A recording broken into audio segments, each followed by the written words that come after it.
Hi. In the next few videos, we're going to look at the numeric types in Python. So basically how we can represent numbers in Python. So very quickly, we have four main types of numbers. We have the integers, which are basically 0, plus or minus 1, plus or minus 2, plus or minus 3, etc. So basically all the integral numbers from minus infinity to plus infinity, although obviously we can't go to infinity in a computer, there has to be a finite limit. And that's represented by the Python type int. Then we have rational numbers, which is represented in mathematical terms by this fancy little q. And that is basically fractions of the form p over q, where p and q are integer numbers and q is not equal to 0. So I want to make sure that you understand that these are fractions, but fractions of integers, not fractions of, let's say, pi over 3. That is not a rational number. Okay, that's not a regular fraction because pi is not an integer. And that's represented by the fraction object that's in the fractions module.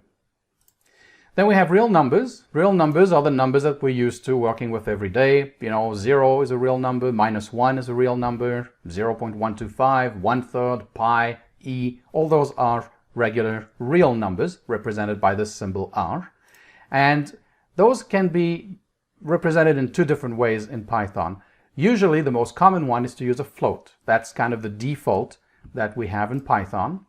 But we can also use the decimal class in the decimal module when we want to have more control over the precision of those numbers.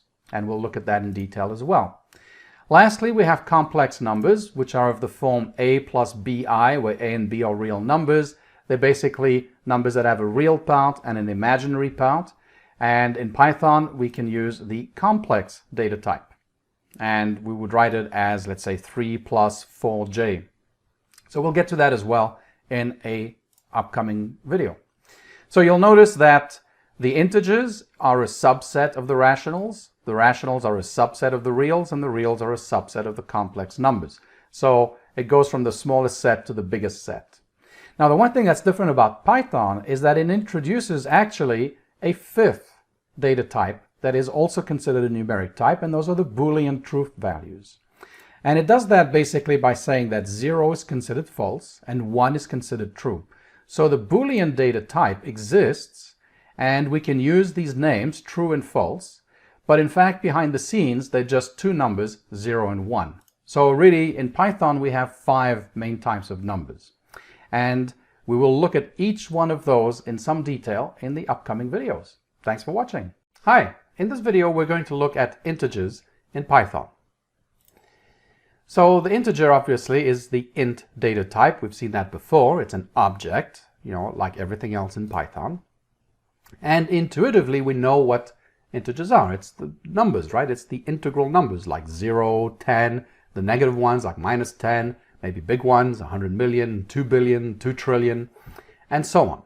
So the question that comes to mind is, well, how big can they become, either positive or negative? So in other words, we're really thinking about what's the largest magnitude, right? The magnitude being the absolute value. So let's not worry about the sign.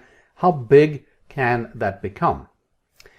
So first, in order to understand that, we have to look at how integers are stored in a computer. Well, computers only use binary. They use bits, zeros and ones. And everything is represented using zeros and ones, including numbers. So our integers are represented using binary, base 2, not decimal. So let's take a look at a number. Okay, when we're working in base 2, these are the numerical values of each digit that we have in our number. And here's our number, 10011. That's a base 2 number. And these are the individual bits of that number, right? The bits being 0 or 1. So to find out what the decimal representation is of this binary number, we just add up 1 times 16, 0 times 8, 0 times 4, 1 times 2, and 1 times 1.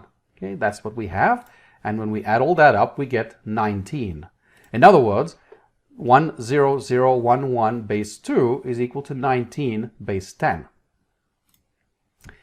So representing that decimal number 19 required 5 bits. Right? We needed 5 bits in order to store and represent 19 in binary, in base 2. So we might ask the other question. What is the largest integer number that can be represented using 8 bits? Right? How far can we go? Well, let's assume first that we only care about non-negative integers. That's 0 and up. We don't care about the negative integers. We'll bring that back in a bit. Well, that means that we have 8 bits to work with, right? So these are our 8 bits, 1, 1, 1, all right, 8 times.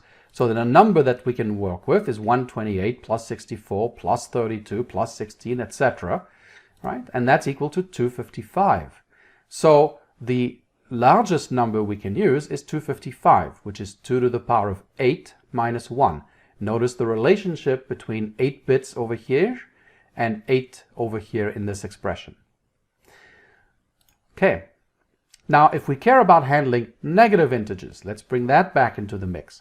Well, we're going to need to use one of those bits. If we want to stick to 8 bits, we'll need to use one of those bits to store the sign. Is it positive or is it negative?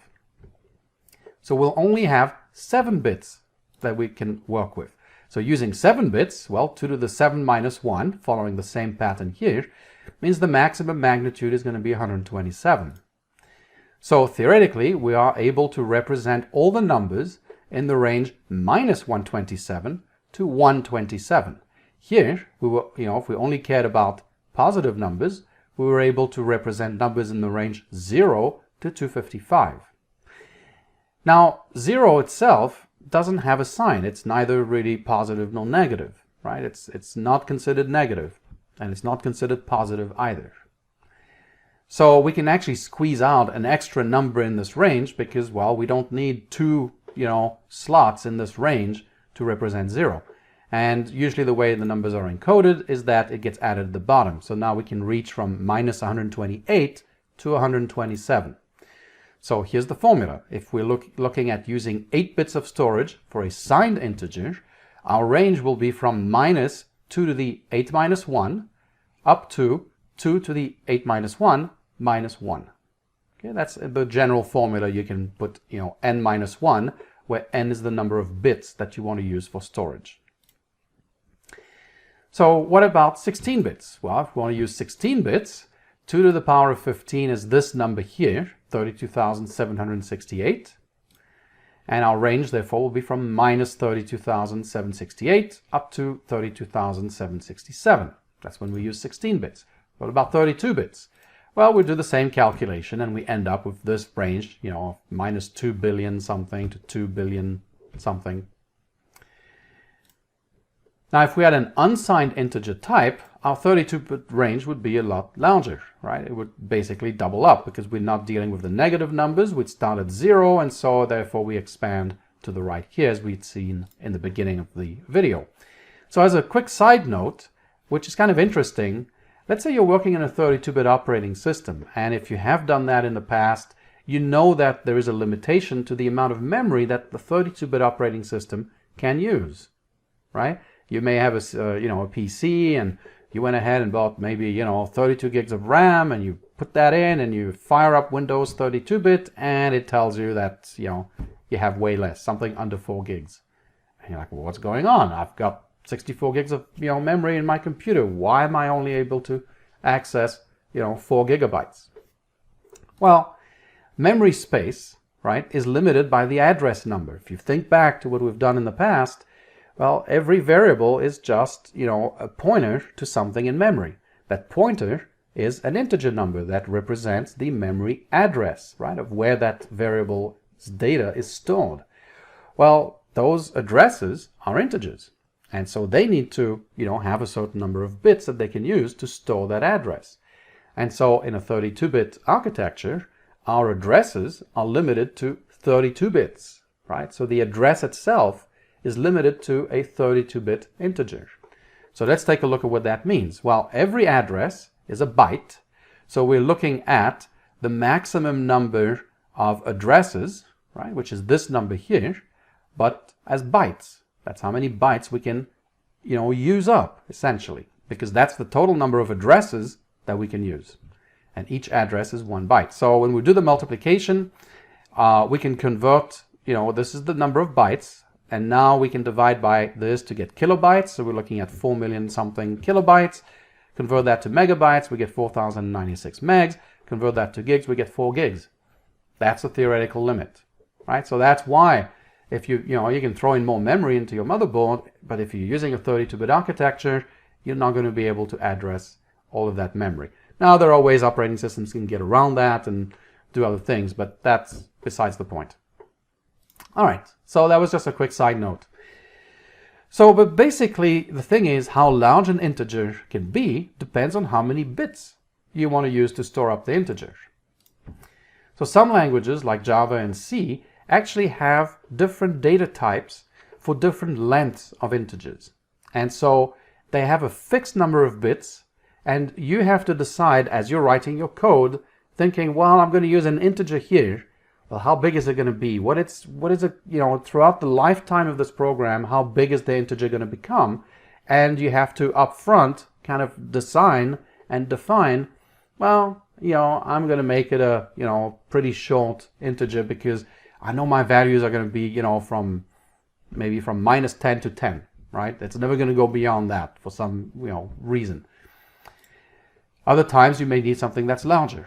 So these languages, and I'll use Java as an example because it's consistent across platforms, provide you these different data types. So for example, they have the byte data type, and the byte data type, as you may have imagined, uses 8 bits, and it's a signed 8-bit number, which means its range is from -128 to 127. Similarly, they have a short, which is a 16-bit number, signed, so -32,000 something to 32,767. You have an int, right? Now an int is a 32-bit number. It's a signed 32-bit number, so its range is bigger. I'm going to start using exponential notation here. You also have a long, which is a 64-bit number, okay, which is going to be in that range. And so on, right? There are other things too. There are more, and some languages will also provide you signed and unsigned variants. So you may decide that this is only going to be a positive integer, so I can use an unsigned variable type. So you may have an unsigned int. Some languages allow you to do that. Now Python doesn't work that way. In Python, the int object, because remember it's an object, uses a variable number of bits. And as your number gets bigger, it will just increase the number of bits that it needs to use to store that integer. So it may use 32 bits, 64 bits, 96 bits, and so on. And that's completely seamless to us. So it's kind of important and interesting to know what's going on behind the scenes, right? It's doing that division of the number up into multiple, bits, and it keeps increasing the number of bits as it needs to, but we don't have to actually think about it as we're writing our code. Right? Now, since integers are actually objects, there's also an overhead associated with each of those. We'll see that in the code section. But theoretically, how big can an integer become in Python? Well, it's limited by the amount of memory that you have available for the program. Now, one thing to watch out for, of course, larger numbers will use more memory, right? If you've got a huge integer number, it may require, 128 bits or maybe 256 bits of memory to store that number. But that's not the only thing that happens. As you get larger and larger numbers, especially once you get past the 32-bit if you're working in a 32-bit OS, or 64-bit if you're working, in a 64-bit architecture, as you get beyond that point, to do operations, the standard arithmetic operations like addition, subtraction, multiplication, and so on, it will get slower and slower. Right? The CPU is going to have to do more and more work to, let's say, add two integers. Right? In a 32-bit operating system, it might be able to add two 32-bit integers in one operation on the CPU. But if you grow beyond that, well, it's going to take now more than one operation to add, two integers that are larger than 32 bits, because we're going to have to do them in chunks. So again, this is seamless to us, but do be aware that as your integer numbers in Python get bigger and bigger, your computational speeds are going to decrease. Looking at some code, let's just see again the type of integers. So we can say print type of some integer, let's say 100. And as you can see, it's a class of type int. So integers are objects. So we can take a look at how much storage space, how much memory is being used when we create integers. So we're going to first import the sys module, and we're going to use the getSizeOf method that's in the sys module that allows us to find out how much memory is being used to store a particular variable or a particular value. So we're going to say sys getSizeOf, and let's start with the integer 0. And as you can see, it takes up 24 bytes. And we can think of that as the overhead that we get when we create an integer object, because the object itself requires some memory to get created and stored. So we can think of 24 bytes as the overhead. Every time you create an integer object, you're going to use up at least 24 bytes. And then you're also on top of that going to need bytes to store the number itself. Now 0 doesn't require anything more than, nothing or 1 bit. So we can think of it that way. So we can look at sys.getSizeOf 1, right, which is the smallest non-zero integer we can think of. That requires 28 bytes. So as you can see, it used 4 bytes to store that number. 4 bytes being 32 bits, right? 8 bits per byte. So 32 bits used to store 1. Now we can look at getSizeOf, look at some big number. Let's say 1000. Okay. And as you can see, now we're using 160 bytes. Right, which is much bigger. How many bits did we use for the actual number? Well, we can look at, if you want to do that calculation, 160 minus the overhead of 24, that's the number of bytes, okay, and times 8 to get the number of bits. So we used 1088 bits. So that's how many bits we used to store this large integer value here, which if you want to see it printed out, there. I'm not going to try and read it out, but that's the integer number. So you can see, you can work with large integer numbers in Python. It's completely seamless, right? We write 1, we write this. We don't have to worry about, trying to fit it inside a, fixed width data type. Fixed width meaning, a fixed number of bytes that it can use to store the value. Okay. Now, I did mention that, over and above requiring more memory to store large integers, it also slows down the calculations. So let's take a look at an example of that. So we're going to import the time library. Again, we're going to do this quasi benchmark. They're not benchmarks, they're just, kind of quick and dirty timings. And the first thing we're going to do is we're going to create a method. Let's call it calc. We're going to pass it some value a, an integer. In this case, we'll pass in. And we're going to repeat an operation. Let's do it 10 million times. 10, 1, 2, 3, 4, 5, 6. Okay, so we'll do it 10 million times. And all we're going to do here is we're going to multiply that integer by 2. So we're just going to double it up. And we're not going to, store it in a variable. We're not going to print it out. We just want to do the calculation. I just want to try and limit, what we're going to time to just the calculation itself. So that's our method. And now we're going to time it. So let's do time perf counter, right? That's our start time. We're going to do that calculation. We're going to pass in, let's say, a small integer, 10. And then end will be time.perf counter. And we're going to print the end minus start. Okay, so very similar to what we've done in the past. So if we run this, well, it took half a second to run. Okay, and depending on the CPU you're running on and the system you're running on and what else is happening in the background, you'll get different values, obviously. So now let's do the same thing. So I'm going to copy and paste this code. But this time, instead of doing 10, we're going to do that big number we saw before.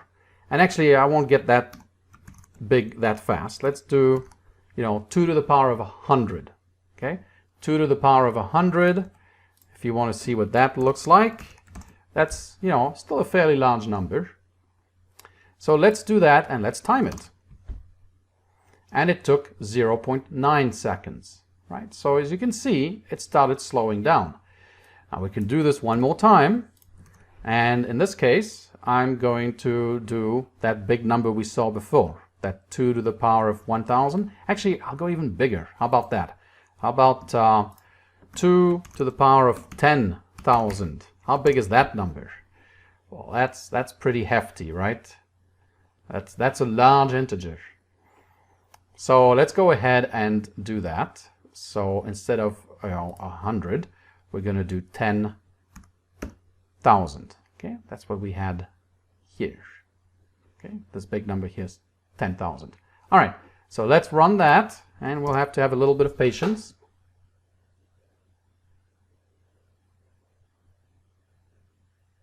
There we go, 6.69 seconds. So as you can see, the performance difference here was a little bit more noticeable than before. So bottom line, you can use arbitrarily large integer numbers in Python. It will handle it seamlessly for us, but we just have to understand that as the numbers get bigger, not only do they require more memory for storage, but the operations will get slower as well. All right, thanks for watching, and I'll see you in the next video. Hi, in this video we're going to continue our discussion on integers, and in this case we're going to look at the different operations that we can do with integers. So integers support all the standard arithmetic operations that we're used to, like addition, subtraction, multiplication, division, and even exponents, using this double star notation. But what is the resulting type of each operation is something that we should ask ourselves. In other words, if we add two integers, what do we get back? Well, we get an integer back. That kind of makes sense. 3 plus 4 is 7. They're both integers. 7 is an integer. That's fine. And subtraction will work the same way. Multiplication will work the same way. If you multiply two ints, you get an int back.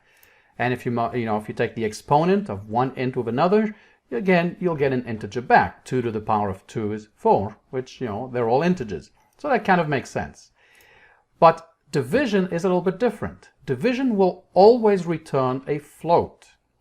Now, it's pretty obvious when we do something like 3 divided by 4, right? That's 0.75. So we can't expect 0.75 to be an integer data type. It's going to have to be a float, which is what Python will return. But maybe not so obvious is that if you do 10 divided by 2, well, yes, the answer is 5. Technically, it's an integral number, but it will still get returned as a float type. And we'll see that in the code section. So division will always return a float. So that gets us to two more operators that we have when we're dealing with integers. So first, let's take a look back to long division. We can remember that from our grade school. And that's when you wanted to divide. You had a fraction like 155 over 4, and you did long division on that. At that time, you didn't have a concept of a decimal point and numbers after the decimal point. Everything was working with integers. So let's take a look at that. Right, so first, just some terminology. This top number here is called the numerator. The bottom here is called the denominator. So we're going to take 155 divided by 4, and we're going to take that long division approach.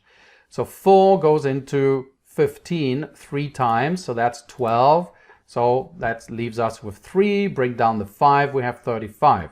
Once more, 4 goes into 35 at most 8 times, which is a value of 32. We're left with 3, and 4 doesn't go into 3. That's it. We're done with the long division.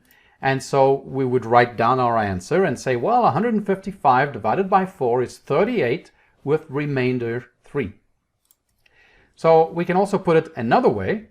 And this is going to be the more important way of rephrasing this statement here, which is that 155 is 4 times 38 plus 3. So 155, right, is 4 times this number 38 plus the remainder.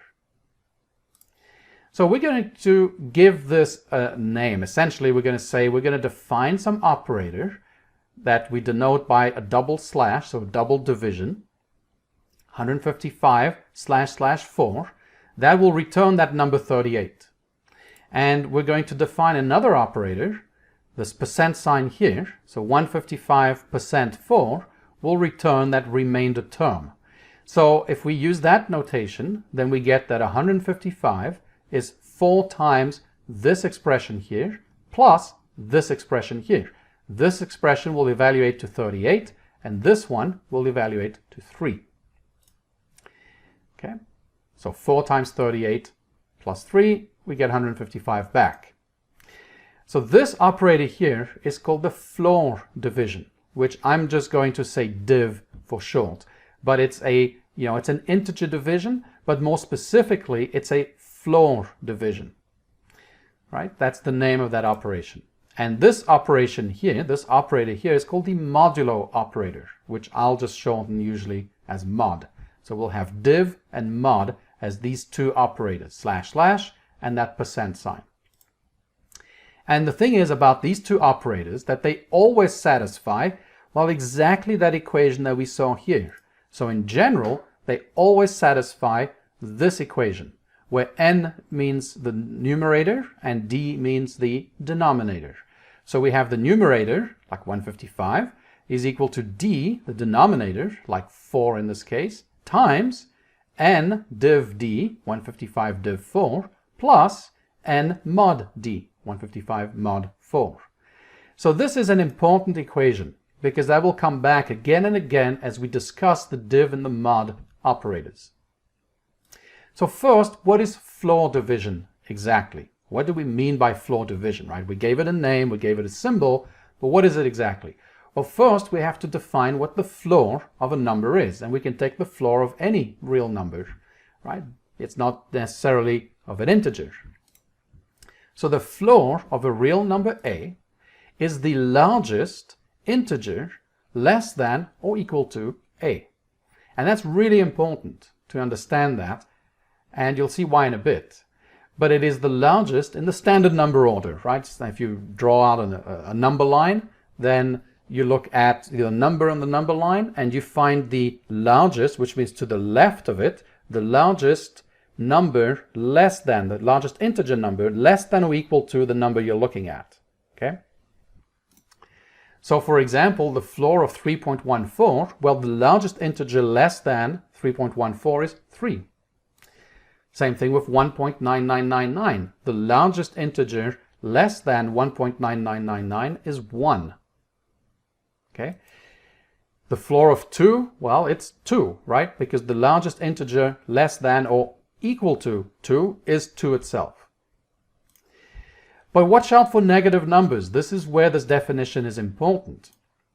What's the floor of minus 3.1? Well, you might be tempted to say, well, it's minus 3. Right? We're truncating here, we're just taking the integer portion of the number and throwing away the decimal points, or what comes after the decimal point. That's not quite how it works. Let's look at a number line, right? Here's our number line, here's -4, and here's -3, and the number that we're interested in is minus 3.1. That's between those two values. Now, if we look at the definition again of floor, it is the largest integer less than or equal to a. Well, what's the largest integer less than minus 3.1? It's minus 4. It's not minus 3. Minus 3 is greater than minus 3.1. So minus 4 is in fact the floor of minus 3.1. So that's an important distinction. Floor is not the same thing as truncation. It is the same when you're dealing with positive numbers, but not with negative numbers. And that has an impact on the mod operator that we saw. So we get to our definition of floor division. A div b is the floor of a divided by b, right? So if you get some a divided by b that gives you minus 3.1 as a result, then you take the floor, which will be -4, and you will get minus 4 as your floor. Now, let's look back at that formula again, right? Remember that formula that we wrote down, that we said, now I'm not using n's and d's anymore, it doesn't really matter. Let's look at an example. Let's take a to be 135 and b equal to 4. So 135 divided by 4 is 33.75, or 33 3/4, right? So in other words, if we did long division, we would say 135 divided by 4 is 33 with a remainder of 3. So 135 div 4 is 33, right? Because 33.75 floor is 33. 135 mod 4 turns out to be 3, that remainder that we had. And in fact, if we look at this equation again, and I'll bring up that equation many times, then we have 4 times 135 div 4 plus 135 mod 4, right? 4 being that denominator over here. So we get is 4 times 33 plus 3, which is 132 plus 3, which is 135, which is indeed equal to A. So now let's deal with negative numbers. This is where things get a little crazy. So again, I want to reiterate, A div B is not the integer portion of A divided by B. It is not the truncation of A divided by B. It is the floor of A divided by B. Now, if A and B are both greater than 0, then yeah, it is the same thing. But not when we're dealing with negative numbers. So let's take a look at an example.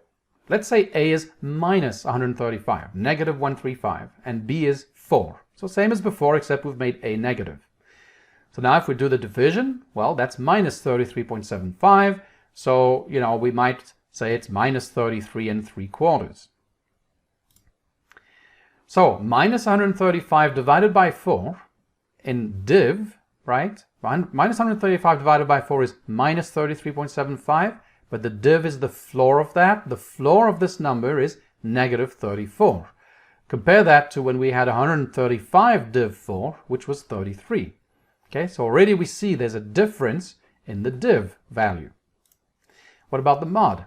When we say minus 135 mod 4, we get a 1, whereas before we got a 3. Now remember that the mod is not the remainder, right, in the sense that it's not 3. It's just something that has to satisfy that equation that we've talked about, and then I'll keep bringing up again and again. The div and mod operators are defined and calculated in such a way that this equation here always holds. So let's check. Let's make sure it holds in this case. Well, we have 4, right? The B was 4 times minus 135 div 4 plus minus 135 mod 4. So if we do that calculation here, we have 4 times minus 34 plus 1. And so we get minus 136 plus 1, which is minus 135. And that matches the minus 135. So as you can see, that's how the div and mod operators work. And they work in such a way that that equation is always satisfied. So let's expand this a little further. Let's take A equal to 13 and B equal to 4. Well, 13 divided by 4 is 3.25. Now let's take A equal to negative 13 and B equal to still 4. So now we've just made A negative. Well, minus 13 divided by 4 is minus 3.25. Let's take a look at when we stick the negative sign, not with A, but with B. So we leave A at 13 and we make B equal to negative 4.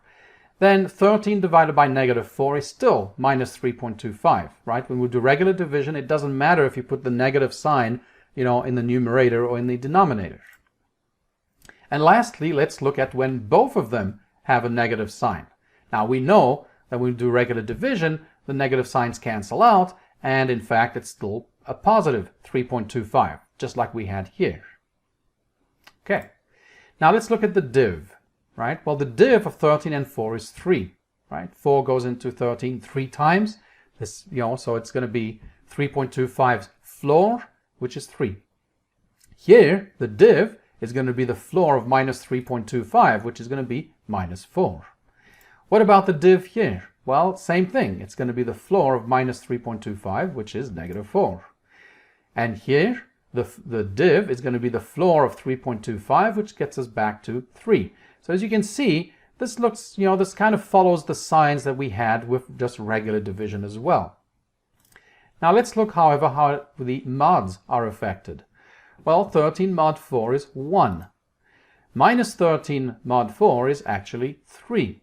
And we'll see that when we check the equation. 13 mod negative 4 is negative 3. So you'll notice how this mod is basically carrying the sign of the second portion here, right? Of the denominator, if you want to think of it as a fraction. So 13 mod negative 4 is negative 3. And here's another interesting one. minus 13 mod negative 4 is negative 1. It's carrying the sign of this second one here. And in each of these cases, it satisfies that equation. Let's check. So in the first one, we have 4 times 13 div 4 plus 13 mod 4, which is 12 plus 1, which is 13. So we're good. Right, matched. What about the next one? Well, 4 times minus 13 div 4 plus minus 13 mod 4 is minus 13.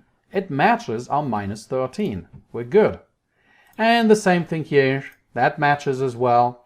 And lastly, this one here, right? We have minus 4 times minus 13 div minus 4 plus minus 13 mod 4, negative 4. That gives us minus 12 minus 1, which is minus 13. And again, that matches. Right? So when you start dealing with negative numbers, it's a little more complicated. You have to be a little careful with that. Okay? So now let's look at some code and check all this out. So the first thing we're going to look at is the types when we do these arithmetic operations. So we can look at the type of 1 plus 1, and that gives us an int, right? We expected that. We do 1 times, well, let's do maybe 2 times 3. Type of that is an int. If we look at the type of, let's say, subtraction, let's say 4 minus 10. That's a negative number, but it's still an integer. And same thing with exponents of integer numbers. If we do 3 to the power of 6, well, that type is still an int. Now, division is different. If we do type of 2 divided by 3, well, we would expect that to be a float, right? Because the 2 divided by 3 is, 0.666 recurring, and it is indeed a float. Now, what's more interesting is if we do 10 divided by 2, right? 10 divided by 2 is 5, but the type is still a float. Now, we can print 10 divided by 2, it will print 5.0, right? Now, if we do the actual print, you got to be careful with that. It's going to format it as 5.0. So if you want it to print out as an int, you're going to have to do some formatting. Okay. Now, the next thing we should look at is the floor method. Now, the floor method is in the math module. It's not part of the standard syntax. So we're going to import math. And now we can use the floor. So let's take a look at the floor. 3.15. Okay. And as we expect, it's 3. Right? If we do math.floor of 3.999999, it's still 3, right? This is not a rounding. It's basically taking the integer portion when we're dealing with positive integers, or positive numbers, I should say. Okay? Now, not so if we're looking at negative numbers. We can look at 3 minus 3.14, and what do we get? Minus 4. That's the floor, right? Now, we can even look at the math.floor of minus 3. Let's say 6 zeros, 1, 2, 3, 4, 5, 6, and 1, right? The floor of that, yes, it's very close to negative 3. And I got to type it correctly. It's still negative 4. Okay? So we are not rounding, we're not truncating, we are taking the floor, the largest integer less than or equal to this value here. Now I want to sidetrack very quickly into something else. Just want to show you that just so you're aware of it, and we'll come back and discuss this later. Let's go ahead and add, I'm going to add 12 zeros. 1, 2, 3, 4, 5, 6, 7, 8, 9, 10, 11, 12, and then a 1. Now we would expect that the floor of that should still be negative 4, right? That's fine. Now let's try this again. And I'm going to put in 3 more zeros. And now the floor is negative 3. What's going on? Well, it has to do with the fact that floats have a limited precision in Python. So minus 3 point, and then here we had 15 zeros and a 1, is actually being represented as minus 3 with zeros, and the 1 gets dropped. Okay, so it has to do with the limited precision that we have with floating point numbers. And we'll get to that in the video on floating points. So just be aware of that. Okay. So now let's look at the floor division operator. So let's take a look at an example. Let's take a equal to 33, b equal to 16. And we're going to print a divided by b. Okay, we're going to print a div b, and we're going to print the floor of a divided by b, right? Which should be equal to a div b. That's the definition. So let's see what results we get. So 33 divided by 16 is 2.0625. A div b is 2, which is the floor of 2.0625. Okay, the largest integer less than or equal to this number here, 2. So in both cases, that works. Now let's just do an example now using a negative number. B equals 16. So we'll keep everything else the same, but just a becomes negative. And we're going to print out the same thing. So I'm going to copy paste. And here's what we get, right? A divided by b is minus 2.0625. A div b is negative 3, right? It is the largest integer less than this number here. Well, the largest integer less than this number is actually negative 3. And of course the floor matches, because that's the definition of floor division. Now I want to compare and contrast truncation, right? So let's look at this one again. So I'm just going to copy and paste this code in here, and we'll look at truncation. And for truncation, we'll print math.trunc a divided by b. And as you can see, the truncation is just giving us the integer portion of this number here. It's basically dropping everything after the decimal point and returning to us just the integer portion of this floating point number, which is negative 2. So as you can see here, when we're dealing with negative numbers, the floor and the trunc are not the same thing. And so in general, floor and truncation is not the same thing.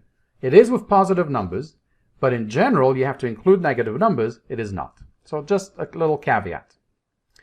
Okay, so let's look at the mod operator. Now, just again, I want to remind you of the equation. A equals b times a div b plus a mod b. Okay, so let's look at some examples of this. Let's say a equals 13 and b equals 4. And we're going to print out the division. So now we've got a few more things. I'm going to actually try and format it a little bit. So 0 divided by 1, well, the positional arguments, equals 2. And we're going to throw in a, b, and a divided by b. Okay. Then we're going to print out the div of those two things. So let's go ahead and say that div 1 equals 2 dot format a b a div b, right? So we're going to print out the results of the div. Lastly, we're going to do the a mod b. So this way. Okay. And lastly, one thing I want to do is check and make sure that this equation is indeed being satisfied. So I'm going to print out, is a equal to, well, it should be equal to b times a div b plus a mod b. I don't have to put parentheses around this. This has higher precedence than the plus. But if you prefer, there's no harm in putting extra parentheses. So we can put it in. Okay, so let's take a look at our results. And of course, I have to close off the print statement. So there we go. All right, so 13 divided by 4 is 3.25. That was a float. 13 div 4 was 3, the floor of that. 13 mod 4 is 1. And that equation is satisfied. You can see that it returns true. So a is indeed equal to this whole expression here. Now let's go ahead and do this as well for negative numbers. So let's take a equal to negative 13 and b equal to 4. So we're going to run through the same examples that we had in the slides. And as you can see, we get minus 3.25 for the division, minus 4 for the floor division, 3 for the mod, and that equation is satisfied. So I just want to basically go through and make sure that the equation is satisfied in every instance. So again, we'll copy paste that.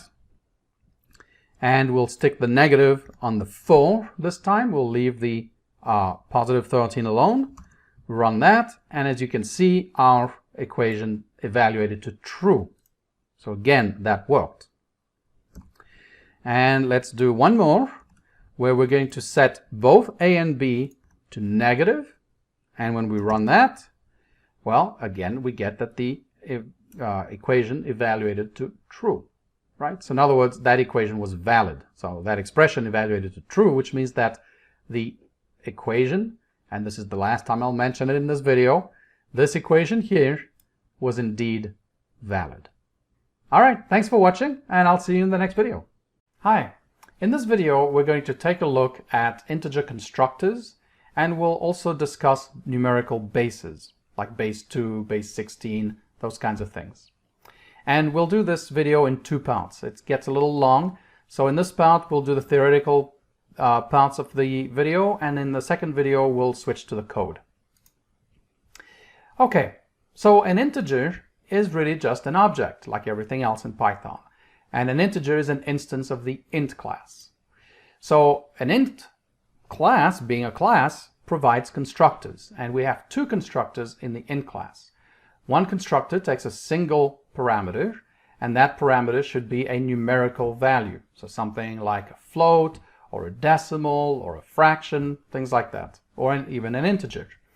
And then the second constructor takes a string and a second optional parameter, and we'll discuss that in a minute. So obviously we can call the constructor this way. We can say a equals int 10. So we pass 10 into the constructor. That's an int. And that will result in a being equal to 10. So we generally don't call it this way. We just say a equals 10. Right? We use the literal expression instead. Obviously we can pass in negative numbers. That works just fine. Now we can pass in other numerical data types. So for example, if we pass in a float. Okay, so a equals int of 10.9. Well, what happens is that we're going to lose some information, right? 10.9, we cannot convert that without data loss into an integer.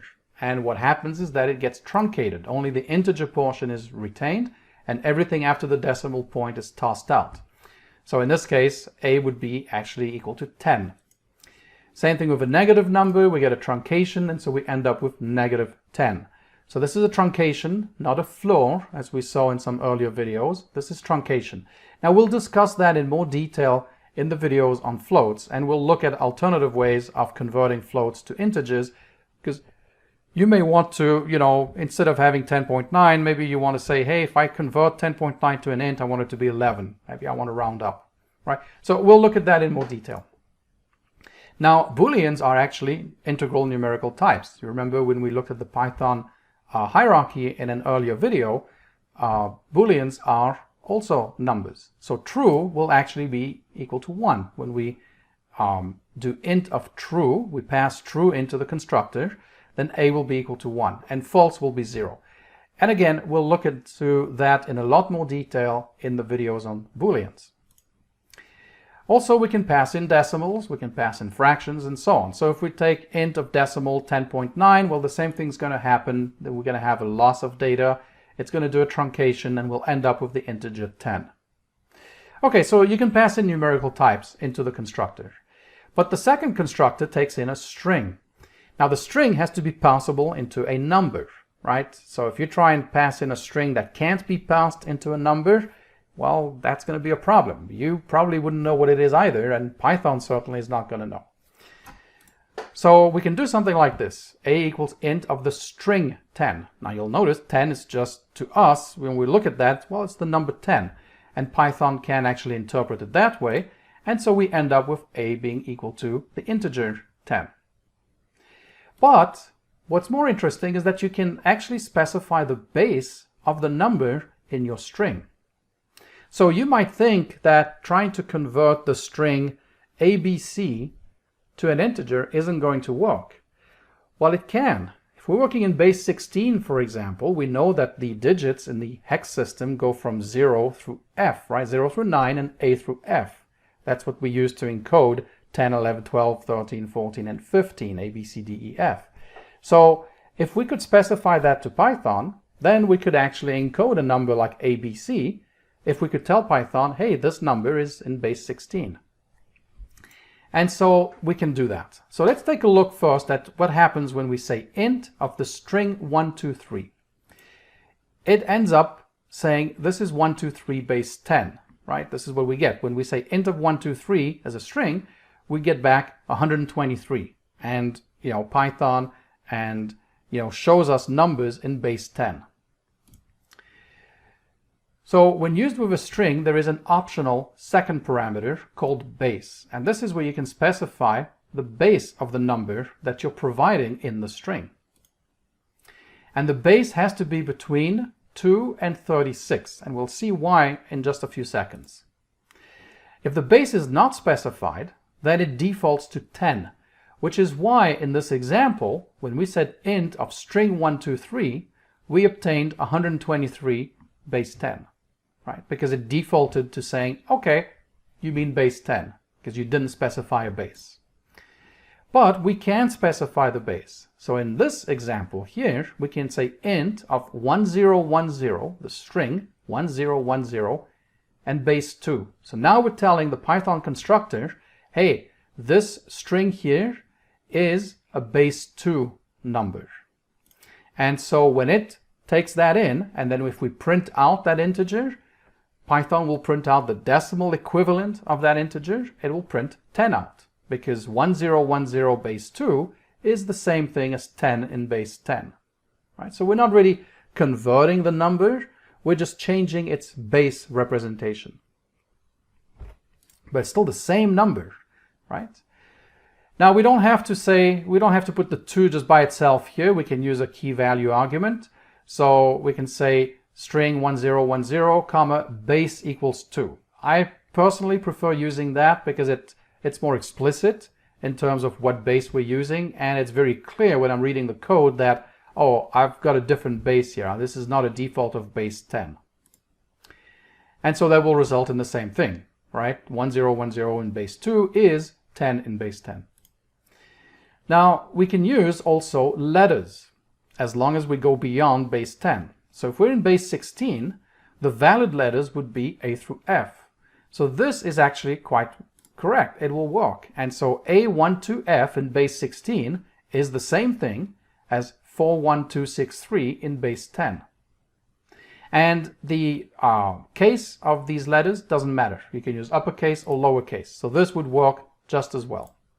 All right, we'll get the same number. It's not case sensitive. So Python is able to recognize letters that we can use to encode digits in different bases. And it uses 0 through 9 and A through Z. So we have the 10 digits, 0 through 9, and we have 26 characters, A through Z, which means we have a total of 36 characters.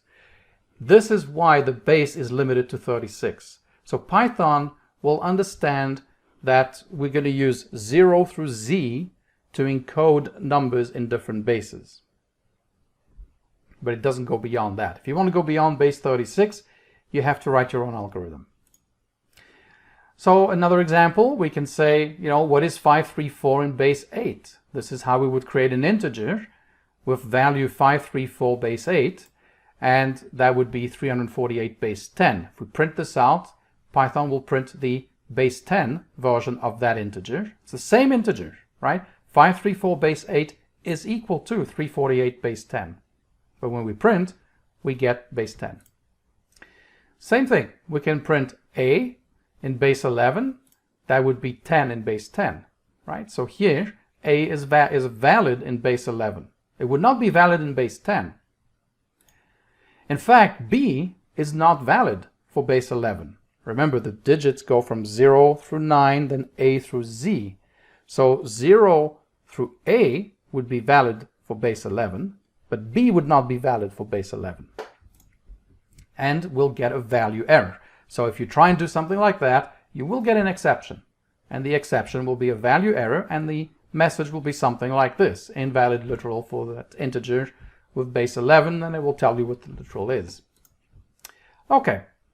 So now you may be asking yourself, well, can we reverse the process? Can we go from a base 10 and can we see what the representation of that number is in some different base? And the answer, of course, is yes. We can go both ways. Now, Python does provide built-in functions to do that. It provides us the bin function, which stands for binary, which is base 2. So, for example, if we have bin 10, it will return a string, which will be the binary representation of the base 10 number 10. Now, you'll notice it prefixes that string with 0b. That's just basically a way to document that this number contained in this string is a binary number. It also provides us a function for octal, base 8.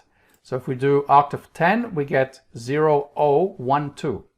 Right? So 10 base 10 is the same thing as 12 base 8. It also has the base 16 function, so hexadecimal, hex, and hex of 10 would be 0xa. Now, these just document basically the base of the number. If you were just to see the string 1010, you might not know, maybe even if you knew it was a number, you don't know what base this is in. Is this in base 2, base 10, base 5, right? So this 0b basically helps document these binary, octal, and hex numbers. So you can use them in your string as well, right? You don't have to just say int of a in base 16. You can also say int 0x of a in base 16. That will work the same way, no different. And these prefixes that you see in the strings are consistent with how we can create literal integers in different bases in Python without having to resort to the constructor. So for binary, octal, and hexadecimal, we actually have these prefixes that we can use in literals. So for example, we could say a equals 0b1010. No strings, right? There are no strings, so a is not a string, and we didn't use the int constructor. We just did a literal integer. It's just that it's of type binary. So Python will understand that the number is 1010 base 2. Right? So no strings attached there. And so a will be 10. Again, that's the decimal or base 10 representation. If we have a equals 0012, well, that's just 12 in base 8, which again is 10 in base 10. Or 0xa, and again, the a can be uppercase or lowercase. That's not case sensitive. We'll end up with, again, a equals 10 in base 10. So what about other bases? Can we take a base 10 number and can we get its representation in other bases than base 2, base 8, and base 16 that we saw with the built-in functions? And unfortunately, you need custom code for that. Python doesn't provide built-in functions to do so. Now, I'm sure there are a ton of libraries out there that you can get that will do these representations for us. But let's actually do it ourselves. It's a good exercise, and it will also allow us to flex our muscles a little bit with the div and mod operators. So suppose n is a number in base 10, and b is the target base. So we want to change n's representation from base 10 to base b. Well, what does that mean? That means that we want to find a string of digits, a string of base b digits that represent that same number. And remember, in bases we have b to the 0, b to the 1, b to the 2, etc. So these are the slots. And we just want to know what to fill in for each of those slots for that number n.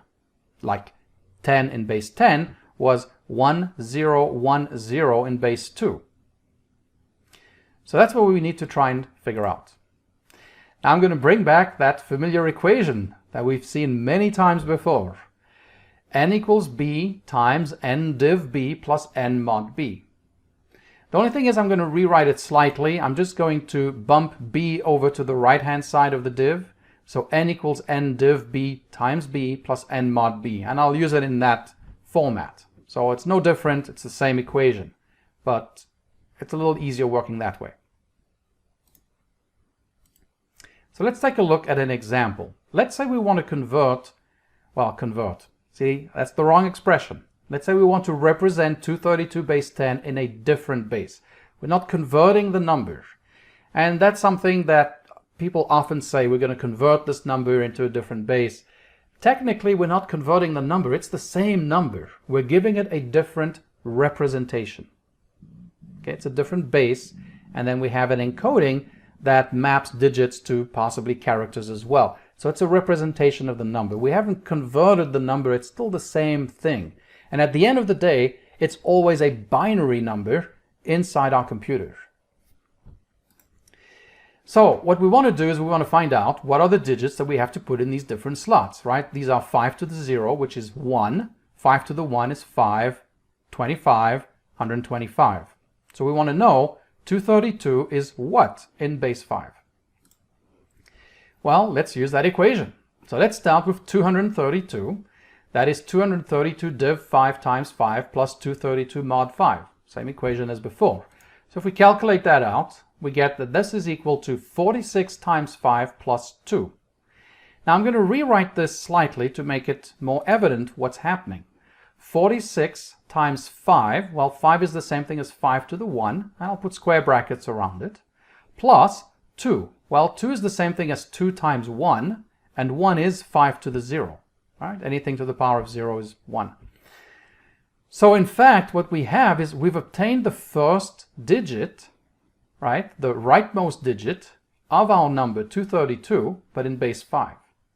And the second digit would be 46, right? We have 46 5s and 2 1s. But 46 is too big for base 5, right? That's too big. We can't say the number is 46 to base 5. The highest digit we can have in base 5 is a 4. So what we're going to do is we're going to take the same formula we have, the same equation, but we're going to apply it to 46. So we're going to apply it to the div, to this first div over here, this number 46. So when we do that, we get this expression, 46 div 5 times 5 plus 46 mod 5 times 5 to the 1 plus, and the remaining terms in the expression. So let's rewrite that slightly, right? Let's do the calculation first. 9 times 5 plus 1, right? 46 div 5 is 9, and 46 mod 5 is 1, times 5 to the 1. So now we're going to multiply that out. So we have 9 times 5 times 5 plus 1 times 5. So if we split that up, we get 9 times 5, which is 9 times 5 squared, plus 1 times 5 plus the remaining expression. And as you'll notice, we now can write our base 5 number this way. We have 9 5 squares, we have 1 5, and 2 units. But again, 9 is too big for base 5. So, well, let's do this again. Right? We're going to keep going. So 9 div 5 times 5 plus 9 mod 5 times 5 squared. We calculate that out. We get 1 times 5 plus 4. Right, times 5 squared. If we expand that, we get 1 times 5 cubed plus 4 times 5 squared plus the remaining terms of the expression. So now, if we have our number here in base 5, we have 1, 4, 1, 2, and we're good, right? 1 is okay. 1 is a valid digit in base 5. So we could stop right here. This is our number in base 5. 232 base 10 is 1412 in base 5. But let's take a look at the pattern now. So the first number here was the first mod that we did, right? We took 232 mod 5. The second number here was the second mod, which was the mod 5 of the first div, right? So it was 232 div 5 mod 5, because 232 div 5 is 46, and then we took 46 mod 5, was the second mod here. That gave us a 1. The next one was the third mod that we took. So you can see we're just taking the mod results and we're using those as the digits. The only thing is that this one here was our last div. It's not a mod. And we want to write an algorithm as simply as possible, and it's okay, we could do it this way. We say, okay, we just keep repeating the mods until the div's value falls below the greatest digit allowed for a base. We could do that. We'll have to put some if statements, we'll need a loop and then some if statements in there. But let's take a look at what happens if we go one step further and take that equation again, but to the 1. So we have 1 div 5 times 5 plus 1 mod 5 times 5 cubed plus the remaining terms of the expression. And we end up with 0 times 5 to the 4 plus 1 times 5 to the 3, etc. So now our number is 1412, and each of those numbers, each of those digits is being populated by mods. So that's a little more consistent. That's good. And then this 0 here in the div, well, we can use that as a stop. We can say, hey, if we reach a div of 0, stop processing. We don't need to go any further. We're good, right? We're done. So let's look at what the algorithm would look like to change the base. So suppose n is our base 10 number. Let's assume it's a positive number. We'll deal with negative numbers just now. It's really not complicated. We have to just take the sign out, keep it, and then we can put it back in later. And we'll assume the base is greater than or equal to 2. If you want to work with negative bases, there's lots of online articles that explains how to work with negative bases and different ways to work with negative bases. There are different algorithms and different approaches. We'll stick to standard, bases, greater than or equal to 2. So the algorithm, well, if the base is less than 2 or n is negative, raise an exception. We're not going to handle those. If n is 0, well, if the number is 0, it's always going to be 0, no matter what the base is, right? So we just return 0. We don't have to worry about it. And we'll return our digits in a list. So we're going to return, that 1412 we saw in the previous example. We'll return that as a list, 1, 4, 1, 2. So in this case, I want to return a list that contains the single element 0, not just 0. And here we build our list up. So digits starts as an empty list. And as long as n, which is our number, is greater than 0, well, we do the following calculations. We calculate the mod, which is n mod b, and then we calculate the div and store it back in n. So it's n div b, right? And then we're going to put m at the beginning of the list. Remember, we're building our list from right to left. So remember from the previous example. So we need to put m always in the first position of that list. So we're going to insert m at the first position of the list digits. And we're going to keep repeating this until n, right, becomes 0, until that div becomes 0. And as long as it's non-zero, we're going to take that mod and put it in the digits list at the front. And then we'll return digits. And that's it. That's the base change algorithm very simply. So as an example, if we take 232 base 10 in base 5, we get its representation in base 5 is 1412. That was the example we saw earlier. Now if we look at base 16, let's say we look at 1485 in base 16, the digits will be 5, 12, 13. Right? These are the decimal, the base 10 digits basically. So that doesn't look like hex to us, right? We would think of 12, wouldn't be 12, it would be some letter, right? If A is 10, then B would be 11 and C would be 12. So there should be C and 13 should be D, right? So we would think that 1485 base 16 should be 5 CD. Well, that's a representation, that's an encoding. So the algorithm is going to return a list of the digits in the specified base, but we still have to do the encoding. So usually we want to encode things, with letters like A through Z. So we simply need to decide what character we want to use for the various digits in the base. So what character do we want to use for digit 12? Well, maybe we want to use C.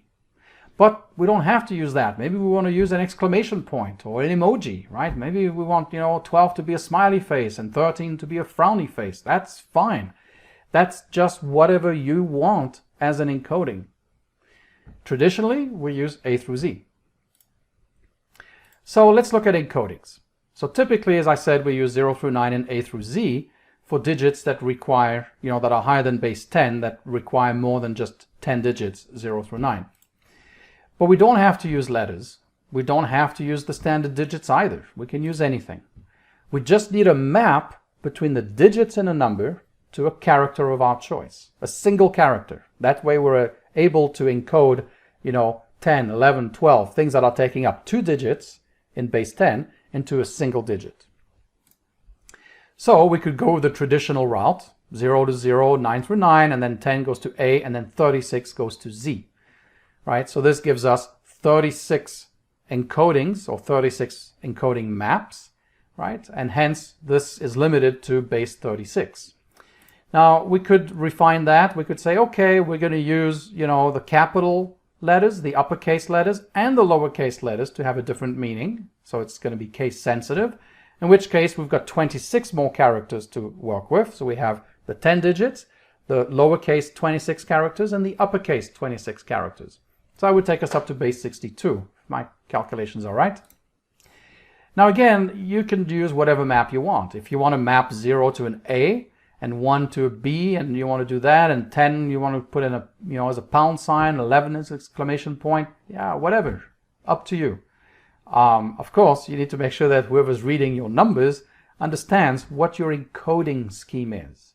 So I want to really make the distinction between changing the base of the number and encoding that sequence of digits. Those are two separate steps, and you don't have to always do both. So Python uses 0 through 9 and A through Z case insensitive, and that's why it's limited to a base of less than or equal to 36. That's all it has for the encoding, right? So your choice of characters to represent the digits is your encoding map. It's basically just a sequence of maps. So let's take a look at how we can do this. Now the simplest way is basically to create a single string with as many characters that you have in your base, or at least that many characters that you have in your base, that will be used to represent the ordinal position. So if you use a string 0 through F, then 0 will represent 0, 9 will represent 9, A will represent 10, B will represent 11, and so on and so forth. So looking at an example, let's say we have a base B, we have a map that has to be at least of that length, and we have our digits. Then, the way we're going to do our encoding, we're basically going to take our first digit and we're going to look up the character it corresponds to in the string. So it's going to be map of digits of 0, right? We're just indexing sequences here. So that's the approach we're going to take to do our encoding. Let's take a look at a more concrete example. So let's say we look at base 12. And therefore our map would be 0, 1, 2, 3, 4, 5, 6, 7, 8, 9, A, B, C, right? Where A would be 10, B would be 11, and C would be 12. Let's say our digits are 4, 11, 3, and 12. That was the sequence, the list of digits that we got back from our previous algorithm. Then the encoding would be 4, B, because 11 is B, 3, because 3 is 3, and C would be because it's 12. 12 corresponds to C, right? So that would be our encoding. So that's going to be the simplest way to create an encoding scheme. So let's look at it. So we have our digits, we have our map. We start with a string that's empty, an encoding string, and then we loop through all the digits in digits, right? So for every D in digits, we look up the character that corresponds to D, right, based on the ordinal position, and we add that to our encoding string, and we're running from left to right now, right? When we loop through digits, we're going from left to right. So remember what plus equals means, right? A plus equals B just means take A plus B and then put it back into A. Now this isn't a very efficient way of doing things, because if you think back to our discussion on strings, those are immutable objects. So we're not appending to encoding every time we run through this loop. We're creating a new string every time. We're saying take encoding plus and concatenate onto it plus map D, which is B. That creates a new string and then reassign it to encoding. So every time we're creating a new string. So not very efficient. A better way of doing this, which we'll see in later sections, we're going to get into that in a lot more detail, would be to do something like this. So if you've seen that before, that's great. If you haven't, don't worry about it. We're going to study that in a lot of detail in some future videos. So we can use a list comprehension, and we're going to take every D in our digits, we're going to map it, and then we'll join it into a single string. Okay, so again, don't worry if you don't know what this means. We'll cover it in much more detail. I just want to point out that this would not be the preferred way of doing it. You can for small numbers, it really doesn't matter. But this is a more efficient and, probably a better way of looking at it as well. It's better looking code than having, these 3 lines of code. We can do that in one. It's still very expressive. It's very easy to understand what this is doing, especially once we've studied it. And so we'll cover that in detail. Okay, enough for this video. And in the next video, we'll really just skip into the code that we covered in the theory here. So thanks for watching, and I'll see you in a bit. Hi, and welcome to part 2 of our video on integer constructors and numerical bases. So without further ado, let's jump into the code and see how all that works. So integers have 2 constructors. Integers are classes, right? If we say type of 10, then we get an integer, right? It's an int class. We can actually look at the internal documentation for integers by doing this, by doing help and then just typing in the type that we're interested in, the class. And as you can see, we have 2 constructors. We have int x equals 0. So by default, it will default to 0. So if we do something like a equals int with no value, then when we look at a, it will be equal to 0. Or we can pass in other numbers as well. So for example, we can say int of 10.5, and that will give us 10, right? Even int of 10.99999, that will still be 10. Remember, we're truncating.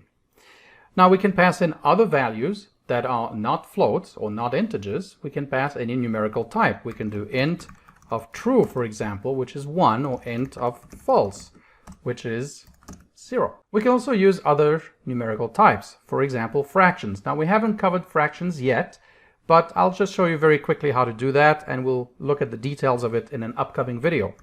So let's import fractions. So we're going to import the fractions module, and we're going to say a equals fractions dot fraction, and maybe we'll do a fraction 22 over 7. Okay. So if we look at a, it's the fraction 22 over 7, but it obviously has a decimal representation. And we can see what its decimal representation would be with a decimal point. We can convert it to a float, and we can float a, and this is what it is, 3.142857. Now we can, of course, convert it to an integer. And again, we will get the truncated version of that number here. So the next constructor we want to look at is the constructor that has the 2 parameters where we pass in a string. So remember, we can do something like 1, 2, 3, 4, 5. We don't specify a base, so the default base will be 10. So we get 1, 2, 3, 4, 5. Python prints out integers in base 10. But we don't have to stick to base 10. We could, let's say, look at 101 in base 2, and we get 5, right? 101 base 2 is 5 in base 10. Now we can use other bases as well. We can say maybe FF in base 16. Well, FF in base 16 is 255 in base 10. And again, the uppercase, lowercase of these letters don't matter. They both work the same way. So if we use lowercase ff, we get 255 as well. Now, obviously, Python is using 0 through 9 and A through Z, so we can encode things using up to base 36. But we have to be careful if we use digits that are beyond the base. So what I mean by that, let's take a look at B in base 11. Well, first let's look at A in base 11. Okay, what is A base 11? It's 10 in base 10. But what would it be if we put B? Well, B doesn't exist in base 11, right? Base 11 is going to have 0 through 9 and A, that's it. So if we do that, we'll get a value error. As we mentioned in the slides, we get this value error, invalid literal. So the next thing we want to look at are the different base representations. Now we do have built-in methods. Remember the bin, oct, and hex that we can use. So for example, we can say bin 10. Now 10 is the decimal number, and the binary equivalent of 10 is 1010. Or if we want to use 5, which was the example we used just now, we get it's the binary number 101. Note the prefix 0b. We can also look at octal. We can look at the octal representation for the base 10, number 10. and that's octal 1, 2. And same thing, we have hex. Let's say we take 255, then it tells us it's 0xFF. Now, these prefixes are there to tell us that this number here, well, first of all, it's a number, but this number here is in binary. This number here is in octal. This number there is in hex. So we can also use that same notation for literals. So instead of saying a equals int, 101 base 2, we can also say b equals, and we don't use quotes here, so no strings, 0 b 101. And if we look at a, it's 5, and b is 5 as well. Okay? So we can use these literals by, in binary, octal, and hex by using these prefixes, 0b for binary, 0o for octal, and 0x for hexadecimal. Okay, so now let's take a look at our custom base conversion. So the first method we're going to implement is that one that creates those digits. Okay, so we're going to call this def from base, and we'll pass in from base 10, right? We're going to convert from base 10 to some other base, and we'll use n for our number and b for the base that we want to change our representation to. Now we're not going to handle bases that are less than 2. So if b is less than 2, we're going to raise a value error, and we might pass the message base b must be greater than or equal to 2. Okay, so we'll do that. Now if n is less than 0, we're not going to handle negative numbers here. We will handle negative numbers, but later. So if n is less than 0, we're going to raise a value error, number n must be greater than or equal to 0. Okay, so we're not going to allow those two things.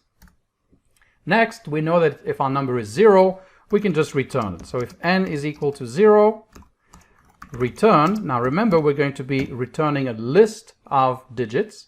So in this case, we have to create a list that contains 0, not just 0 itself. Now we're going to create our empty list, which is our digits, and we're going to say while n. So now we're just implementing that algorithm we saw. So while n is greater than 0, now we could say m equals n mod b, and n equals n div b. Now it's really important for us to take the mod first, right? Because we have to take the mod of n, and then we have to do n div b, and then the next time around, this n will actually be n div b, and so we'll be doing n div b mod b. Okay, but it's important that we take the modulus first, otherwise we're going to be taking the modulo of that div right away. So that's not what we want to do. So we can do it this way, and then we would do digits dot insert 0, m. We want to insert that modulo inside the digits as the first element, because we're working our way from right to left. So this is one way of doing it. An alternative way might be to do m, n equals n mod b, n div b. That would work as well. Okay, so we're basically using this tuple notation to do that. But there is actually a function in Python called div mod, and the div mod function returns a tuple that contains the div and the mod. So that's exactly what we're going to do. Now the div we are storing in n, the mod we're storing in m, and div mod returns the div mod in that order, okay, of n comma b, right? Because we're doing n div b and n mod b. So this is an equivalent way of doing it as well. So that's the div mod function. It's quite useful. It does both operations at once and returns the results as a tuple that we can then assign to whatever we want. So that's it. Now all we have to do is return digits. And if the base is less than 2. Okay. So that's our function that's going to generate our digits. So let's test it out. Let's look at from base 10. Let's look at the value 10, the decimal base 10 value 10. In base 2, what do we get? We get 1010. That's what we expected. From base 10, let's say we do 255. In base 16, what do we get? If I can type, we get 15, 15, which is, if we're using these encodings, right, with F meaning 15, this would be FF. So this is not the encoding yet. This is just the algorithm to generate the digits in that different base that we're looking at. So the next step then we have to do is to do the encoding. So let's write it. Let's say encode. Now, what are we going to pass to the encode function? Well, we need to pass the digits, right? That list of digits. And then the other thing we need to pass it is the mapping, right? That encoding map. So we'll pass it. We're not going to hard code it inside the method. We'll pass it as a parameter. And we will encode then using that map. So the one thing I want to do is a little bit of error checking. So if the max of the digits is greater than or equal to length of the digit map, right? So if the highest number that we have in digits is greater than or equal to the number of characters we have in that string, in that mapping, then that's not going to work, right? Because remember that mapping is an ordinal mapping. So we're going to map the first character of the string is going to represent 0. The second character in the string is going to represent 1, and so on. So we need to make sure that we have that. Otherwise, we're going to run into problems. So if that's the case, we'll raise an error right here. We'll say this is a value error, and we'll say digit map is not long enough to encode the digits. Okay, something like that. Something that makes sense to our users. Okay, then we need to create our encoding. So remember, we can do it this way. Encoding equals empty string, and then we can say for d in digits, encoding plus equals, we look at the digit map of d, right? And then we'll just return the encoding. So now if we want to encode, remember now we can try that, and now we need to pass in. So let's pass in this result we had here, 15, 15. And the map that we want to use is going to be 0, 1, 2, 3, 4, 5, 6, 7, 8, 9, and then A, B, C, D, E, F. Okay, so that's the mapping that we want to use to encode. So when we run that, we get FF. That looks more like our regular hex numbers. Now remember what I said about this. All this we can actually change into a much simpler expression. So I'll just comment this out. And we can use list comprehensions instead. So we can say encoding equals, and we need to do a join to get into a single string, and then we're going to say digit map d for d in digits. So we can do that and then return the encoding, or if we want, even simpler, we just return that. Okay, so this is probably a better way of coding this, and then when we run the encode, we get the same thing, right? It's supposed to generate the same thing. Okay, so now we have something that, takes our number in base 10 and gives us its base B representation, and then we have a way to encode it in different ways. So now we can actually combine those two if we want to in a different function. So let's do that. And let's call it def rebase from base 10, and we'll do the number and the base. And in this case, we're going to hard code the mapping string inside this method. So we're going to do something very similar to Python. So the digit map, and there's more than one way of generating the string, but I'm just going to do it by hand. 0, 1, 2, 3, 4, 5, 6, 7, 8, 9. And then I'm going to use uppercase letters, A, B, C, D, E, F, G, A, B, C, D, E, F, G, H, I, J, K, L, M, N. There we go. And that should be an R. Okay. So that's going to be our map, right? Our encoding map. Now, if base is less than 2, okay, we don't handle bases less than 2, but in this case, we also can handle a base that's going to be higher than 36, right? We've got 36 characters in this string, and so we can't handle base greater than 36. So we have to make that test. And if that's the case, we're going to raise a value error, and we're going to say invalid base to less than or equal to base less than or equal to 36. Something like that, just to indicate what the problem is. Okay, so base must be in that range. Okay, we're also going to handle negative numbers here. Now, the way we're going to handle negative numbers is we're going to look at the sign of the number, see if it's negative. We're going to then keep that sign.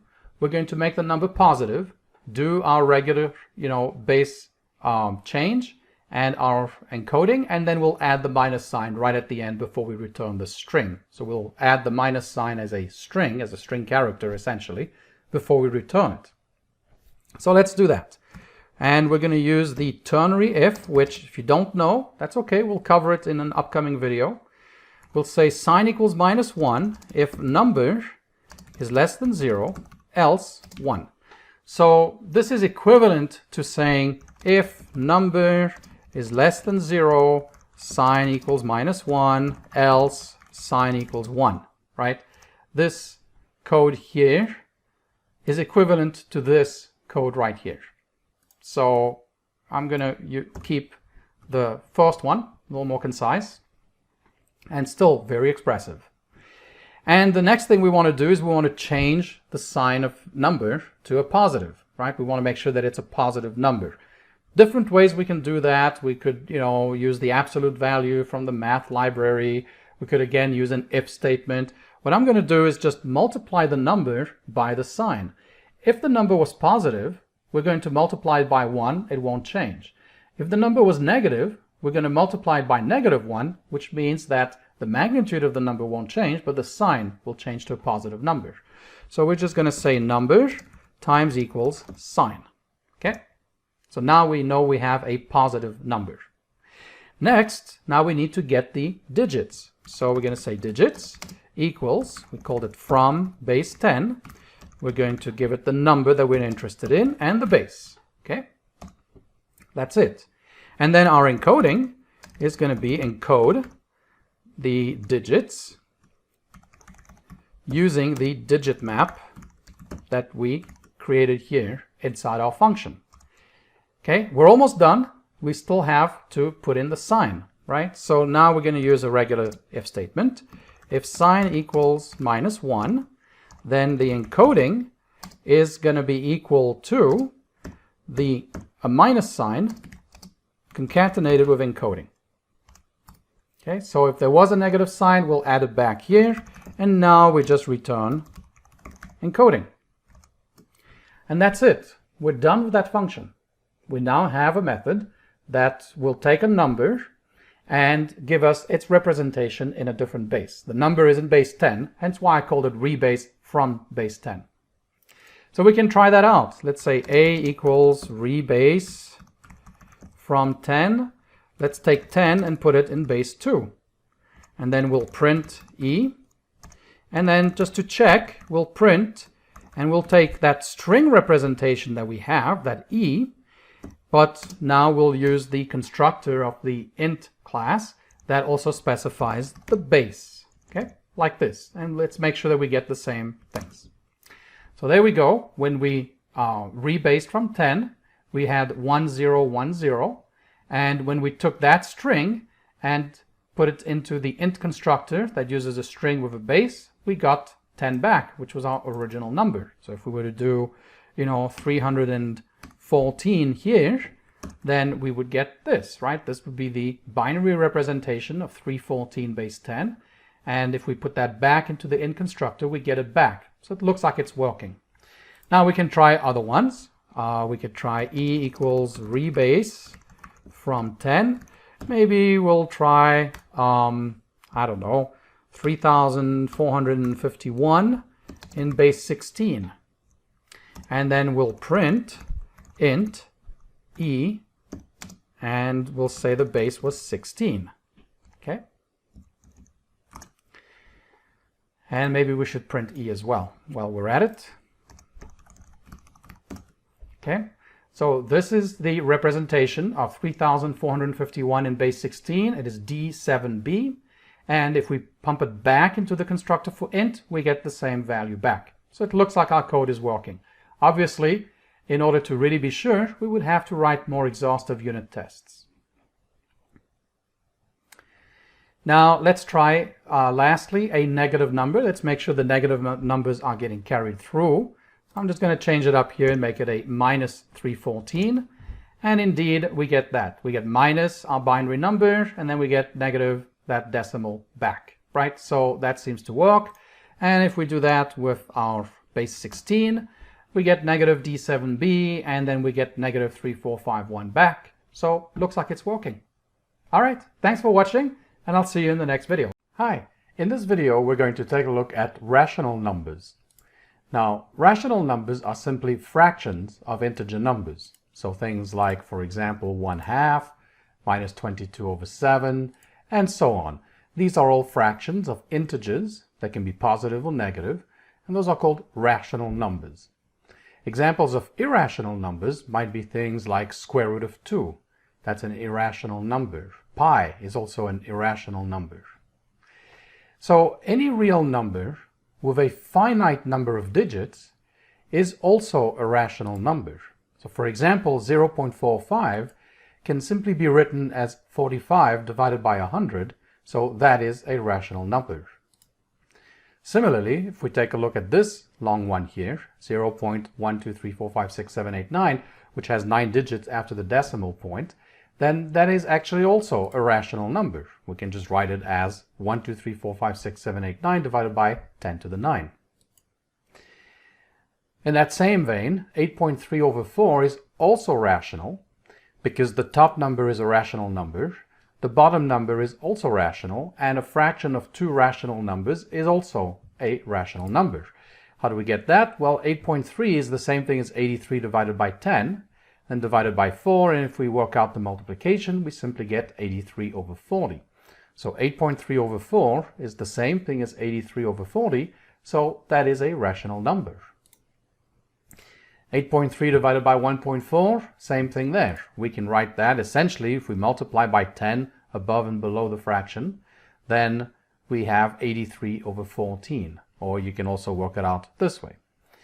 So that is also a rational number. So any real number that has a finite number of digits after the decimal point and a finite number of digits before the decimal point is a rational number. So let's take a look at the fraction class. That is used in Python to represent rational numbers. And that comes from the fractions module. There is a fraction class in the fractions module that we can use to handle those numbers. So the first thing we'll need to do in our code is to import the fraction. Either we can import the entire module, or we can just simply import what we need from the module. So we'll import the fraction class. And then we can use the constructors of the fraction class to construct new fractions, new rational numbers. So for example, x equals fraction of 3, 4, that will be 3/4, 3 divided by 4. We have fraction of 22/7, right? That will be 22/7. And fraction 6, 10 will give us 6/10, which is 3/5. So fractions are automatically reduced by the fraction class. So in that example, when we take fraction of 6/10, that will actually give us fraction 3, 5, 3/5. It will do that automatically for us. It will find the, it will basically reduce or simplify the fraction as far as it can. Negative signs, well, yes, rational numbers can be negative, and when you look at a fraction, you can really put your negative sign either above or below the line. It doesn't matter. And because it doesn't matter, Python chooses to always put the negative sign with the numerator. So if you were to write fraction 1, -4, you'll end up with a fraction -1, 4. It will switch the negative sign to the numerator. But it means the same thing. They're both the same number. So let's look at the constructors in a little bit more detail. We've seen the first one, where we have to specify the numerator and the denominator. If we don't specify the numerator, it will default to 0. If we don't specify the denominator, it will default to 1. We can also create a fraction from another fraction object. We can also create a fraction from a float, and we'll take a look at that in a minute, as well as decimal. And decimals and floats are both representations of real numbers. So basically we can take a real number and cast it or convert it to a fraction using these two variants of the fractions constructors. An interesting one too is we can pass in a string. Now we've seen that before with integers, right? We can pass a string that evaluates to an integer and we can create an int out of it. So very similar here. We can pass in a number, let's say 10, right? So that's really going to be an integer, and we can create a fraction where we're creating an integer in the numerator, right? And then the denominator is going to be 1 because it's not specified. So when we get that, it's actually equivalent to fraction 10, 1. So we can pass in things like that. We can even pass in a real number, 0.125. This is a float. 0.125 is 1/8. And in fact, when we do that, we get fraction of 1,8. What's more interesting is that you can actually specify your fraction in this format here using a slash. So the string 22/7, which is 22 over 7, will actually get created as a fraction 22,7. So that's really handy to have that around. Now the standard arithmetic operators are supported, plus, minus, as well as other mathematical operators too. But these standard arithmetic operators result in fraction objects as well. If you add two fractions, you get another fraction, all right? Two rational numbers, you get another rational number. If you subtract, multiply, or divide rational numbers, you end up with rational numbers as well. So for example, 2/3 times a half, well that's 2/6, which is 1/3. And so if we write fraction 2,3 times fraction 1,2, we'll get fraction 1,3. So again, Python will do the multiplication for us and also automatically reduce, right? So it will go from 2/6 to 1/3. Similarly, we have that with addition. Python will find the greatest common denominator, which in this case is 6. So 2/3 plus 1/2 ends up as 7/6. And in fact, that's what we will get as well in Python. Now we can also recover the numerator and the denominator of the fraction objects by using the numerator and denominator properties of our fraction object. So for example, let's say we have fraction 22,7, then x.numerator will return 22, it will be an integer, and x.denominator will also be an integer, and in this case it will return 7. Now, let's get back to this statement that we had earlier that floats have a finite precision. Now, we'll examine floats in a lot more detail in an upcoming video, but for now, we have a computer, and any number that we can store in the computer is finite. So, floating point numbers are also finite in the sense that you can only use so many digits to represent any particular number. So in any computing language, floats have a finite precision. We don't have an infinite amount of numbers that we can use. So what that means, remember what we said, that any real number that has a finite number of digits is a rational number.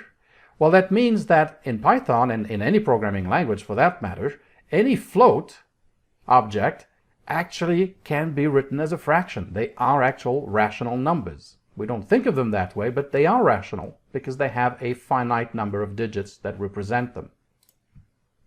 So if we look at fraction 0.75, again, that's a float with a finite number of digits. This is 3/4, and we'll end up with fraction 3,4.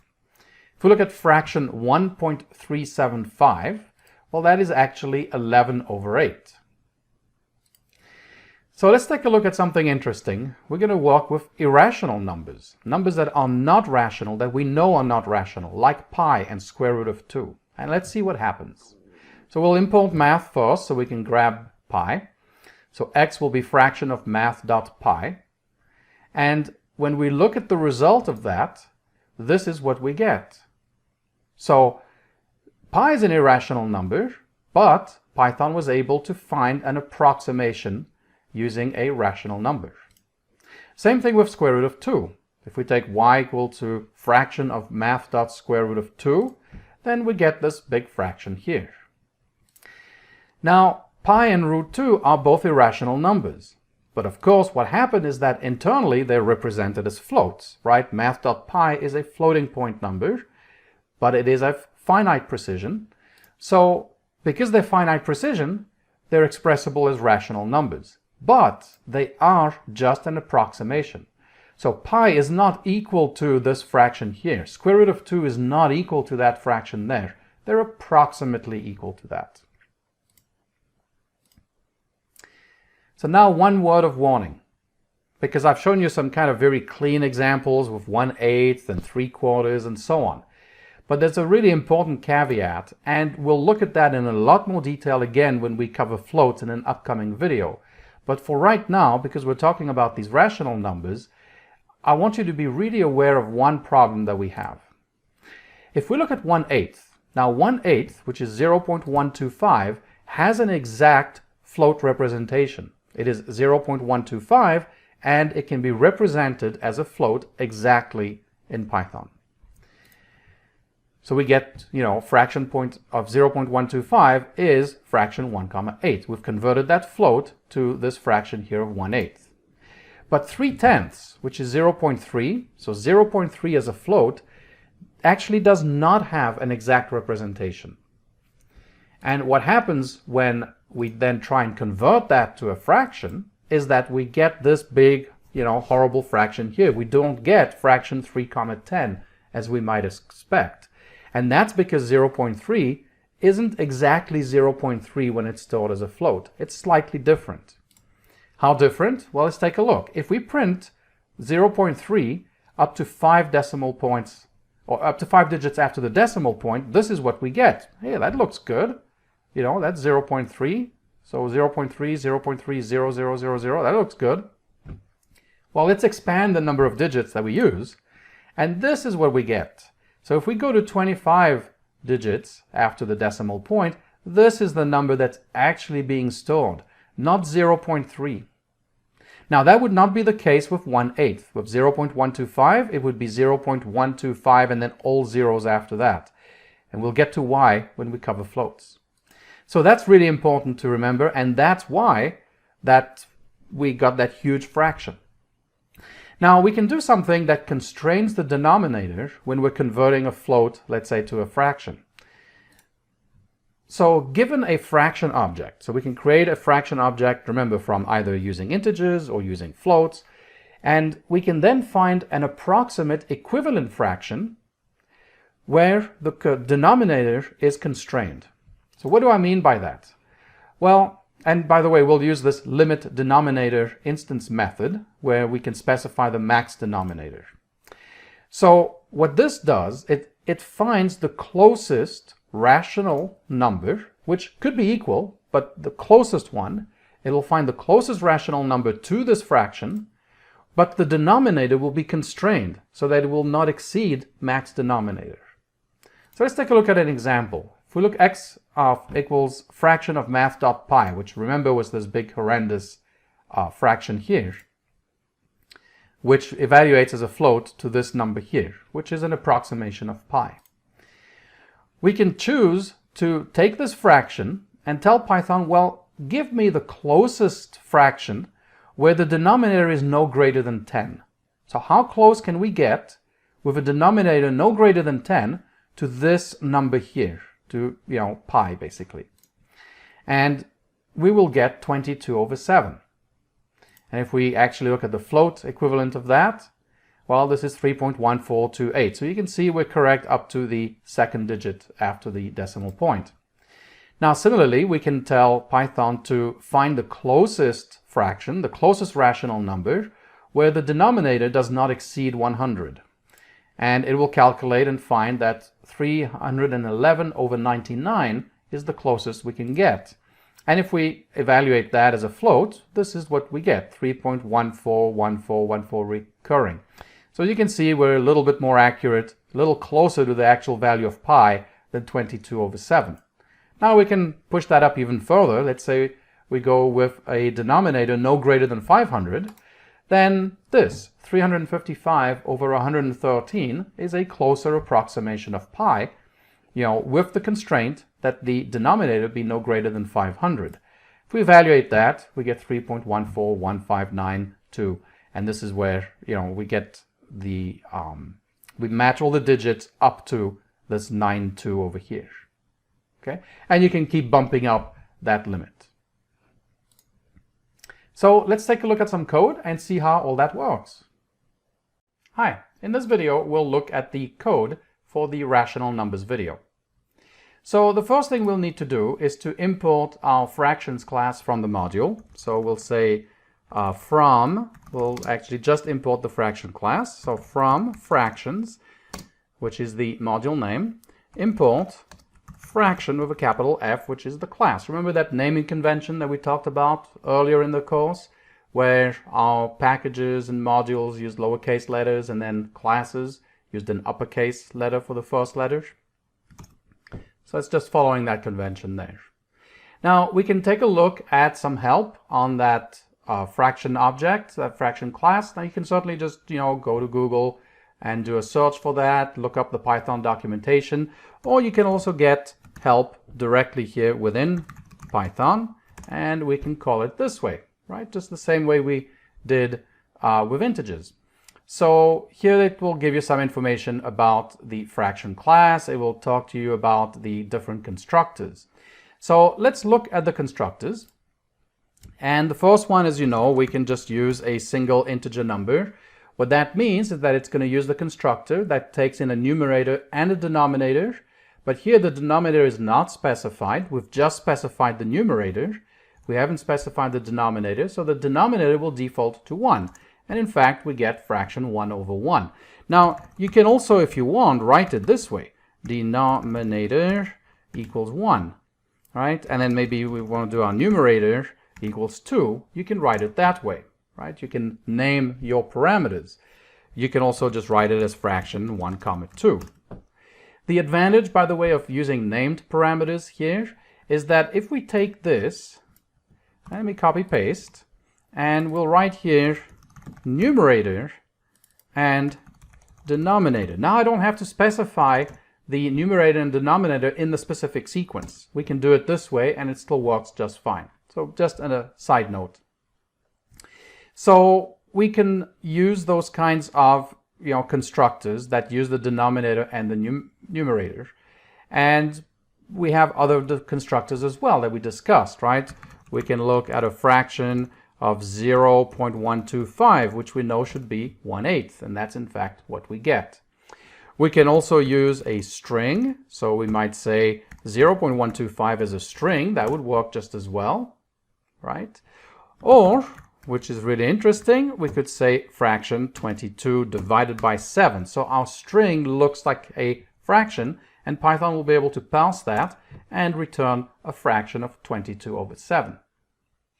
Now, we also have all the different arithmetic operators that we can use. So, for example, let's say x equals fraction 2 comma 3. Let's say y equals fraction 3 comma 4.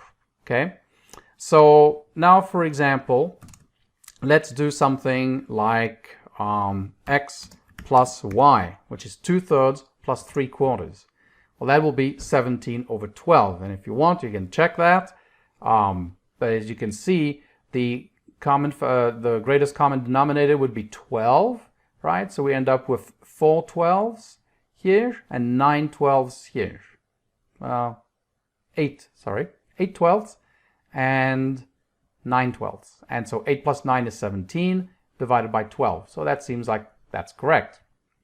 So we can also say x times y, and x times y will be 1/2. 2/3 times 3/4 is 1/2.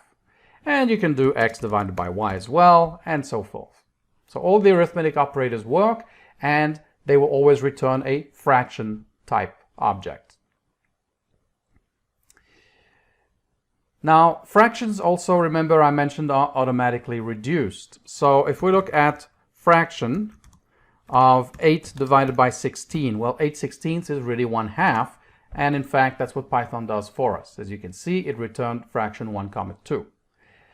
Also, we talked about the negative numbers. So if we do 1 comma negative 4, which is negative 1/4, well, we can put the negative sign above or below the line. It doesn't matter. It's mathematically equivalent. And Python will choose to put the negative sign with the numerator. Speaking of numerator, we can recover the numerator and denominator of a fraction. So let's say we do this, x equals fraction 1 comma negative 4, okay, which remember is this 1 with a negative sign comma 4. We can recover the numerator by looking at the numerator property of that object. That will return negative 1. And similarly, we can look at the denominator by looking at that property, and we get the denominator back. So that's how you get the numerator and the denominator. Now, one thing we talked about was the fact that floats have a finite precision, right? So any real number in Python is represented using a finite number of digits, and therefore they're actually all rational numbers. And to look at that, we're going to work with some irrational numbers like pi and square root of 2. So let's go ahead and say x equals fraction of math.pi.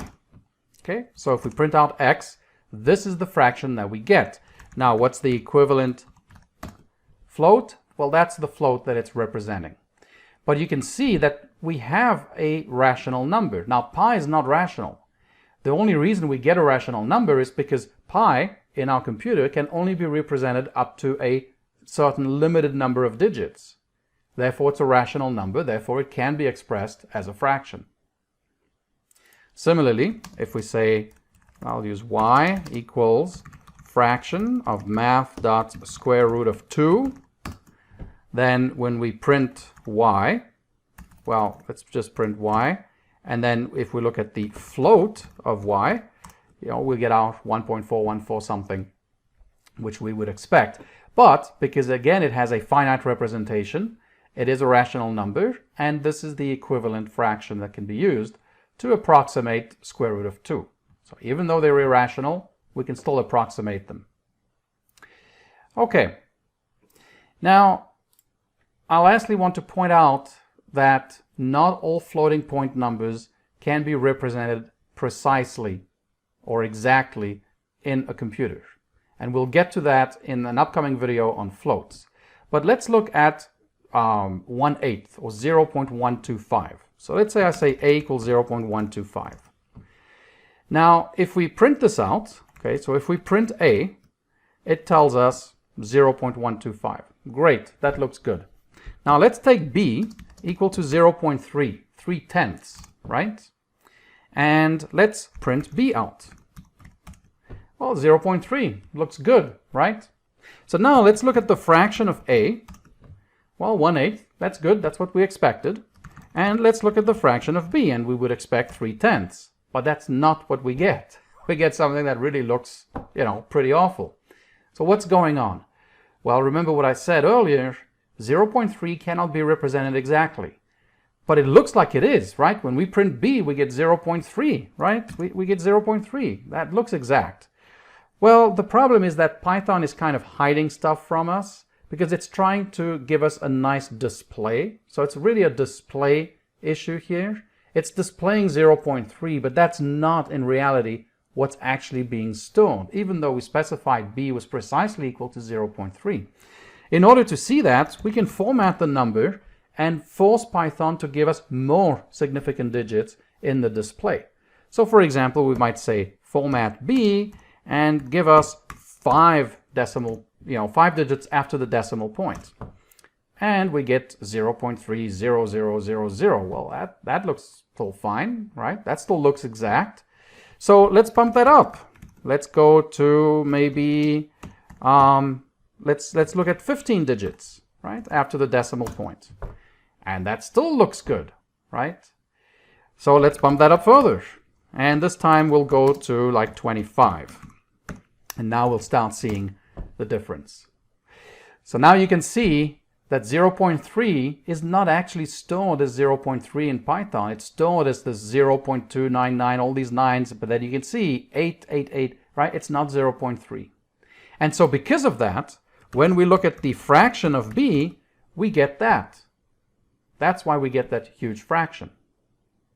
Now, if we know that our float, has a certain number, has a certain constraint on how big, the denominator can become, then we can use that limit denominator method to actually, get an approximation of this float here using a fraction whose denominator doesn't exceed a certain amount. And so we could do something like this. If we say x equals fraction of 0.3, okay, then we can say x dot limit denominator, and we can specify that the limit, let's say, would be 10. So we don't want a denominator greater than 10. And we get 3/10 back, right? So now we have our 3/10. So of course this works with any floating point number. So we could say x equals fraction of math.pi. Okay, so if we print x, let's just print it this way, we get this fraction over here. We can look at the floating point equivalent of x, that's 3.1415, etc. That's an approximation of pi, pi being of course irrational and actually transcendental. You don't get a finite number of digits to represent pi, and it never, you never get recurring digits. So, or recurring sequences of digits, I should say, to be more precise. So we can get approximations of pi with other fractions by using this limit denominator. So we might say x dot limit denominator, and we'll limit the denominator to 10, let's say. So what's the closest fraction that we can get to x, but with a denominator of no greater than 10? And so we get 22/7. And if we look at 22 divided by 7, well, that's approximately pi, right? 3.14, and then after that it, falls off. But of course we can go further. We can say limit denominator, let's say 100, and we get 311/99. And you can go further if you want. Let's say 10,000. Well, for 10,000 it still sticks to 113. So how about 100,000? Now we get this fraction here. And if we try and evaluate that fraction, we can do it in one of two ways. I guess let's do it this way. I'll copy that and copy this one. And there we go. Okay, that's our approximation to pi now, using a fraction whose denominator cannot exceed 100,000. All right, so that can be pretty useful when you want to constrain your denominator. All right, thanks for watching, and I'll see you in the upcoming video on floats. Hi, and welcome to this video on floats. We're going to start by looking at the internal representation of floats. How are real numbers, floats, actually represented in the computer? So the float class is what Python uses by default for real numbers. So when you type, a equals 10.5, then the default class that is used by Python is called a float. Now there are other ways to represent these real numbers, and we'll look at that shortly in the decimal class. But the float is the more common one to use because decimal has some disadvantages, such as speed, takes up more memory, they're a little bit more complicated to use. Now the Python float, and I'm talking about CPython in particular, is actually implemented using the C double type, the double precision floating point type in C, which is usually implementing an IEEE standard for floats, and it's this standard here, the IEEE 754 double precision binary float. That's a mouthful. Very often it's shortened to just binary 64. But it is a standard way of representing floating point numbers in computers, and many languages will use it, not just Python. C uses that, as well as many others. Now, the float uses a fixed number of bytes. Remember when we looked at integers, we saw that integers could grow as large as we wanted to, and it would just take up more and more memory space as needed. Floats are not the same. Floats are a fixed width. In other words, they have a fixed number of bytes that can be used to store and represent floating point numbers. In particular, it uses 8 bytes, and that means 64 bits. But Python also has some overhead too with objects, which means that in reality, when we create a float in Python, we're actually using up 24 bytes. But no matter how large our number is, as long as it fits within, what a float can actually contain, we only are using 24 bytes. Now, this 8 bytes and 64 bits kind of depends on the C compiler as well. So in this case, what I'm really referring to is my version of Python, which is CPython 3.6 on a 64-bit operating system. Depending on how it was compiled, how the Python interpreter was compiled, the C double may actually be a little different. So that kind of depends. But in general, more often than not, you're using the standard CPython interpreter, which means you're dealing with a 64-bit float. Now, those 64 bits are assigned to different parts of a real number. And let's take a look at that. So the first thing is we need a sign, right? Is it positive or negative? So we'll use 1 bit for that. And in general, we'll use 0 to indicate that the number is positive and 1 to indicate that the number is negative. Now, we also have an exponent. And what do I mean by an exponent? Well, if we look at this number, 1.5 e to the negative 5, right? This is the same thing as writing 1.5 times 10 to the negative 5. And this notation is standard in Python. You can use that to create, a literal for a floating point number. The case of e can also be lowercase, it doesn't matter. But this number here, this negative 5, that is the exponent. So any number can be written as a number times 10 to the power of something. And that something is the exponent. And that exponent, 11 bits are reserved for it, which means that the exponent's range can be from a minus 1022 to 1023. And then the rest of the 64 bits, which is 52 bits, is taken up by the significant digits. So that gives us about 15 through 17 significant digits, and I'm talking about base 10 digits, so 0 through 9. Now, what are significant digits exactly? Well, you can think of it very simplistically as all the digits except leading and trailing zeros. It really has to do with how the numbers are represented in memory and the number of digits that we need to represent that number in memory. But simplistically, just remove leading and trailing zeros, and that's the number of significant digits you have in the number. So for example, 1.2345 has 5 significant digits, right? Because you need all of these digits to represent the number. Same thing, 1234.5 also has 5 significant digits.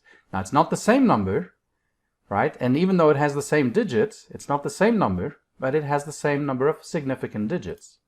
Same thing with this number here, 12345 with 1, 2, 3, 4, 5, 6 zeros after that. Well, that is also a number with 5 significant digits, because this is really nothing more than 12345 times 10 to the 6. And so the 6 is the exponent. Well, that's stored in the exponents. And the 12345 are the significant digits. So we still have 5 significant digits.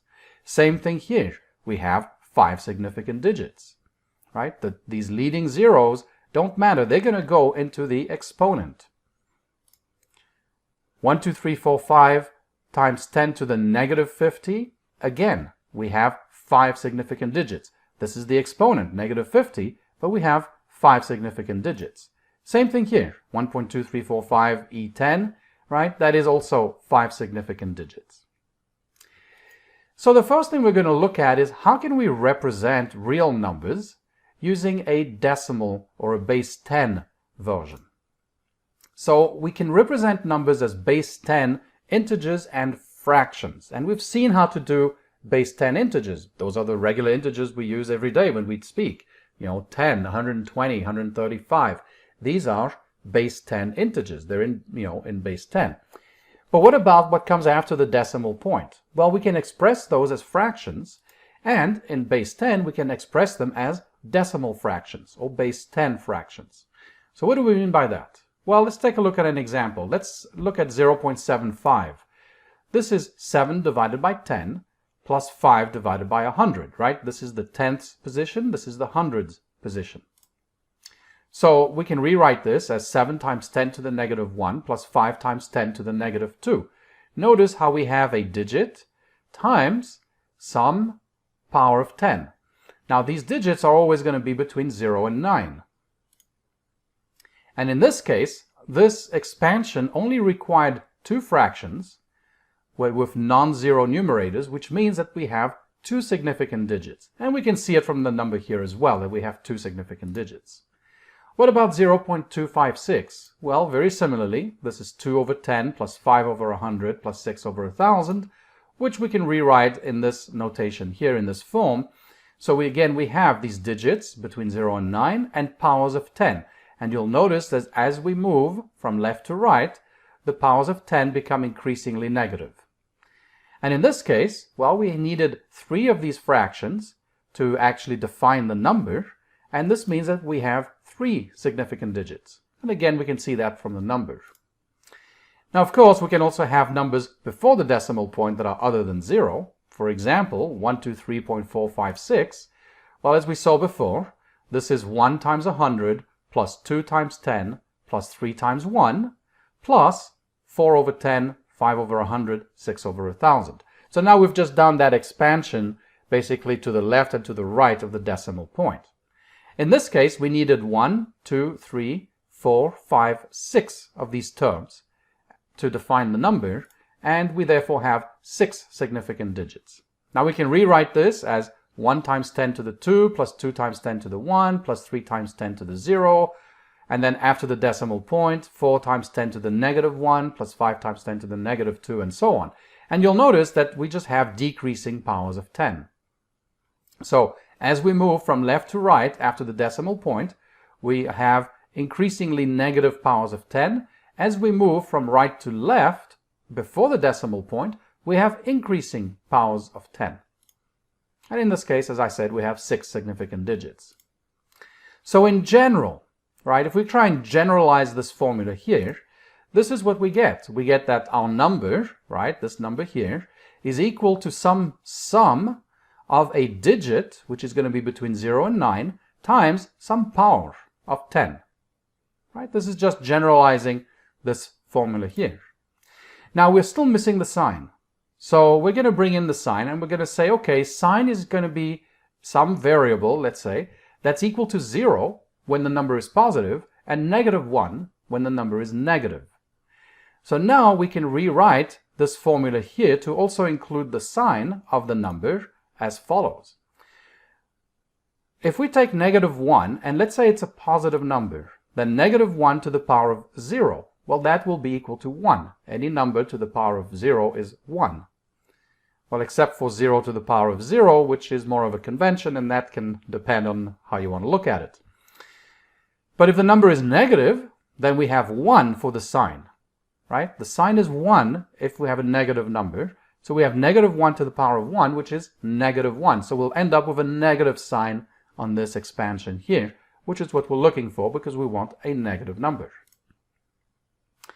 Now, one thing that comes up when we do expansions like this is that some numbers cannot be represented using a finite number of terms, right? And again, this is the expansion here. Well, obviously, numbers such as pi or square root of 2 don't have a finite representation, right? We cannot write, we don't stop here after the decimal point. We have an infinite number of digits after the decimal point, and same thing for square root of 2. So obviously this summation here is going to be infinite. We're going to end up with an infinite series. So that's pretty obvious.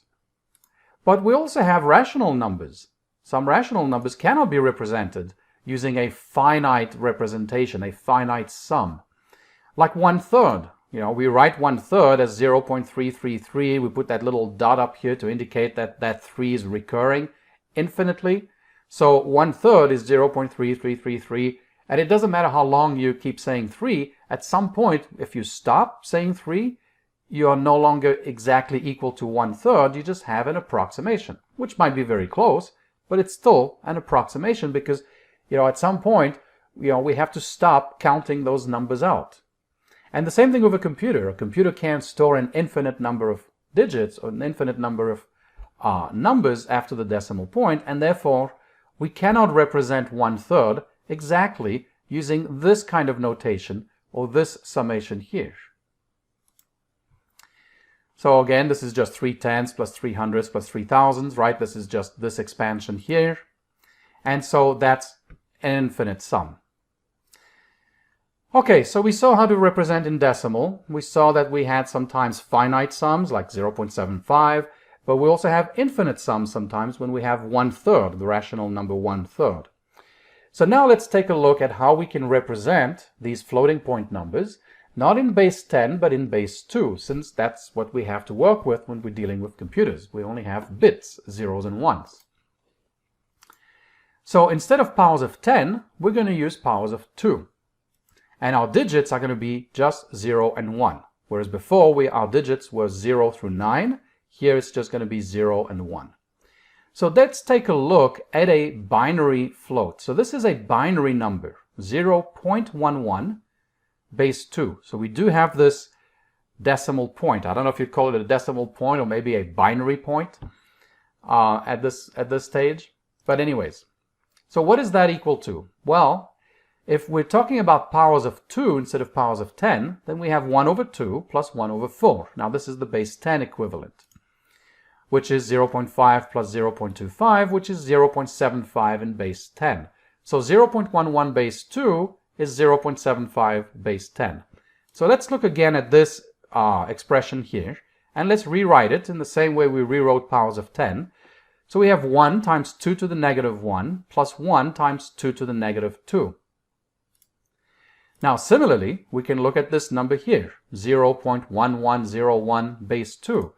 Well, that's 1/2 plus 1/4 plus 0 over 8 plus 1 over 16. Again, these are powers of 2. So if we calculate the number, we get that that's equal to 0.8125. So 0.8125 base 10 is 0.1101 base 2.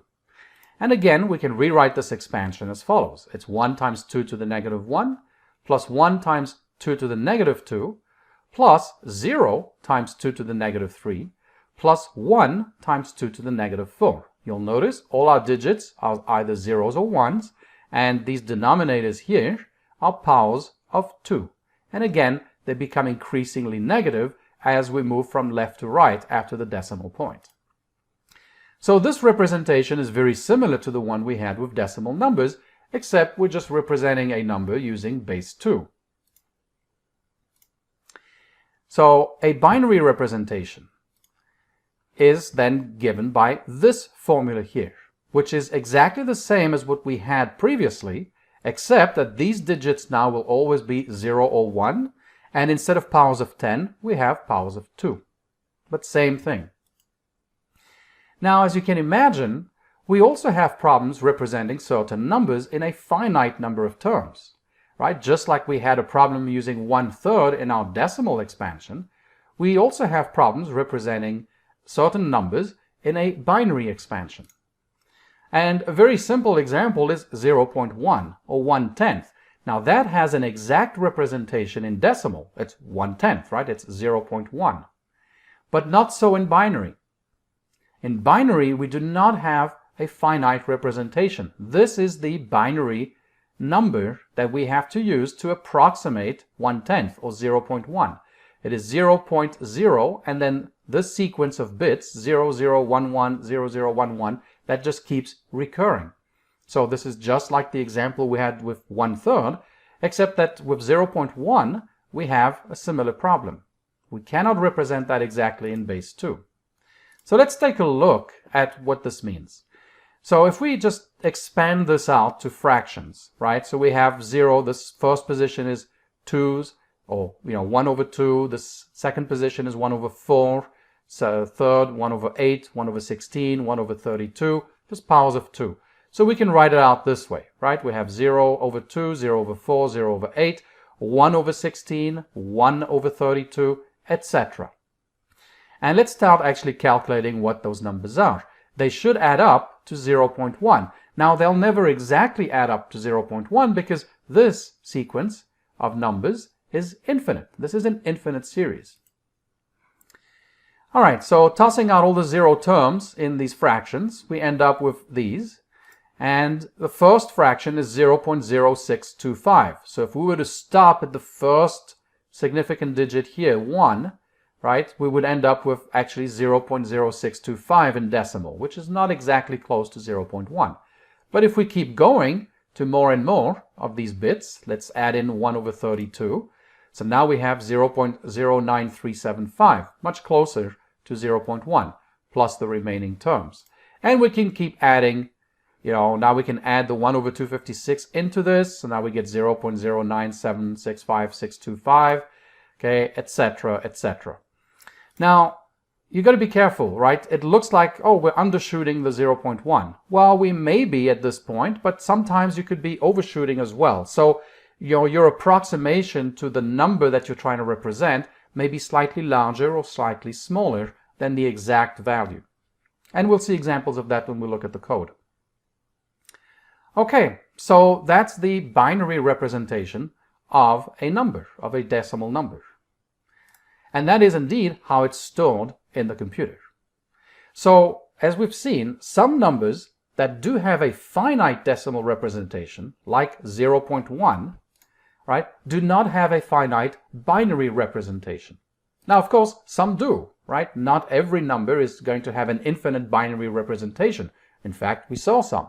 0.125, right, was 1/8. That's a power of 2 in the denominator, so we know that we're going to get an exact binary representation. Right, so 0.75 base 10 was 0.11 base 2. Again, that's a finite representation. Same thing with 0.8125 in base 10. That has this binary representation, 0.1101. That's also finite. Now, because these are finite representations, this means that we have an exact float representation. So when we type in 0.75 in Python, exactly 0.75 will be stored. Okay, it will be precise. On the other hand, if we say a equals 0.1, we are not going to be storing 0.1 exactly. It's going to be that 0.999, and a bunch of numbers after that, right? Because it is this infinite representation. So because of that, we only have an approximate float representation in Python. And this isn't a shortcoming of Python. This is going to be true of any computing language. It's because of the fact that computers use binary, use bits, zeros and ones. And so therefore, at some point, we have to basically transform our decimal number into a binary number. And because of that, we run into these approximation issues. So let's switch to some code and see how all that works, and we'll do that in the next video. Thanks for watching, and I'll see you in a bit.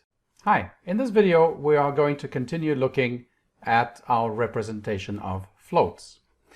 So the first thing we can do is look at the help, if we want, for float.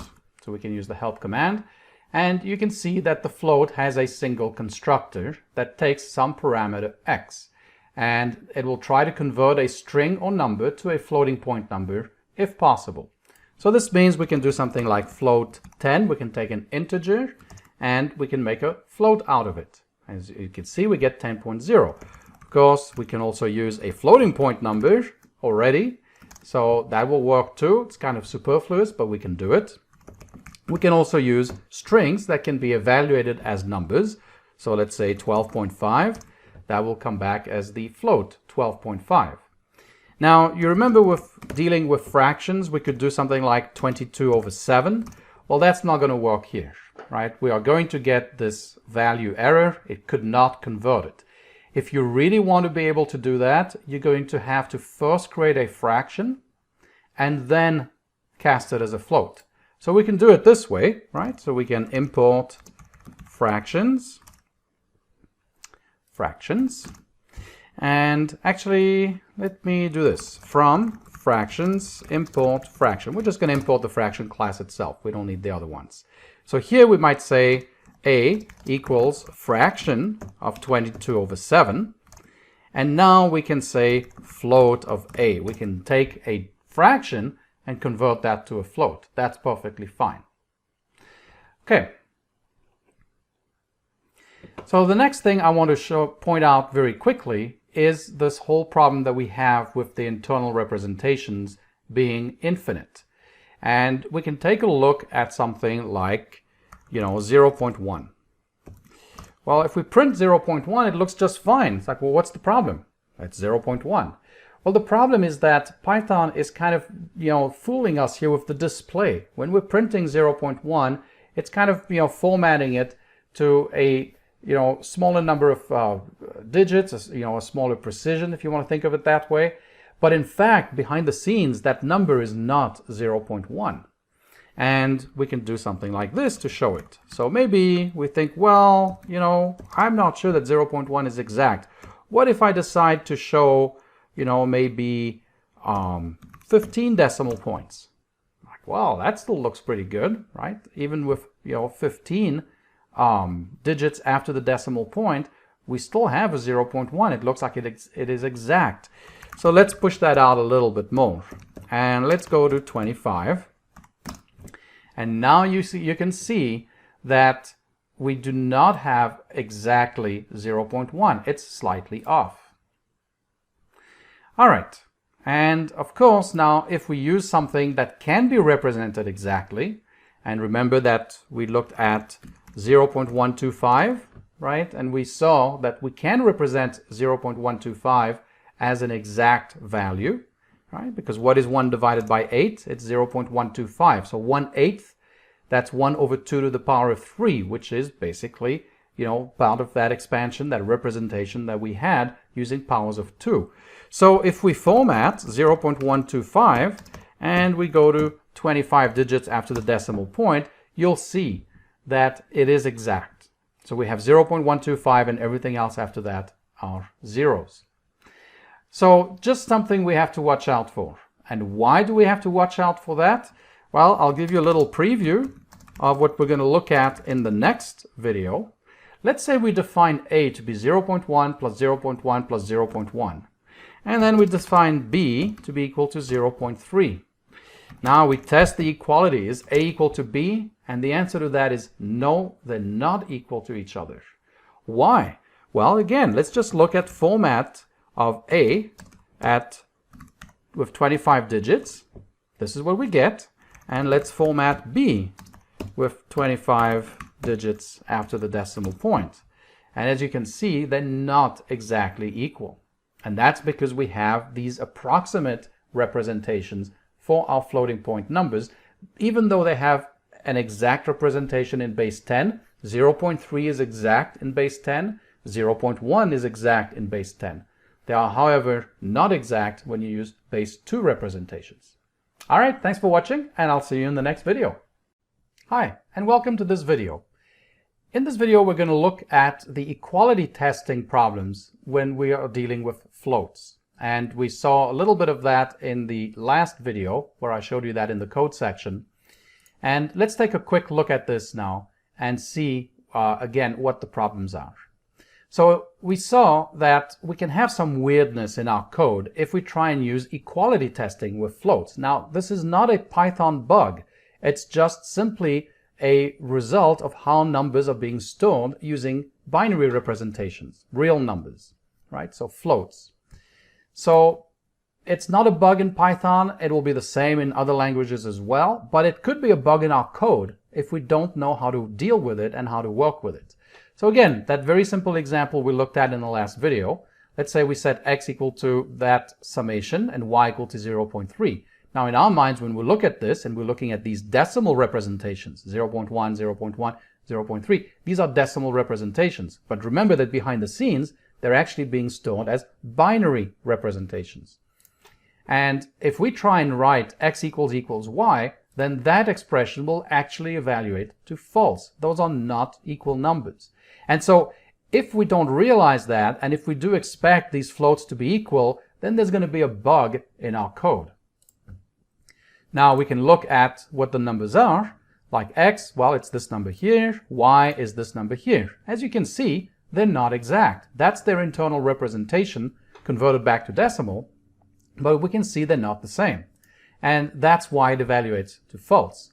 Now, using rounding isn't necessarily going to solve the problem either, depending on how you use rounding. Because you can't expect round 0.1 comma 1, which is rounding 0.1 to 1 decimal point, and we'll take a look at rounding in a future video. But that representation of this number here, well, it's the same as 0.1. It can't be, a better or a more precise representation. It's going to be the same. So if we try and do something like this, well, we end up with the same problem. This also evaluates to false. But you could use it if you use it around the entirety of the left-hand side and right-hand side of your equality comparison. So you could write it this way instead. You might say round this summation to 5 decimal points or 5 digits after the decimal point, and test whether that's equal to round 0.3 to 5 digits after the decimal point. And obviously that will be true. So that's one way of doing it, but this isn't very flexible, right? You're just rounding basically. And then we also get into issues with rounding, because what does rounding mean? And as we'll see later, it's not, necessarily what we're accustomed to with rounding. So there's probably a better way to do that. But at this point, we have these two methods. We can round both sides of the equality expression to some, number of significant digits. So something like this. But more generally, we could use an appropriate range. Let's say some value, let's call it epsilon, within which two numbers are considered or deemed to be equal to each other. So formally, the definition would be something like this. For some epsilon greater than 0, epsilon is your choice. You can pick it as small as you want, but a positive number. So 0.0001 if you want numbers to be within 0.0001 of each other. Then A will be equal to B if and only if the absolute value, the distance between A and B, is less than this epsilon value you specified. So as long as the difference between the two numbers is less than some small, positive number, then we can consider the two numbers to be equal. They're approximately equal. They're close to each other. So you could write your own method. Let's say def is equal. We pass in the two numbers x and y. We pass in this tolerance, this epsilon value, and we look at the absolute value of x minus y, and we use the floating point absolute value that's in the math module, and we test whether that's less than that epsilon we passed in. If it is, they're close. If it's not, they're not considered close. So this can be tweaked by specifying that the difference between the two numbers be a percentage of their size. In other words, the smaller the number, the smaller the tolerance. The larger the number, the larger the tolerance. In other words, are two numbers within a percentage of each other, right? Within a certain percentage of each other. This is just a tweak. Instead of using an absolute value here, we're using a relative value.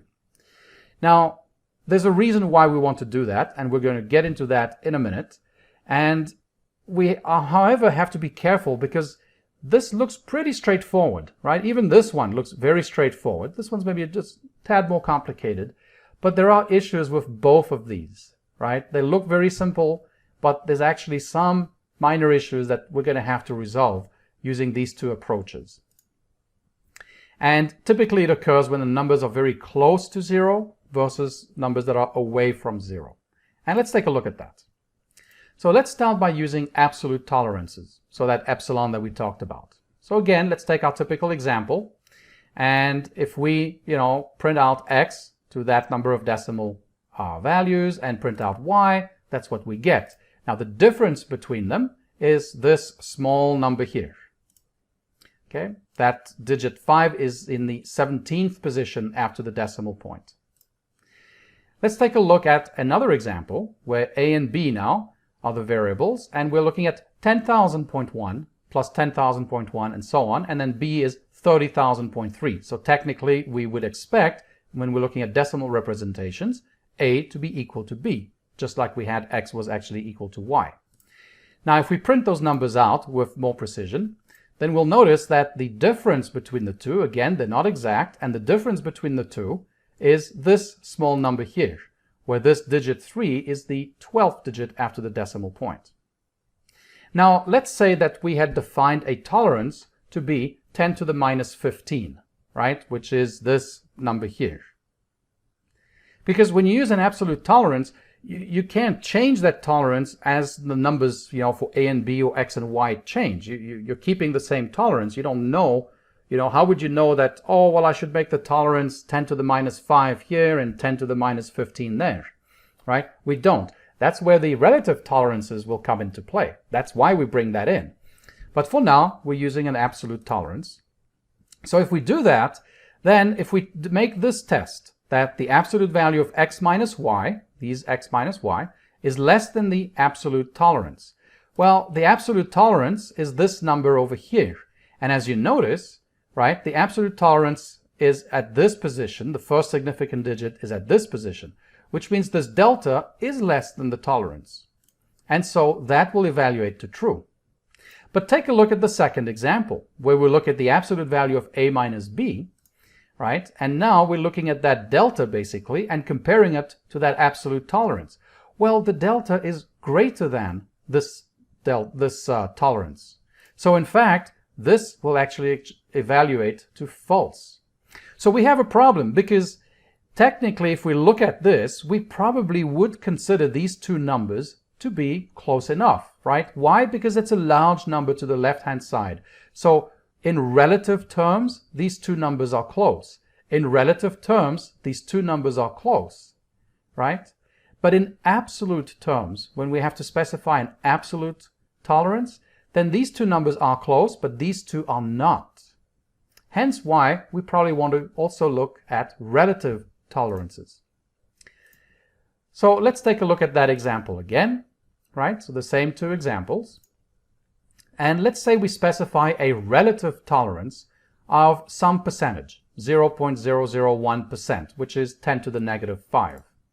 In other words, that's the maximum allowed difference between the two numbers, but relative to the larger magnitude of the two numbers. So we're going to calculate an absolute tolerance, but it's going to be based on the magnitude of the numbers we're looking at. So we'll look at, let's say, A and B. We'll look at the larger of the two numbers, calculate what is 0.001%? What does it mean to be within 0.001% of the larger of the two numbers? If that second number is within that amount, then they're considered close. So let's just take a look at what that means. That means that we're going to calculate an absolute tolerance, which is going to be our relative tolerance times the maximum magnitude. We don't care about the signs, right? We only care about, we'll care about the signs when we look at the difference between the two numbers, but when we're looking at the tolerance, we only need to look at the magnitude of the numbers. So in this case, the tolerance would be, if we use this formula here, would be 0.000003. And in the second example, our tolerance would be much bigger, 0.300003, right? So you notice that the tolerance that we would use as an absolute tolerance is smaller here than here. And that kind of makes sense because this is a much larger number. So to be within 0.001% means that, we can be a little bit more off than in this example here. And again, it makes intuitive sense when we look at it mathematically. Yeah, these two numbers are close if they're within a certain amount. But if these are within a certain amount after the decimal point, well, that's okay because it's a big number in front. So in this case, if we calculate that now using these tolerances we calculated here, if we use the same formula as before that we used for an absolute tolerance, that will evaluate to true. And the second one with A minus B will also evaluate to true. In other words, success. We've solved it. But have we? And the answer is not quite. We're not quite there yet. Remember I said it gets tricky. So let's take a look. Let's take a look at this example, right? So we have x, which is a number that's very close to 0. And for simplicity, I made y actually exactly equal to 0. So x is 10 to the negative 10. Now, if we use a relative tolerance here, then even if a large one, 0.1%, that means 10 to the negative 3.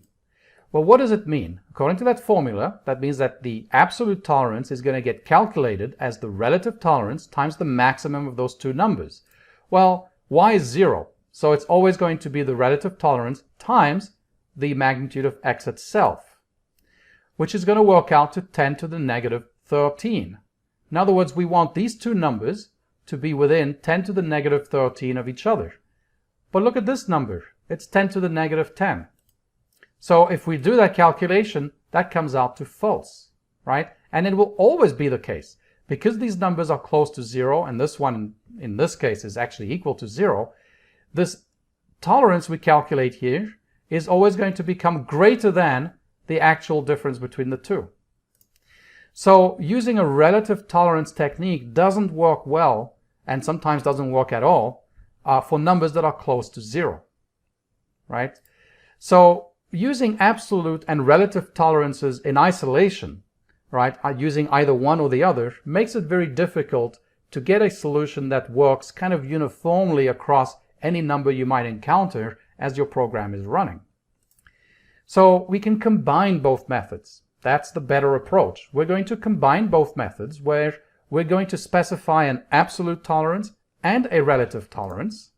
And then, after we've done that, we'll use the larger of the two tolerances, the larger number, right? Because remember, they're always positive. So we're going to take the number that's closer to 0, that's further away from 0, and use that as our tolerance in our calculation.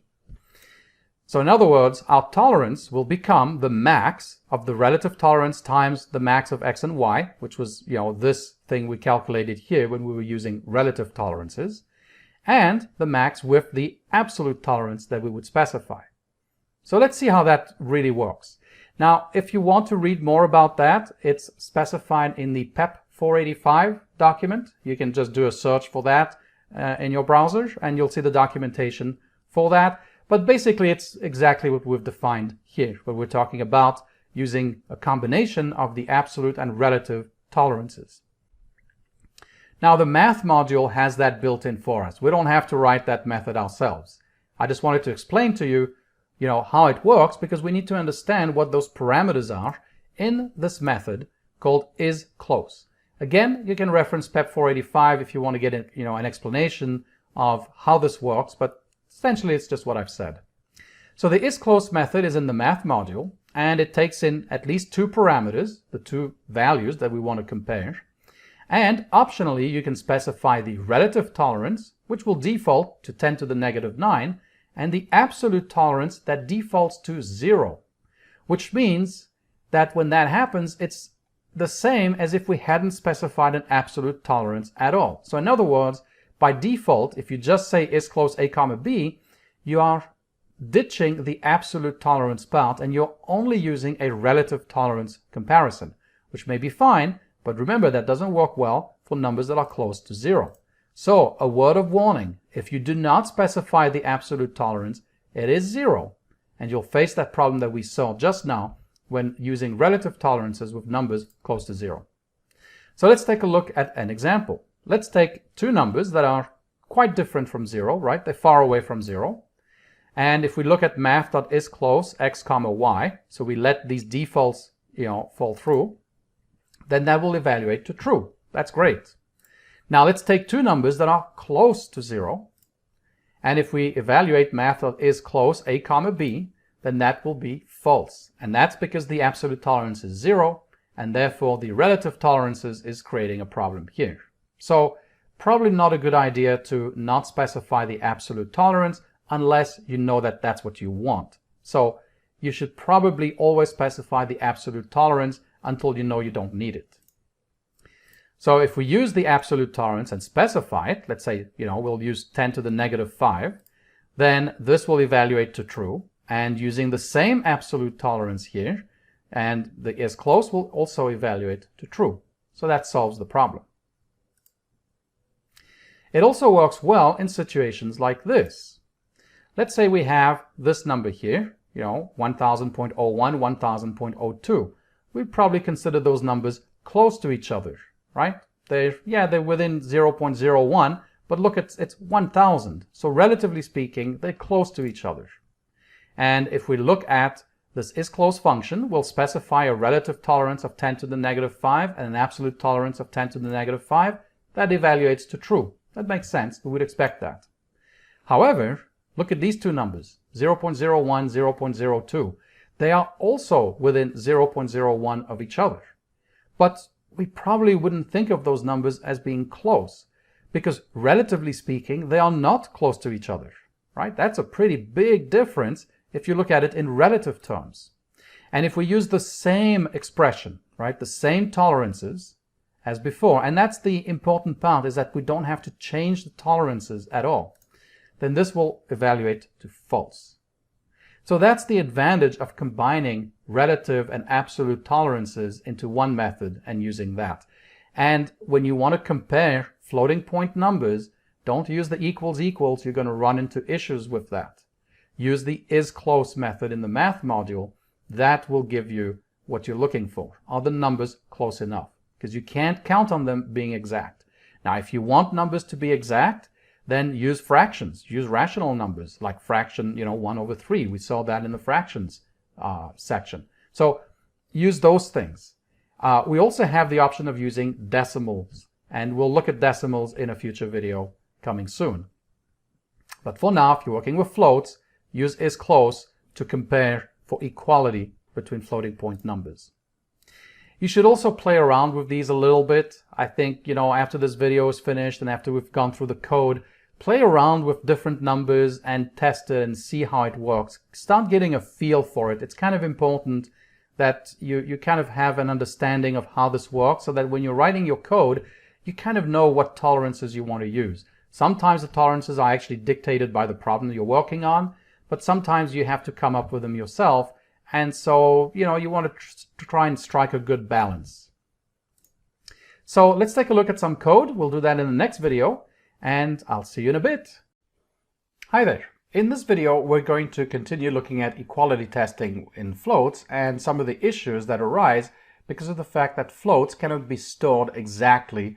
At least the binary representation of a float isn't necessarily a finite representation, which means we only have an approximation to the number that we want to store. So, for example, we saw that if we take x equals 0.1, then if we format x to actually display, let's say, 25 digits after the decimal point, we end up with this number here, right? So 0.1, even though if we print x, it will tell us 0.1. In fact, it's not exactly 0.1. On the other hand, we might have something like x equals 0.125. Now we know that that is equal to 1/8. So that is a power of 2 in the denominator. So we do have an exact representation for that. So if we were to take this code again, then as you can see, we do have 0.125 and then everything is 0 after that. So that works, right? Which means that if we do something like this, x equals 0.125 plus 0.125 plus 0.125, okay? So that's x. And let's say we set y equal to the sum of those three numbers, which is 0.375, okay?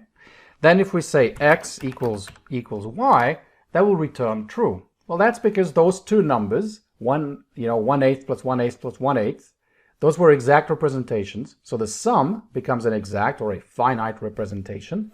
And then y is the same thing. It has a finite representation, and the number of significant digits fits within what can be handled by the float type in Python. So that works. But on the other hand, if we do this, let's look at 0.1 as we did before. And let's say y equals 0.3. Then when we do x equals y, that turns out to be false. And that's because 0.1 and 0.3 do not have finite binary representations. Therefore, they can only be stored as approximations in our float data type. Okay. So how do we compare floats? And we looked at that in some detail in the previous video. And we really have two ways of doing it. One is to round. We could do something like this. We could say round x, comma 3 equals round y, comma 3. So we're rounding x and y to 3 decimal points. Now, what are x and y? Let's just print that out quickly. Let's let's format x25f. Helps if I type it correctly. Okay, so that's x. and y, we can do the same thing to that, and we get that. So as we can see, these two numbers are not exactly the same. And so when we round them to 3 decimal points, what's going to happen? We get true, right? And that's because it's rounding this 29999 to 0.300, which will be the same as this round here. The problem with round is that if you think about what round is doing, it's basically doing a test to see how close the two numbers are within an absolute tolerance, right? Because we're rounding to 3 digits after the decimal point. We're saying, are they within, you know, that number here? Are they within 0.001 of each other, essentially, or 0.0001, right? 3 zeros and a 1.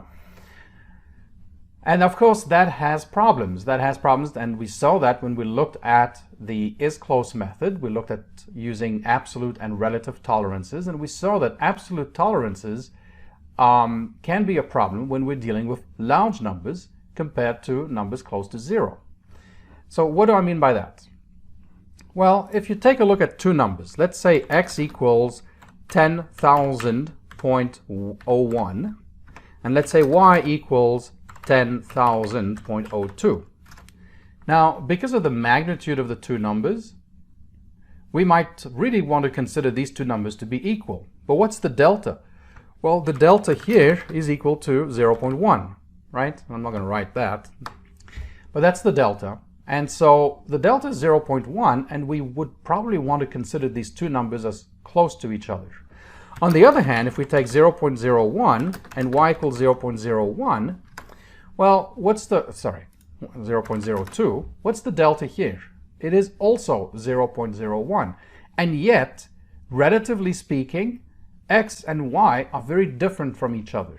Why? Well, y is 2 times x, right? Y is not 2 times x here. It's a very small difference, right? In fact, if we want to see what that is here, we can just say y divided by x. That will give us an approximate value. It's 1.000999 times x. Whereas here, if we do that, y divided by x, we get that it's 2 times. So that's kind of an issue, right? Because do we consider this close? Do we consider that close? It kind of depends on the problems you're working with, in part. But generally speaking, using this absolute tolerance is going to cause a problem, right? Because it might work and say, yeah, you know, if I round these two numbers, they're not close. Now, if I round them to, let's say, 1 decimal point, then they're not close. And if I also keep round 1, so round to 1 digit after the decimal point of these two numbers, they will also be considered not close. Let's take a look at an example. Round x, comma 1. Okay, what does that give us? That gives us 0.0. So if we do that, and y, comma 1, well, we get that they're true, right? They're close to each other. And in fact, we probably would say, no, they're not close to each other, relatively speaking. On the other hand, if we take x and y equal to those two values, and then we round them off and check up what happens, it tells us that it's true. And in that case, yeah, they're close enough, because relatively speaking, they're close to each other. So for that reason, we're going to use the is-close method instead of the round method, since the round method really is only an absolute tolerance kind of technique. So for that, we're going to import, so from math, we're going to import the is-close method. And if you want, you can always get help on the method itself in your Python console this way. And we can see, as we saw, that is-close takes two parameters, the two values, a and b, that we want to check if they're close to each other, and then the relative and absolute tolerances, which are optional parameters. And if you don't specify relative tolerance, it will default to this value here, 10 to the negative 9. And if you don't specify the absolute tolerance, it will default to 0, which means in essence that if you don't specify the absolute tolerance, we're ending up with a method that only uses the relative tolerance. And as we saw before, using only a relative tolerance can also cause problems. The best way to deal with something that kind of fits just about any number you'll encounter as your program is running is to use both relative and absolute tolerances. So let's take a look at some examples of that. So let's say again, let's go back to our standard one, okay? So we'll look at that.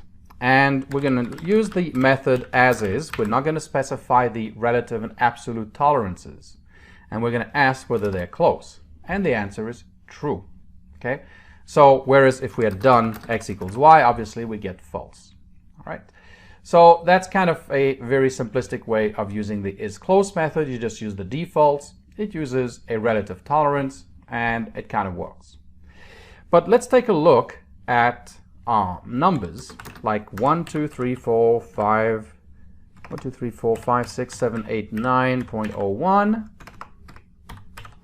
And let's take it y equal 1, 2, 3, 4, 5, 6, 7, 8, 9.02, just to change up numbers a little bit.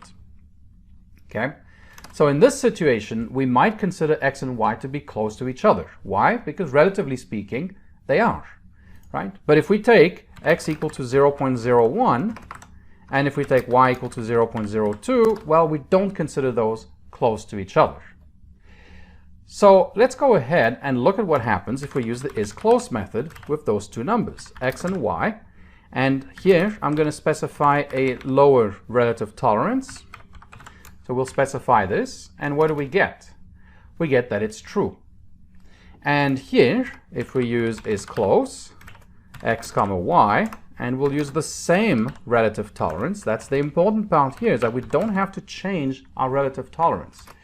And then we get false, which is kind of what we would expect, right? I mean, again, depending on the problems you're working with. But 0.01, 0.02, relatively speaking, are very different.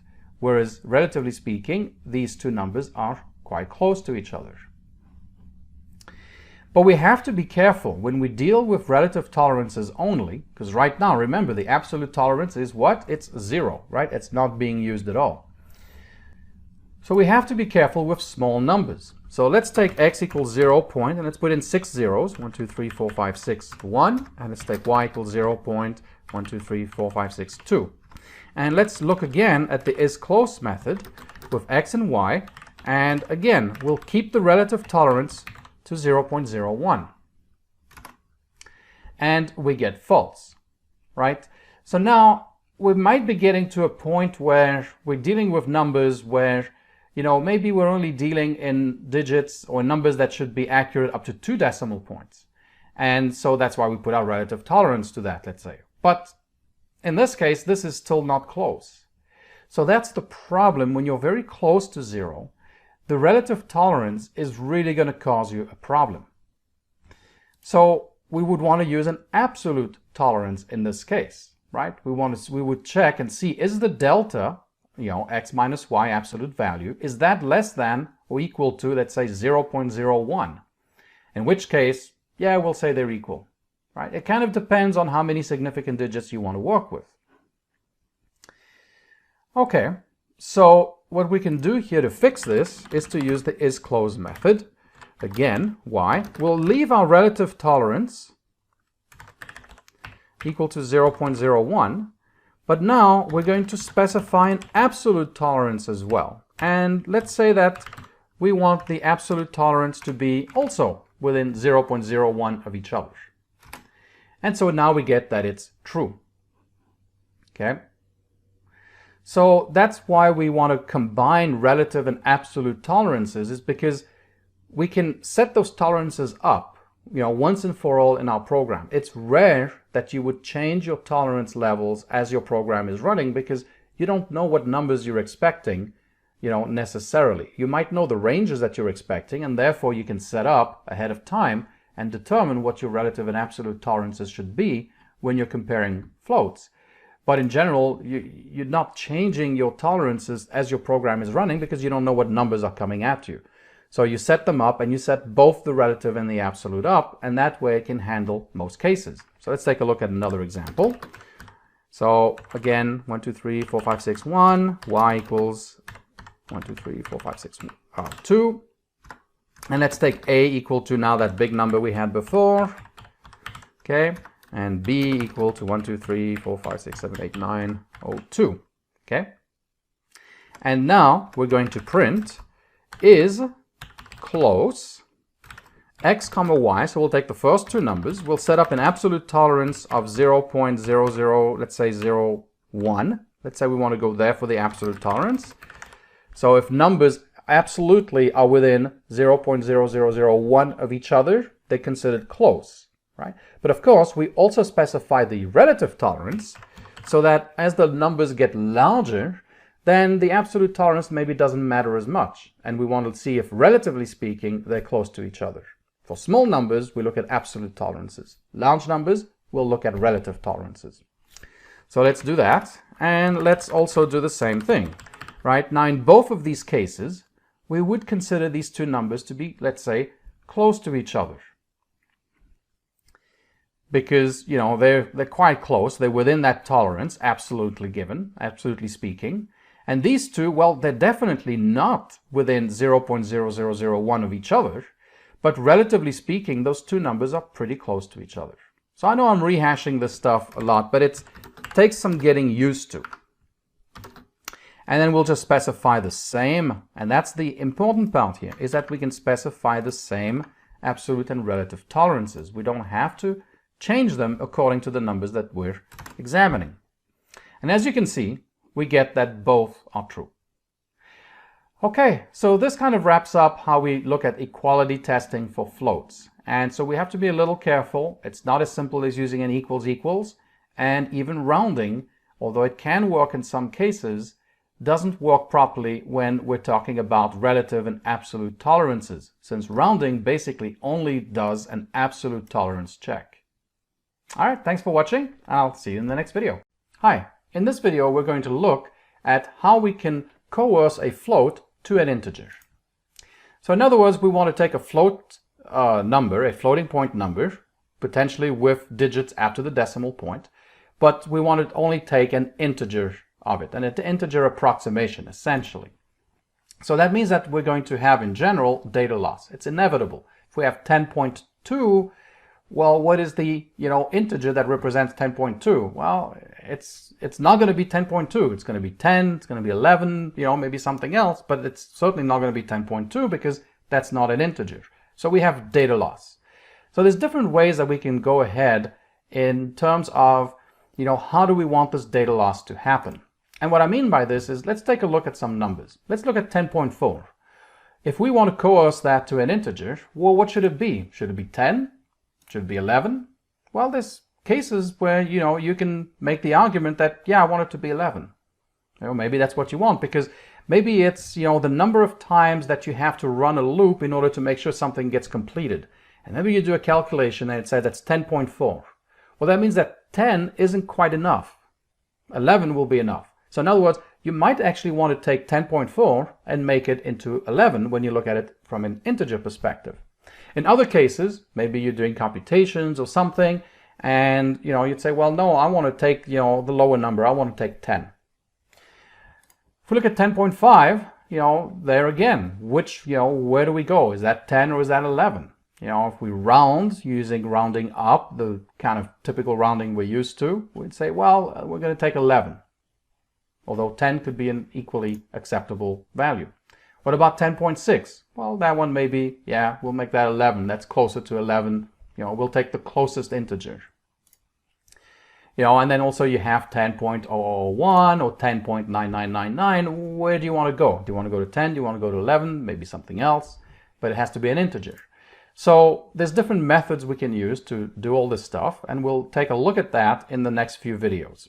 So we have truncation, we have floor, we have ceiling, and we have rounding.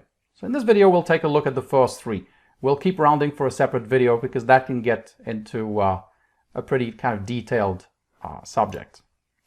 But in all cases, you have data loss. So just pick your poison. You're going to have some data loss when you convert to an integer. So let's look at truncation first. So truncation simply returns the integer portion of the number. So basically, it ignores everything after the decimal point, and you just get the number that's to the left of the decimal point. You can think of it that way. So the math module provides us with a truncation function called trunc. So we can use it this way. We have to import math first, obviously, and then we can call math.trunc 10.4, and that will return 10. 10.5 will return 10, 10.6 will also return 10, right? We're just ditching what's after the decimal point. And it works the same way with negative numbers. right? We just ditch what's after the decimal point and we just retain the integer portion of that float. Now I want to talk about the int constructor very quickly here, because the int constructor in Python accepts a float. So it uses truncation when casting the float to an int. In other words, if you say int of 10.4, it's the same as saying trunc of 10.4, right? And the same thing with these other numbers that we saw before. So if you don't want to, if you want to use truncation and you don't want to import the math library, or you don't want to import just the, trunc from the math library, you can also just use the constructor for int. It will essentially return the same thing. So next we have floor. So the floor of a number is the largest integer that is less than or equal to the number. So in mathematical notation, the floor of x is the max of all the integers that are less than or equal to x. So let's take a look at an example of that. It makes more sense if we use a number line. So here we have the number line 10, 11, and then we have 12, 13, 14, and then 9, 8, 7, 6, etc. on both sides. And 10.4 sits between 10 and 11. So the floor is the largest integer that is less than or equal to the number. So we're looking for the largest integer that is less than x or equal to x. But in this case, less than x. It's 10. So 10 is the floor. Now we also have to consider negative numbers. What's the floor of negative 10.4? Well, you might be tempted to say it's negative 10, but it's not. Why? Let's look at it on the number line again. So here's minus 11, minus 10, and here's minus 10.4, right, sitting right between those two. Again, what's the floor? It is the largest integer less than or equal to x. Well, in this case, the largest integer that's less than x is negative 11. And so that is the floor. So the floor of 10.4 is 10, but the floor of negative 10.4 is negative 11. So for positive numbers, floor and truncation are actually equivalent, right? If we took the trunc of x, we would get 10, and the floor of x would also be 10. And for any positive value, that will be true. But that is not the case for negative values, right? The truncation of x in this case would be negative 10, but the floor is negative 11. So be careful. Floor and trunc are not the same thing when it comes to negative numbers. Now I also want to talk very quickly again about floor division. We saw this div operator a while back, and remember how we defined it. We defined the floor division in combination with the mod operator, right? And we said it satisfied this equality here. So this was integer division, and this was the mod operator. Now in fact, floor division, and the reason why it's called floor division, it's because it's defined this way. A div b is precisely equal to the floor of a divided by b. So that's why we call that a floored division. And if we use this definition for floor division, then it will drive the definition of the mod operator, and it will always satisfy that equality. Okay. So let's look at the floor again. So the math module provides the floor function. So we can get it from the math library. And if we could say math.floor of 10.4, we get 10. If we look at 10.5, obviously any number within this interval here, but not including 11, will floor to 10. Right? If we have a number equal to 11, its floor will be 11, right? Because the largest number less than or equal to x. Right? So in this case, anything from 10 up to but not including 11 will floor to 10. And similarly with negative numbers, if we take any number in this interval here but excluding negative 10, they will floor to negative 11. Okay, so all these will floor to negative 11. So the next one is ceiling. Ceiling is kind of the opposite of floor. Floor, we took the largest integer less than or equal to the number. For the ceiling, we're going to take the smallest integer greater than or equal to the number. So again, in mathematical notation, the ceiling of x is the minimum over every integer such that that integer is greater than or equal to x.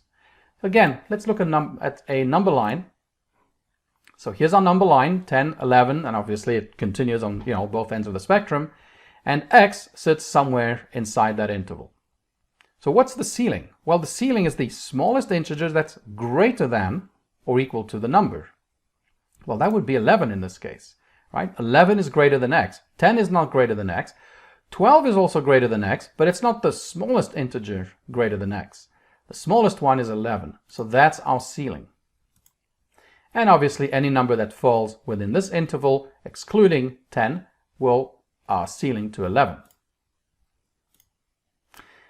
Now let's look at negative numbers. So negative numbers, again, let's look at a number line. Negative 11, negative 10, x sits right in between. The ceiling therefore is going to be negative 10. So the ceiling is negative 10 for any number in that interval here, excluding negative 11. Obviously, if the number is negative 11 or the number is 10, then the ceiling in this case would be 10, right? Because we're looking at every number greater than or equal to the number we're looking at. So if we're looking at 10, then I, equal to 10 is equal to 10, and therefore the minimum will be 10. So anyways, just be careful with your open-close intervals on the floor and the ceiling. So we'll look at some code next in the next video. Thanks for watching, and I'll see you in a bit. Hi, in this video we're going to switch to some code and look at truncation, ceiling, and floor that we looked at in the previous video. So the first thing is we're going to need the trunc function from the math module. So from math we'll import trunc. And you can always, as usual, do a help if you want on that. It will tell you exactly what it does. It takes some real number. In this case, we're going to use floats, but you could use other real number types as well. And it will convert it to an integral type, and an integer in particular. So let's try this. Let's say we're going to do trunc of 10.3. We'll look at the 10.5, kind of halfway between 10 and 11. And then we'll even look at 10.9. So it doesn't matter how close or how far we are from 10, as long as that prefix is 10 before the decimal point, the truncation will just return the integer portion. So this isn't rounding, this is just basically ditching everything after the decimal point. Now the int constructor, so if we do help on int, you'll notice that int can take a constructor where x can be a number, while in particular it can be a float. So we can also do the same thing. We can say int 10.4, int 10.5, and int 10.9, and you'll notice that it returns 10, 10, and 10 in each case as well. The constructor actually uses truncation when you pass it a real number. Okay. So that's truncation. Next one we have is floor. And again, the math module has the floor function. So we can say from math import floor. And again, if you want, you can do the help on floor. And it just tells you what it does. Okay. So this is the largest integer less than or equal to x, as we saw in the previous video. So we can look at the floor of 10.3 and the floor of 10.4, oops, let's do 10.5, and the floor of 10.9. And again, we will get 10, 10, and 10. So you might think, oh, well, this is the same thing as truncation. Not really, right? The difference is because of negative numbers. So if we look at the truncation of negative 10.4, negative 10.5, and negative 10.9, how about I put trunc around each one? That might help. And trunc. Okay. So negative 10, negative 10, negative 10. As we said, with truncation, we just ditch everything after the decimal point, and we're left with just the integral portion of the number. However, if we take this, and let's go ahead and I'll copy paste, and then I'll change these to floor. And again, I'm just going to copy paste. Then here's what happens. The floor of negative 10.4 is negative 11. The truncation is negative 10, but the floor is negative 11. Again, we saw that in the previous video. All right, so just be careful. Floor and truncation doesn't mean the same thing. And it does when the numbers are positive, but it stops meaning the same thing. They stop being equal when the numbers are negative. And then the last one we have is ceiling. So from math, import ceil. Okay, and again, we can get help on that method. Okay, so here's the ceil function, returns the ceiling of x as an integral. This is the smallest integer greater than or equal to x. Again, we saw that in the previous video. So we can look at the ceiling of 10.4, the ceiling of 10.5, and the ceiling of 10.9, and those will all be 11, right? It's going to look for the next basically integer that's greater than those numbers that we have here. Now, of course, when we deal with negative numbers, again, we always have to be a little careful with that, because what is the negative number that's greater than negative 10.4 or negative 10.5 or negative 10.9? You know, that's the next step up. Well, it is negative 10, right? Because think of the number line, negative 10 is greater than negative 10.4, and that's what we're looking for, right? So we're looking for the smallest integer that's greater than or equal to the number that we pass into the function.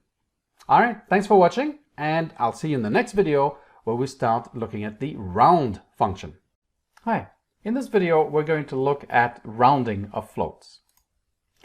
So we have the round function, which is available in Python. It's built in. You don't have to import it from the math library or anything. And it takes in one parameter at least, mandatory, which is the number we want to round, and then another parameter, n, that defaults to 0, that specifies, you know, the multiples of 10 that we want to round to. So we'll wrap our heads around what that means exactly. It's actually pretty straightforward.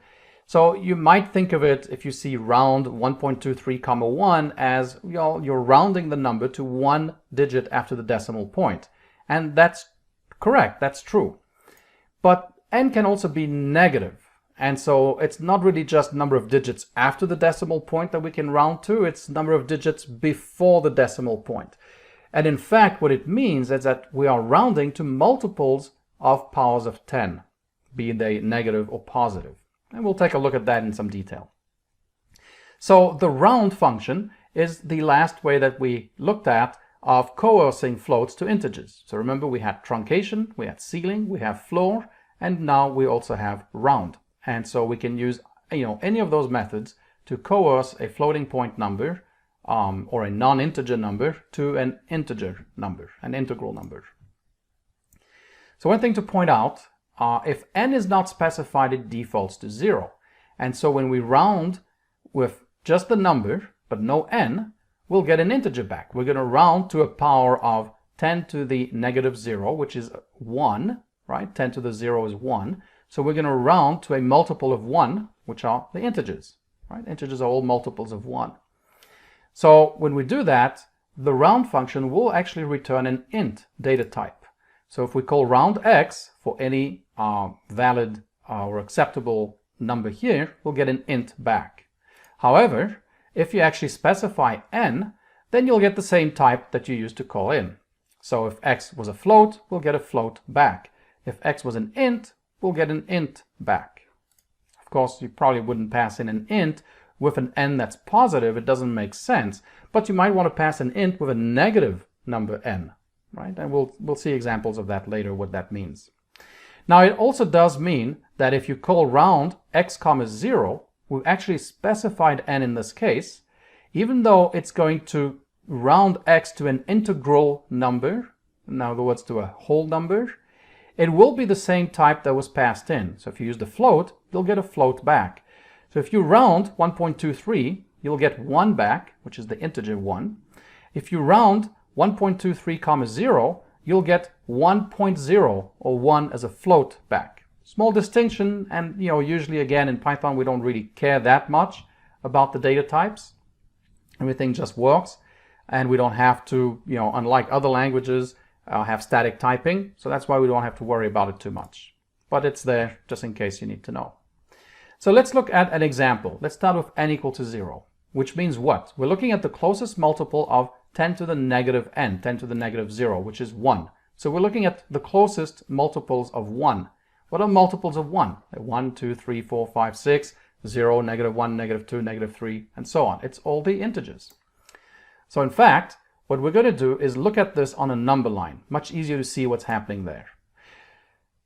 So the two contenders that we have are 1 and 2. They are multiples of 1, and they're the two numbers that are around 1.23. So 1.23 sits in this interval 1 to 2. And to round, we therefore have to find the closest one. So we have to look at the distance between x and those two, and we find that the closest one is 1. So when we call round 1.23, we'll get 1. Okay, so pretty straightforward, nothing very fancy here. It's called rounding to the closest. But the closest what? Multiple of powers of 10. So for this case, n equal to 0, we're looking to go to the closest multiples of 1. Now we can look at n greater than 0. Let's look at n equals 1. So we're rounding to the closest multiple of 10 to the negative 1, which is 0.1. So we're going to look at multiples of 0.1. What are multiples of 0.1? Well, 0, 0.1, 0.2, 0.3, and on the negative side, negative 0.1, negative 0.2, negative 0.3, and so forth. Again, let's just look at a number line. So if we look at x equals 1.23, then the two numbers that are going to be contenders for this are 1.2 and 1.3, multiples of 0.1. Again, we have to look at the distance. And again, as we can see, 1.23 is closer to 1.2. And so therefore, the round of 1.23 comma 1 will give us 1.2 back. So now let's look at negative numbers. It works just as easily. So n equals negative 1. Now remember, we're looking at closest multiples of 10 to the negative n. So that means 10 to the negative negative 1, which is 10 to the 1, which is just 10. So when we specify n equals negative 1, we're rounding to the closest multiples of 10. If we had n equal to negative 2, we'd be rounding to the closest multiples of 100. If we had n equal to negative 3, closest multiples of 1,000, and so on. So this n is very flexible, right? It allows us to work both ways. So let's take a look at 18.2, and we're going to want to round to the closest multiple of 10. So again, on a number line, what are the two contenders? 10 and 20. Right? These are both multiples of 10, and 18.2 sits right between them. Again, we have to look at the closest one. So we look at the distances, and we find that 20 is the closest. So round of 18.2 comma negative 1 will return 20. Right? It's the closest number. And you can work with higher values of n in the negative direction as well. Now, one thing I didn't talk about are ties. Ties is what really causes some of the issues with this. The closest, that's easy. But look at this example here. Let's look at x equals 1.25, and let's assume we're working with multiples of 0.1, so an n equal to 1. Then the two contenders are 1.2 and 1.3. What's the distance? Well, 0.05, 0.05. It's the same distance. So what's the round equal to? Right? We don't have a closest value. There is no closest value. So we need a tiebreaker. We need to figure out, we need to decide, well, which one are we going to pick? Now, typically, we would expect 1.25 to round to 1.3. That's kind of what, we've grown up with, what we learned in school, and we just always round up, right? That's called rounding up. Now, a better terminology than rounding up is called rounding away from 0. Because if you round 1.25 up to 1.3, you've moved just a little bit away from 0, right? So we're rounding away from 0. And the reason why it's a better terminology becomes more apparent when we look at negative numbers. Yes, those pesky negative numbers. They always cause problems. So if we have round of negative 1.25 comma 1, we would expect the result to be negative 1.3. In other words, we've rounded down. We've rounded away from 0. Right? We were at negative 1.25, and we've now moved a slight step away from there, right? Slight step away from 0 down to negative 1.3. So instead of saying we're rounding up for positives, we're rounding down for negatives, we can just say we're rounding away from 0. That's why it's a better terminology. It's consistent between those two. So this type of rounding is called rounding to nearest. That's how we round. And then we have to specify the tiebreaker with ties away from 0. So that's a standard way of rounding, the one that we're just used to. However, here's what happens if you write this in Python. Round 1.25, comma 1. And Python is not the only language that does that. Many others do it as well.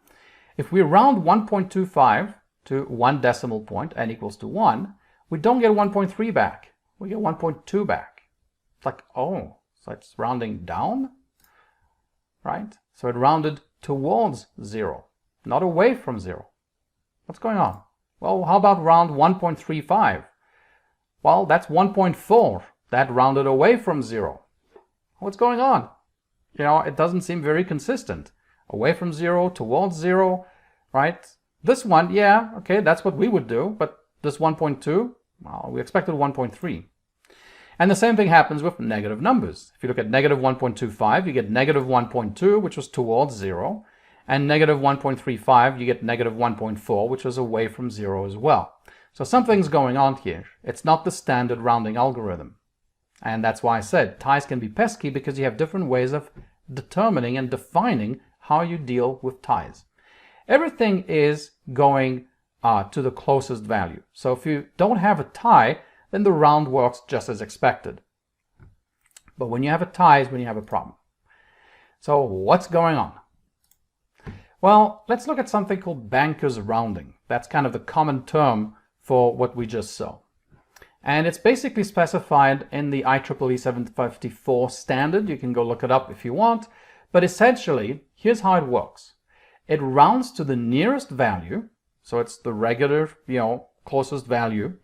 But it ties, for ties, they're rounded to the nearest value, which have an even least significant digit. So what does that mean? Let's look at an example. That's the easiest way to understand what's going on here. So here we have 1.25, and we're using an n of 1 again, which means the two contenders are 1.2 and 1.3. So we need to find the closest one. Now in this case, we have a tie. And so what we do is we look at the least significant digit, which in this case here is 2, and this case here is 3. And we round then to the one that's even. So in this case, 2 is even, 3 is odd, right? So 2 is even, which means that when we round 1.25, comma 1, we're going to return 1.2. If we look at x equals to 1.35, then 1.35 sits between 1.3 and 1.4. Again, it's equidistant, so we have a tie. And the least significant digit 4 here is even, 3 is odd. So since 4 is even, right, we only looked at the least significant digit, 4 is even, which means that we're going to pick 1.4 for the round. And in fact, that's what it returns. It returns 1.4. So this is called banker's rounding. Now, why do we do that? Why not just use the round away from 0 the way that we're kind of used to? Let's look at an example with n equal to negative 1. So we round to the closest multiple of 10 to the negative 1, which is 10, right? So we're going to round to the closest multiple of 10. So let's take a look at x equal to 15. And on the number line, it means that we want to, the two contenders are 10 and 20. Again, the distance is equidistant. We have 5, right? So we have a tie. So how do we define the tie? We look at the least significant digit. The least significant digit here is 1. Here it's 2. The zeros don't count. Remember that. Leading, trailing zeros don't count. So 2 is even. So 20 is going to be our choice. And so when we round 15 with a negative 1, for n, we get 20 back. On the other hand, if we do 25, which sits between 20 and 30, the distance is also 5. It's equidistant. And we have a tie. The 2 here, the 20, right? The least significant digit, 2 in the 20 is even. The 3 in here is odd. So we pick the even one. We'll always have one even, one odd. So we do that, and therefore we'll return 20 as well. So that's kind of surprising. If we round 15, we'll get 20. If we round 25, we'll also get 20. So it's kind of, sometimes we round away from 0, sometimes we round towards 0. Okay, it's kind of going to be hopefully evenly spread, since we're picking the even one, and we always have either even or odd, digits. Now, why do that? Why do bankers rounding? Well, it's less biased than always taking ties away from 0. And consider this. Let's say we're averaging three numbers. And this really comes into play when you're, let's say, doing a lot of computations with numbers, and banks do that, right? They add up amounts, maybe they calculate interest rates, and they need to round to, let's say, 2 digits after the decimal point. And if each time they round, and let's say that, you know, your interest you earned for that month rounds, and let's say you were at 1.25, then you're going to actually get rounded to 1.3, well, that's one digit. Let's say they round to one digit. 1.25 is going to round to 1.3. 1.35 is going to round to 1.4. Well, each time they're giving you that, you know, 0.05 extra bit of interest that you didn't actually earn when you're at ties, right? When you're on ties. And so what happens is that if you have billions of transactions, well, that decimal dust builds up pretty quick. In fact, that's how some people think that they can skim from banks, right? You basically kind of, you know, skim off the decimal dust after rounding, and you can make a lot of money because you have a lot of transactions. So that's the problem with rounding away from zero, is that, you know, you kind of have this bias where you're dealing just with positive numbers and you're always rounding away from zero, and you add that up, you're starting to move, you know, further and further away from the true addition. So we can look at that in a more simplistic way by looking at these three numbers. And let's say we want to average these three numbers. So if we average them, well, the sum is 4.5 divided by 3, so the average is 1.5. Now let's say that we want to find the, we're going to round first and then average. Let's see what happens. So using standard rounding, 0.5 would become 1, 1.5 would be 2, 2.5 would be 3. If we find that average, we get 6 divided by 3, which is 2. On the other hand, if we use banker's rounding, 0.5 will round to 0, 1.5 will round to 2, and 2.5 will also round to 2. Right? Every time we're rounding to the even. So now if we take a look at the average, this sum divided by 3 is 1.3 recurring, which is a little closer to 1.5 than 2 was. So this is what we mean by it's less biased than always moving away from zero. And in certain cases, banking, for example, it's really, really important that you consider those kinds of problems. You know, in finance as well, you want to be careful. And even in numerical computations, you want to be careful that, you know, your rounding errors don't accumulate too much. And so if you have a biased way of rounding, then you're going to further exacerbate the rounding errors and the rounding issues. So banker's rounding is a pretty good way of getting rid of that bias. It doesn't necessarily get rid of it, but at least it tries to get rid of it. Now, if you really insist on rounding away from zero, well, that's not built into Python, right? Your round is using banker's rounding. So what can we do? Well, a common way that comes up on the internet you'll find is this. They'll say, oh, just take x plus 0.5 and then truncate it, right? And that kind of works. 10.3, if you take the int of 10.3 plus 0.5, you get int of 10.8, which is 10, right? So we just rounded 10.3 to 10. If we take 10.9, well, 10.9 plus 0.5 adds up to 11.4. If we take the truncation of that, we get 11. So 10.9 was rounded to 11. That kind of works. 10.5. All right, we get 10.5 plus 0.5, which is 11. We truncate that, we get 11. Well, that kind of works too. 10.5 rounded up to 11. So we're good. Now, there are a couple of problems with this, however. One is that this is only really valid for rounding to integers, right? But if you want other powers of 10, you'd have a more complicated way of doing this. The other thing too is that it doesn't work for negative numbers. And very often people forget about negative numbers. And if you're dealing with values that you know are always going to be positive, then this might work for you. And if you're trying to find a quick way of doing this round away from zero for positive numbers and you're rounding to integers, by all means, this works fine. This is great. However, if numbers could be negative, you'll run into a problem. That's not going to work. Let's look at negative 10.3. If we're rounding away from zero, we should expect to get negative 10. But if we look at the int of negative 10.3 plus 0.5, which is what this formula was, we get int of negative 9.8, which is negative 9, not what we expected. So it doesn't work. And negative 10.9, that will actually round to negative 10. Again, not what we expected, not what we want. The problem here is that we needed to switch. For a negative number, this needed to switch to a negative 0.5 and a minus 0.5. Then it would work. But now we have this thing of, well, if x is positive, then add 0.5. If x is negative, subtract 0.5 and then truncate. Right? So you have to be careful. It's not quite straightforward enough. And then the negative 10.5 also rounds to negative 10. So same problem there. So this is an acceptable rounding method. That's fine. This is called rounding towards plus infinity. In other words, we always round up. Right? Even with negative numbers, we'll round up. But of course, we still have to be careful, right? We have problems here. So rounding towards plus infinity is fine. That is an acceptable way of rounding. And when we get to the section on decimals, we'll take a look at that as well in more detail, because all these rounding mechanisms are actually implemented in the decimal library when you deal with decimal numbers. They are not, however, implemented in the floats.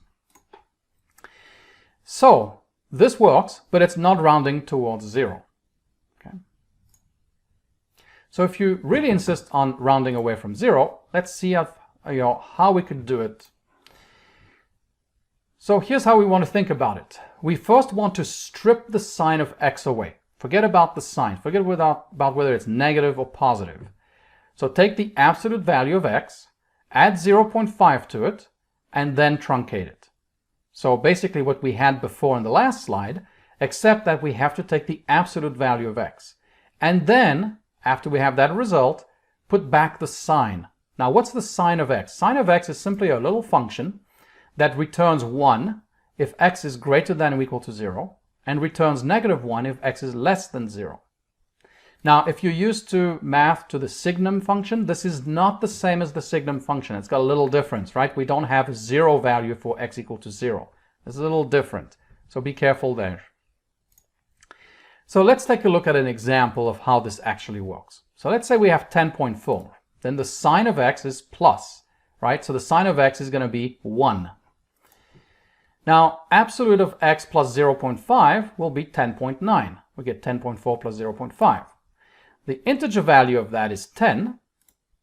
And if we multiply the sign of x, which will be 1, since we have a positive, times this, we get 10. So, 10.4 got rounded down to 10. Now let's look at 10.5. Now 10.5, we expect, when we're rounding away from 0, that it's going to go up to the next number. So it's going to go up to 11, right? Because we have a tie, and so we're going to go away from 0. Again, the sign is positive, so it will be a value of 1. The absolute value here of x is still 10.5 plus 0.5, we get 1. If we truncate that, we get 11. Multiply that by 1, we get 11. So we have the right result.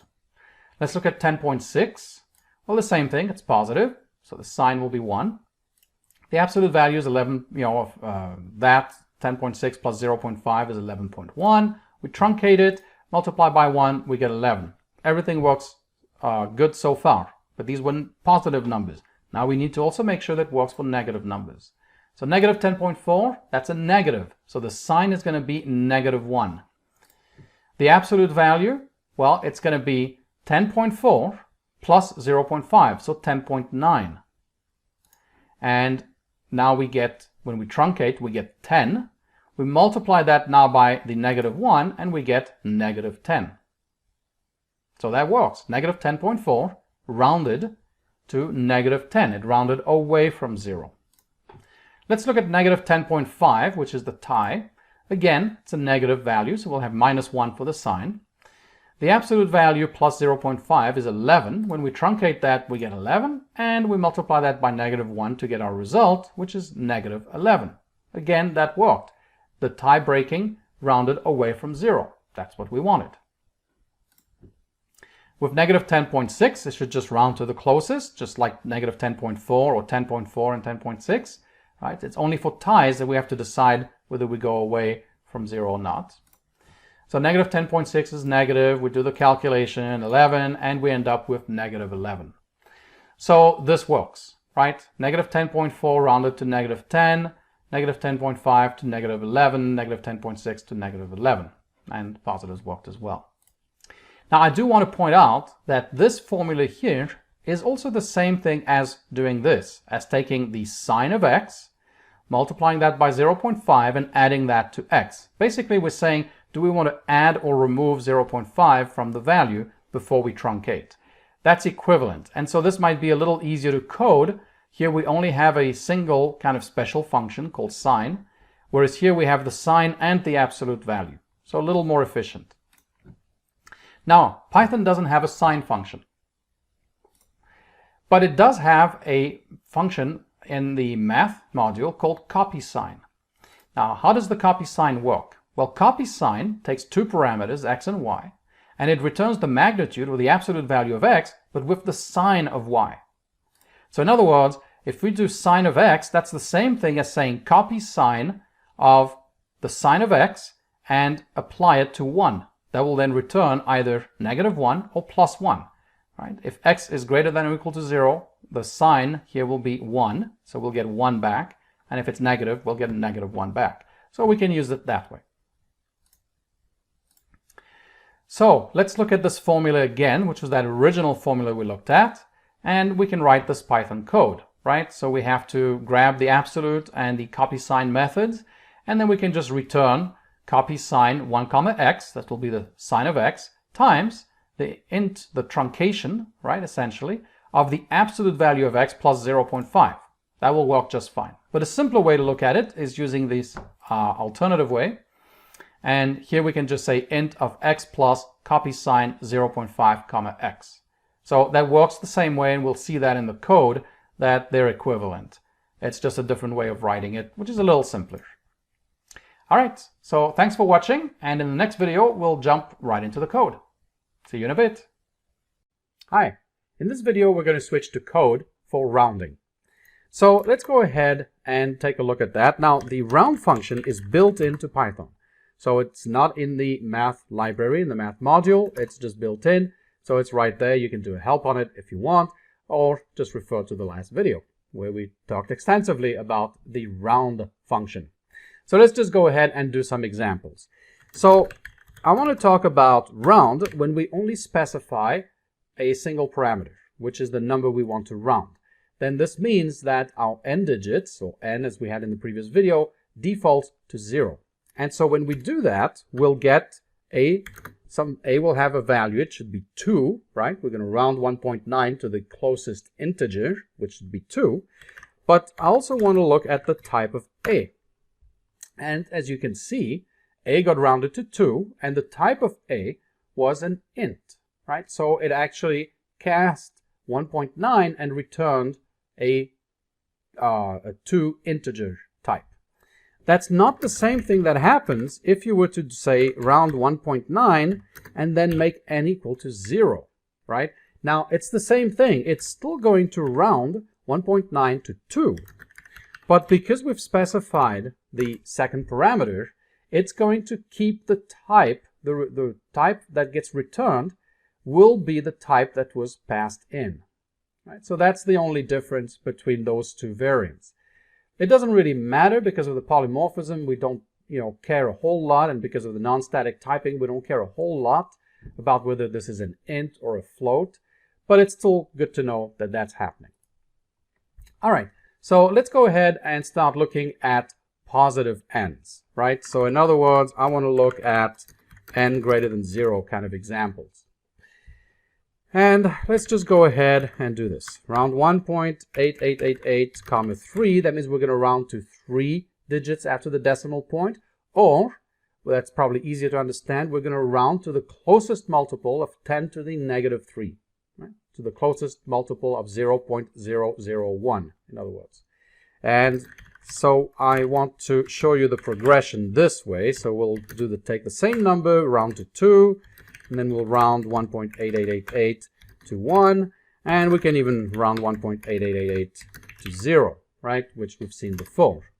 So there you go, right? We round to the third, so we keep basically 3 digits after the decimal point. Here we kept 2, here 1, and here 0, right? They're just multiples of 10 to the negative 3, right? This last digit here is a multiple of 10 to the negative 3. 1.89, that 9, is a multiple of 10 to the negative 2, and so on. So that's for positive. Now we can also have negative values for n, and this is where you may not be used to that. So let's take a look at it. And so we'll keep for n less than 0, okay? And let's try this. Now I'm going to use a slightly different number because now we're going to be rounding to the left of the decimal point. So I want to use a bigger number than 1 point something. So let's use 888.88. And we'll round that to 1 after the decimal point. I just want to show you the progression. Then we'll round 888.88 to 0. Okay. I'm going to use my line continuation. Remember that from one of the earlier videos. And then we're going to do round 888.88. Now let's start with the negatives. Negative 1, round 888.88.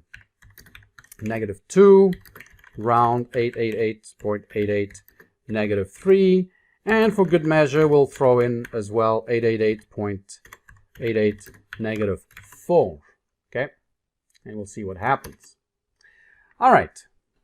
So 888.9, right? That's because it was 1 after the decimal point. 0, 888.88, right? It just rounded to the closest multiple of 10 to the 0, 10 to the negative 0, which is 1, so the closest integer. Now look here. When we switch to negative numbers, it's rounding this number to the closest multiple of 10 to the 1, which is 10. So it's rounding to the closest multiple of 10. Well, the closest multiple of 10 to this number is 890. This one, it's rounding to the closest multiple of 10 to the negative 2, which is 10 to the 2, which is 100. So to the closest multiple of 100. Well, the closest multiple of 100 to 888 is 900. Now, what about this one? We're looking to round 10 to the negative 3. So 10 to the 3 is 1,000. To the closest multiple of 1,000. Well, the closest multiple of 1,000 is 888.88. Now, what about this last one? Why is it suddenly 0? Well, what are we doing here? We're looking at rounding 888.88 to the closest multiple of 10 to the 4, right? Which is 10,000. Well, 888 is closer to 0, which is a multiple of 10,000, than 10,000 is. Now, if we're done round something that was a little closer to 10,000, let's say 9,800. Now, if we do that, then we'll get 10,000, right? But if we do something that's smaller, that's closer to 0, then we'll get 0. Right? Remember, it's rounding to the closest multiple. Okay, so the next thing I want to talk about are ties. So we really haven't seen that in the code yet. I've purposely left that out. So let's go ahead and take a look at what happens when we have ties when we're rounding. And what I mean by ties is that we're rounding to the closest multiple, remember, of some power of 10. And the two closest multiples are actually equidistant. So we have a tie and we need some rule to do tie breaking. So we can take a look at this example. Let's say 1.25. Now, we would expect this to round up to 1.3, but Python actually rounds that down to 1.2, right? And however, if we round 1.35, it rounds to 1.4, right? Which is, well, what we would have expected.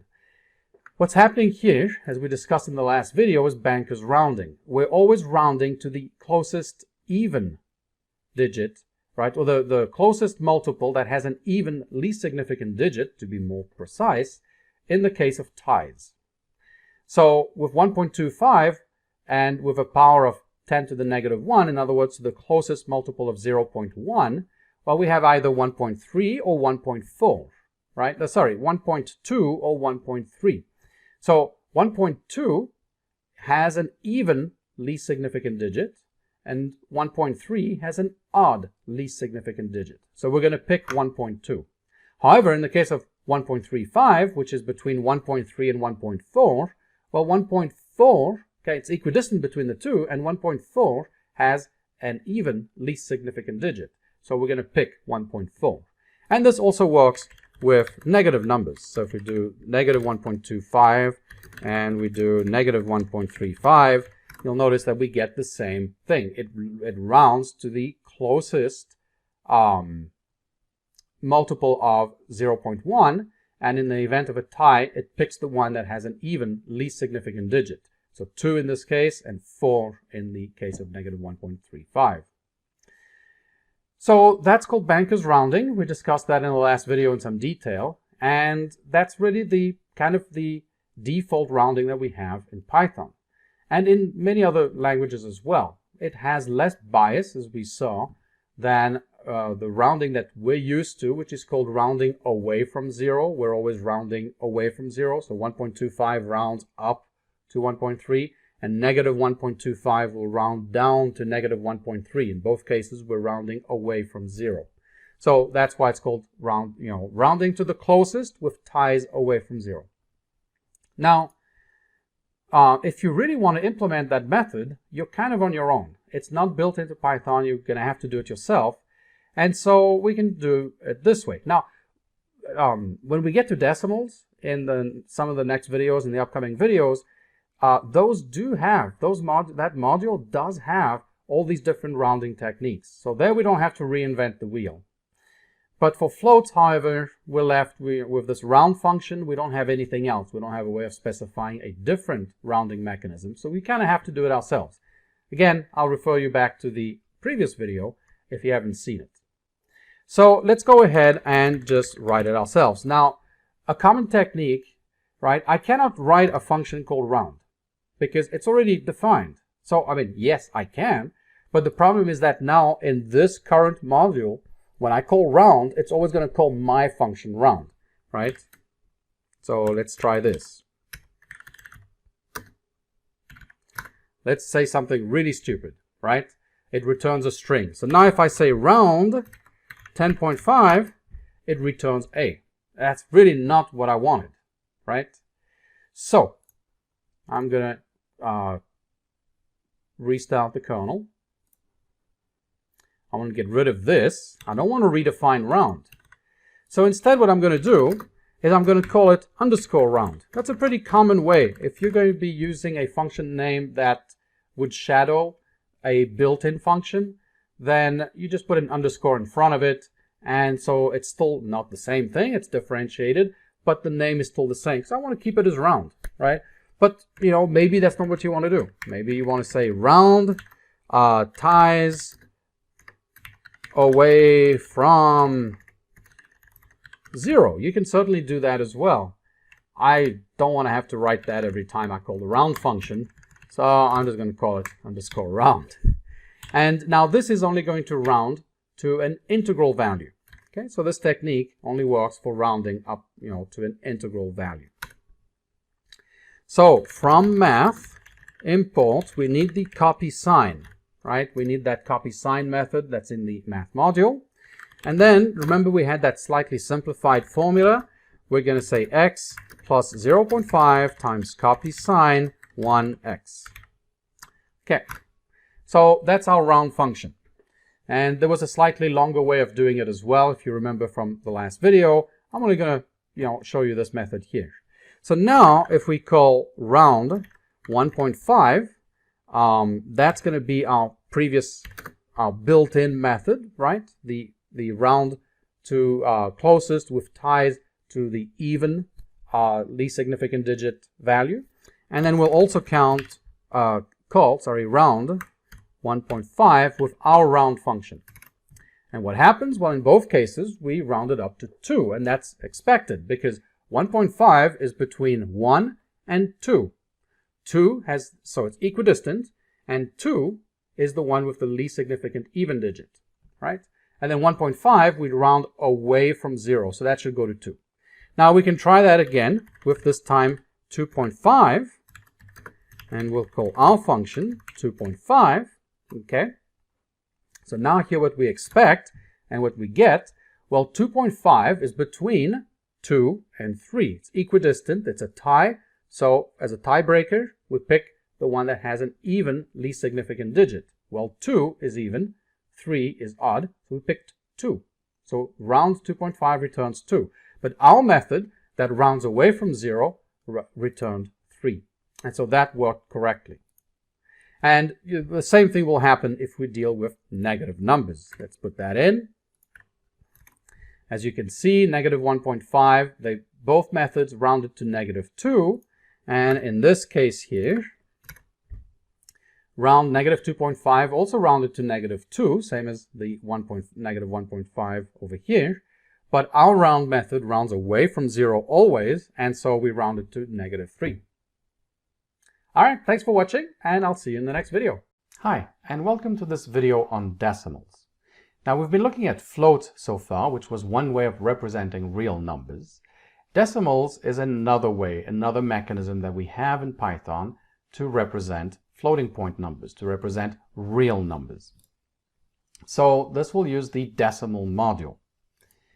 And if you want detailed information about the implementation and the standards that we use to implement decimals as an alternative to floats, then you can look at the PEP 327 documentation online, but I'll cover the important stuff here.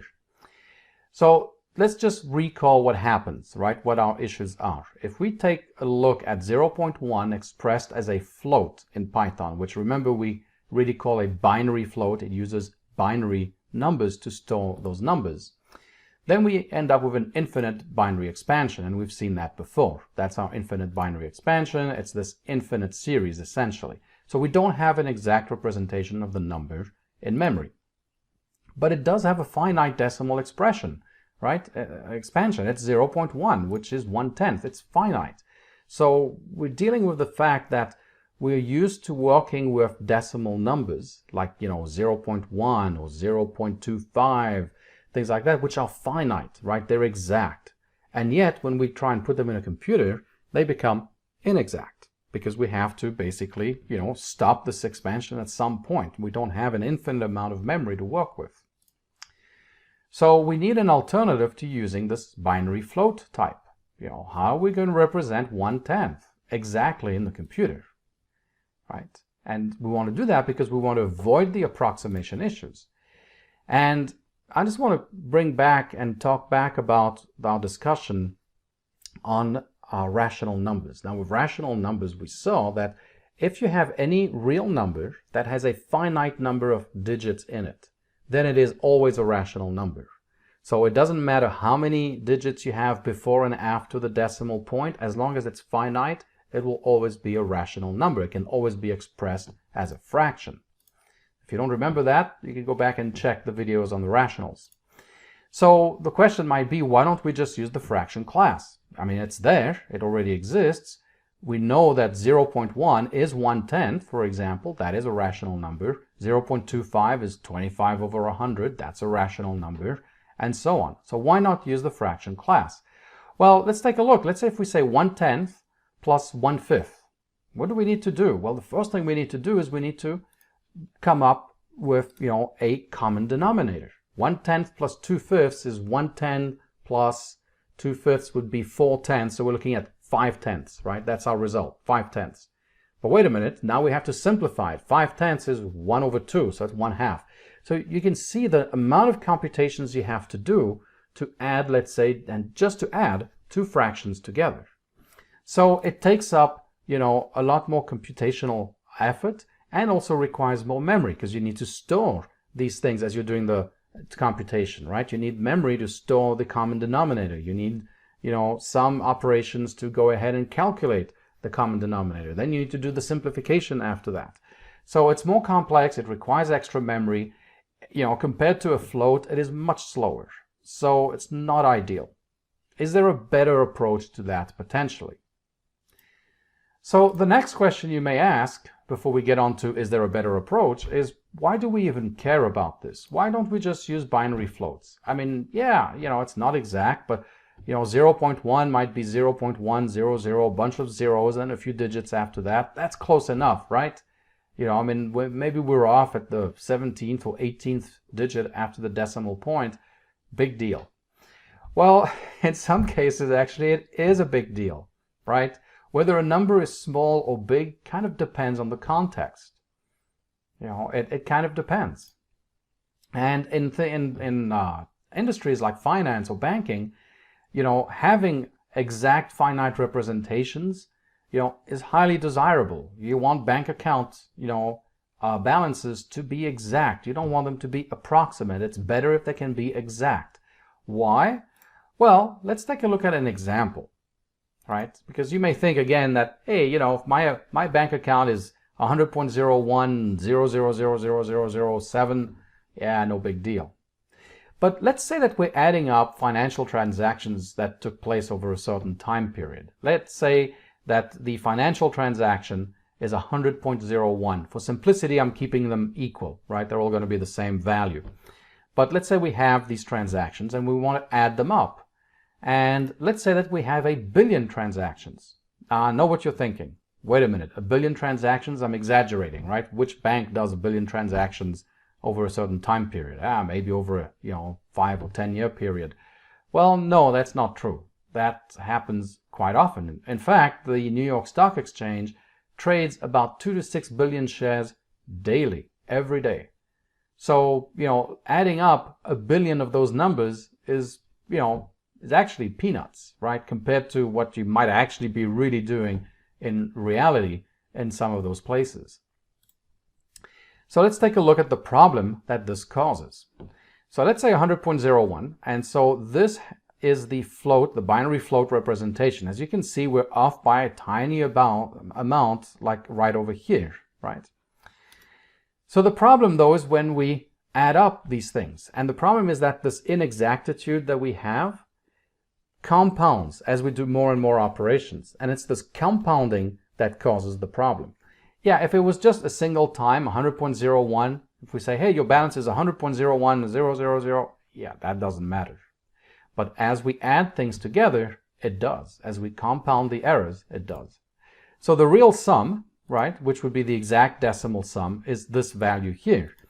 And if we do that using a float, and all I did was just write a small Python program that basically adds that number 100.01 1 billion times, this is the result that I got. And as you can see, now that is far off, right? It is $1,238 off, which is a big deal. Yes, relatively speaking, it's a small difference, right? But if you look at it in real terms, in absolute terms, it's, if you're producing a report or you're producing, a result for somebody and you tell them, hey, this is how much money we transacted today. By the way, it's probably off, $1,000 to a couple $1,000, but no big deal.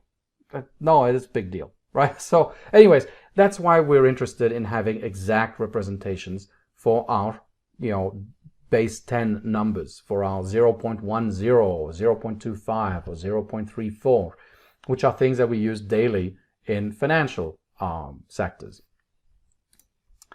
Okay, so how are we going to work with decimals? Well, there's a couple of things we need to look at. The decimal module has the decimal class, which is what we'll use to actually create decimal numbers.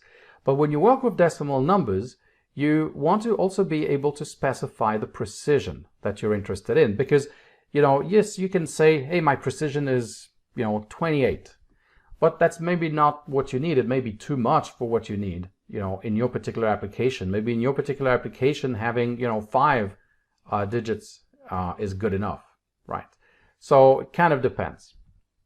So you have a context, and this context is basically nothing more than a way to specify certain characteristics of your decimal numbers.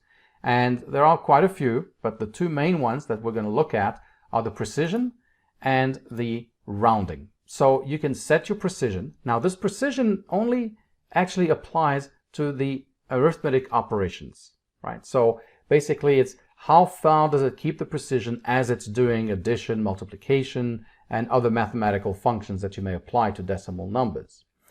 And then the other one is the rounding algorithm. If you remember our discussion in the floats videos, we talked about the rounding algorithm that float implements, which is not the algorithm that we're necessarily used to, right? Our algorithm, we tie to the closest value, but we then have a tiebreaker rule, right? And the tiebreaker rule used for floats is a little different than what we normally use, commonly, which is, moving away from 0.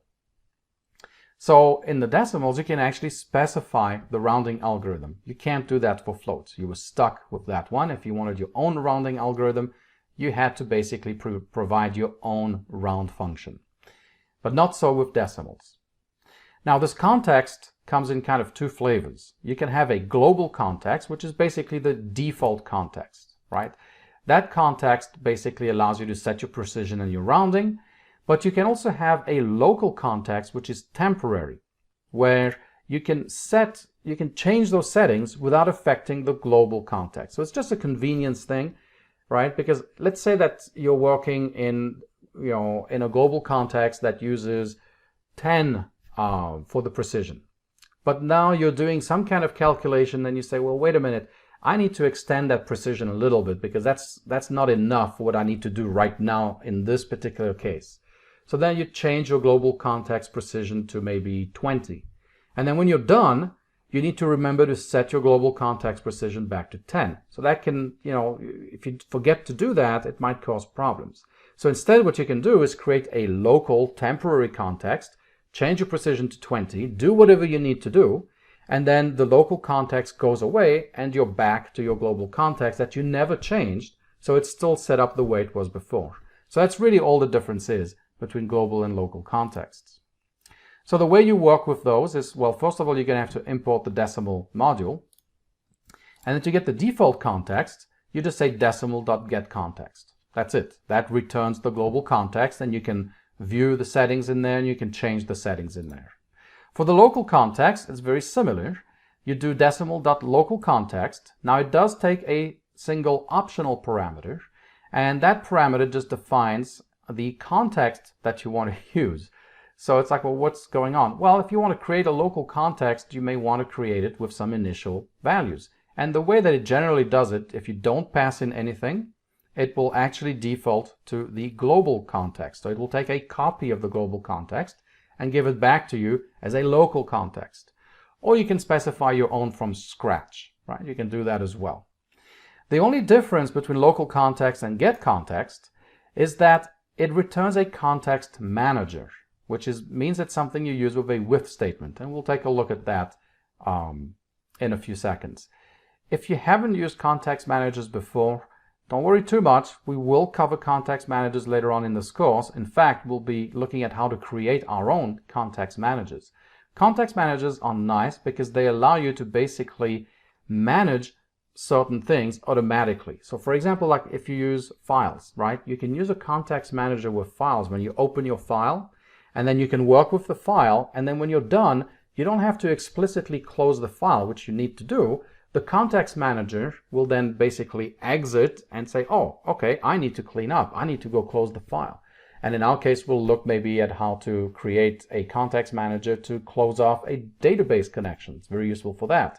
So you use a context manager, you open up your database connection, you do your queries, and then when you're done, the context manager automatically goes off and maybe closes the connection or releases the connection back into a pool, whatever it is that you're trying to do.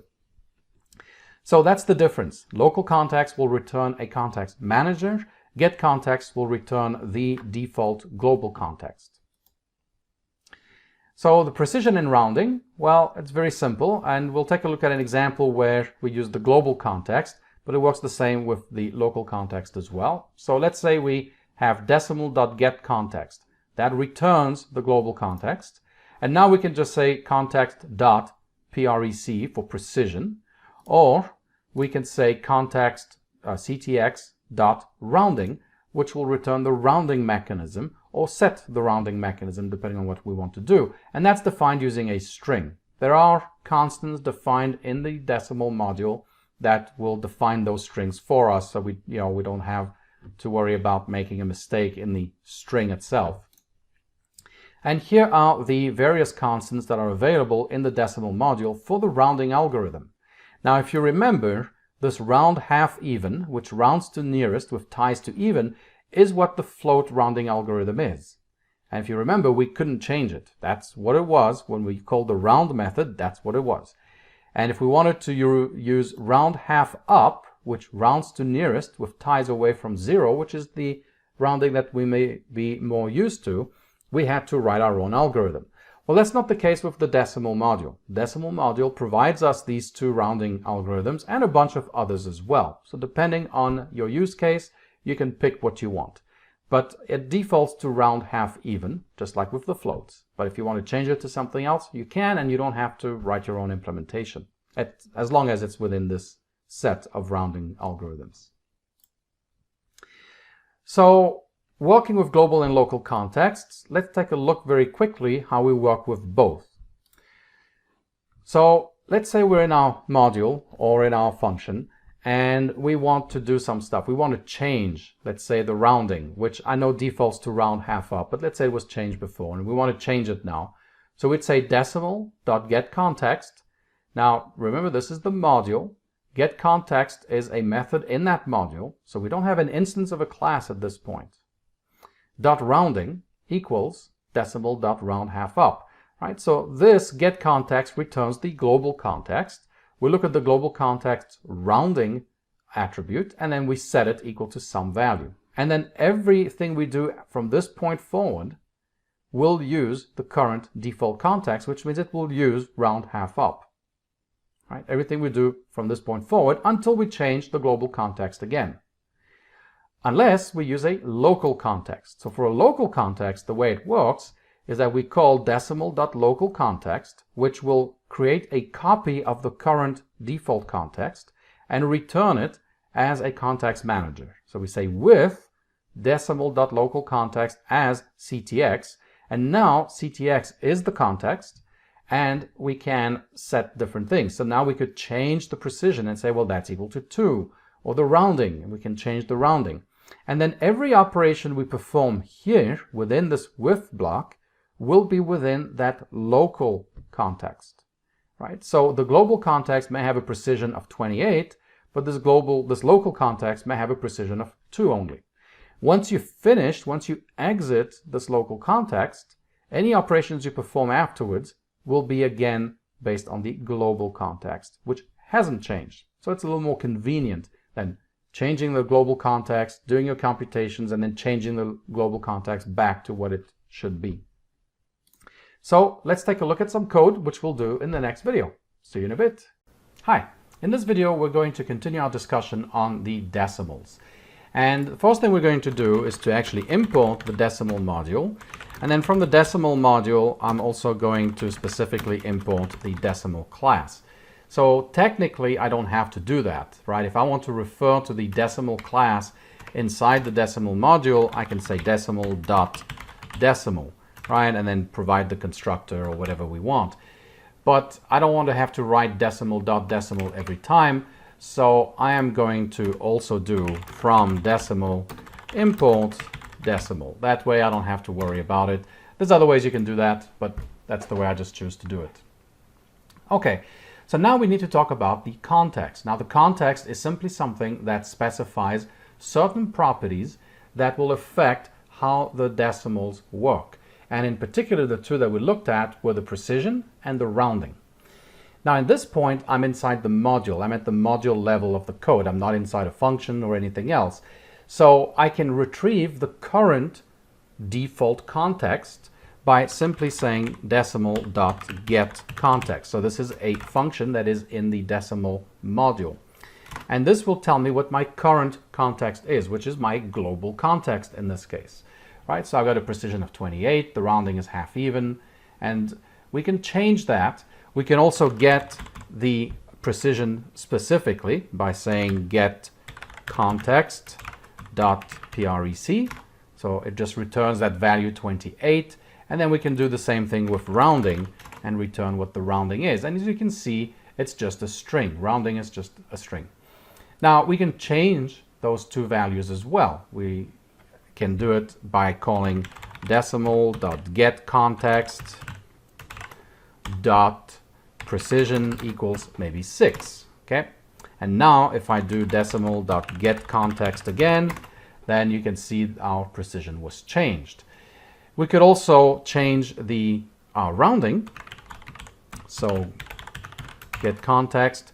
And one thing, if you're going to work with a context a lot, then what you might want to do is maybe give it a name, assign it a name once and for all. Remember, getContext just returns a context object, right? And the type of that object is a context, okay? So now I have that object. I have that global context or default context at this point. And now I can just say g underscore ctx. So instead of doing every time, you know, decimal.getContext, I can just do it this way. It's a little shorter. And for the rounding, well, you could do this. You could say half round half, and if I can type, and maybe we want to change it to round half up. So that's one way of doing it. But of course, you got to make sure that you don't misspell the string here. So the decimal module also includes some predetermined constants like this, which will essentially be the same thing as the string, but we can do it this way. So just to show you that it is nothing more than just the string itself, we can do this and look at the type of that, which is just a string, and the value of that is just the string round half up. Okay, so that's how we can do it. And if we look now at our context, so we'll look again at our current context, we can see that the precision is still 6, and we've changed our rounding now to be round half up. So I'm going to go back and reset the rounding. So gctx.precision, set it back to 28, and I'll set the rounding back to round half even. Okay, so now if we look again at our decimal.getContext, you'll see that we're back to where we started. All right, so that's for the global context. That's actually for, in this case, it's the global context because we're at the module level. So I just want to point that out. GetContext returns your current context. So depending on where you call it, you might be getting a different context back. So let's take a look now at the local context. Now, local context is done by just calling the local context function in the decimal module. What it does, it will create a new context and return that. It creates a new context either from a context that you can specify as the parameter to this call, or if you don't specify it, it will just take whatever the current default context is, which in this case would be the global context. But it doesn't return a context. If we look at the type of local context, it says decimal.contextManager. If we look at the type of decimal.getContext, it returns a context. So local context returns a context manager, which means we have to deal with it just a little bit differently. So we'll use the with statement to work with the context manager. And what it means is that once we're done with this with block, that local context that was created will be disposed, right? It will get rid of it, it will get cleaned up, and it won't be around anymore. So with decimal.local context, I can type local context. I'm not going to specify a context, so it's just going to grab the default context as CTX. And let's go ahead and print CTX. Well, let's print the type of CTX, and let's print CTX. And you'll see now that CTX is a context, so that's what we would want to work with, and it has a precision of 28 and a rounding of round half even, which is exactly what we have in our default context. So let's go ahead now and change things up a little bit. Let's go ahead and say ctx.precision equals 6 and ctx.rounding equals, and right now our current is round half even, so I'm going to change it to be round half up. And then we're going to print CTX again. So as you can see, we now have a precision of 6 and a rounding of round half up. Okay, so we've changed that. And whatever, when we do operations here, we'll do operations using a precision of 6, and the rounding type will be the round half up. Now, I do want to point out though that if we do look at print decimal.getContext, Now get context returns the current context. Well, what's our current context right now? It's this local context that we created. It is not the global context, right? So if we print that out, we'll notice that our context, that we get from get context, is the local context, okay? Because we're inside this with block. And so our current context is the local context. It's the same as CTX, right? We can look at the ID of CTX and see if it's the same as the ID of decimal.getContext. And we should print that out. And you'll see that it's true. All right, so be careful with that. Get context doesn't return always the global context that we have at the module level. It just returns the current context. If we're at the global level, it's the global context, and usually that's where we use it. So we usually get the global context back, but if you're inside, let's say something like this, then your get context is going to be different, right? Because you've switched which context you're using. Right now we're using the local context, not the global context. Okay.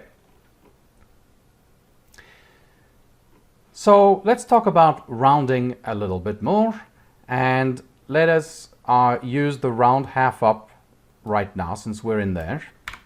And let's go ahead and say x equals decimal 1.25, and we'll say y equals decimal 1.35, okay? And matter of fact, I'm going to define this above, because I want that available globally as well at the module level. So we have those two values, x and y. And let's go ahead and print round of x to 1 decimal point, and let's print round of y to 1 decimal point. And so we get that 1.25 rounded to 1.3 and 1.35 rounded to 1.4. This was a case where we had a tie, and we specified that our rounding mechanism should be round half up, and that's exactly what it did. Now, if we are no longer inside the with statement, right, let's say we're out here and we print the same thing, so I'm just going to copy paste that. But now I'm going to print it at the module level. Well, what is our context at the module level? Well, the context at the module level is to round half even. And you'll notice that the 1.25 actually got rounded down to 1.2. We had a tie, so we rounded to the even choice that we had between the two. Okay, so that's how, when you work with local context versus global context, that's kind of the difference between the two. All right, thanks for watching, and I'll see you in the next video. Hi, and welcome to this video where we're going to dig now into the constructors that we have for decimals, and we'll look at it also in context of contexts. No pun intended there. All right, so to construct the decimal object, we're going to use the decimal class in the decimal module. So we would do something like this, maybe from decimal import decimal with a capital D, that's the class. Decimal of a lowercase d is the module. I import decimal simply because sometimes I also want to work with the context, and so I do both imports. You could technically, when you want to refer to the decimal class, say decimal dot decimal, but I don't want to do that, so I'd use both imports, really just for simplicity's sake. So the constructor just takes a single parameter x, so decimal x, and x can be a variety of data types. It can be an integer, so you could say something like a equals decimal 10, and it will give you 10. Basically, it will store 10. You can also use other decimal objects, obviously. You can also use strings, just like we had with floats or integers. And so you can say a equals decimal string 0.1, and you get 0.1 as your number. And it will be stored exactly as 0.1, unlike floats. You can also use a tuple, and here's an example of it. Now this tuple will generate this number here, negative 3.1415. And in the next slide, we'll go over how this tuple works exactly. But there is this second mechanism as well. Now, what about using floats? Can we just pass in a float to the decimal? And the answer is yes, but you don't usually do it, right? The problem here is that if we say decimal 0.1, Well, what is 0.1? That's a float literal. What is the value of 0.1? It's not exactly 0.1. It's 0.1000 and then, some digits, 55 something that comes after that. And the problem is that decimal is going to receive that number. It's not going to receive 0.1 precisely. It's going to receive that approximation, and it's going to do its job and store that number exactly. So it will actually store exactly 10005551. It's not going to store 0.1. So it's kind of useless using a float in this case, right? It's not going to achieve what we want. So we don't use them in general. Instead, we use strings or tuples. So creating a decimal object is a little harder than using creating a float, because now we have to use this string, right? Or the tuple. So let's look at the tuple constructor. And first thing we're going to look at is, let's just look at numbers and let's just decompose them a little bit and rewrite them. So 1.23 can be written as positive 123 times 10 to the negative 2, right? So we basically get rid of the decimal point, which means we have 123. So we have to multiply it by 10 to the negative 2 to actually position the decimal point where we want, and we have a positive number. If we look at negative 1.23, well, it's the same, except we have negative 123 times 10 to the negative 2. So let's take a look at this expression. So we have a sign, right? We have this positive or negative sign.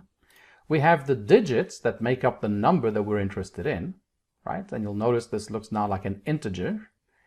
And so maybe you start getting some idea of how the numbers are stored in the digits objects, in the decimal objects, I should say. And then we have the exponent, this negative 2 over here. So those are the three pieces that we need. We need a sign, we need the digits, which is an integer, right, 123, and we need the exponent, which is also an integer, negative 2. So the way we can look at this is to say, well, we have a tuple that contains s, where s is the sign, and s is an integer, which is defined this way. And we've seen this before when we looked at the binary float expansions and the decimal expansions for real numbers. We define s as 0 if the number is non-negative. In other words, if it's 0 or positive, we pass in a 0. If the number is negative, we pass in a 1. So 1 here means it's a negative number. Otherwise, it's 0.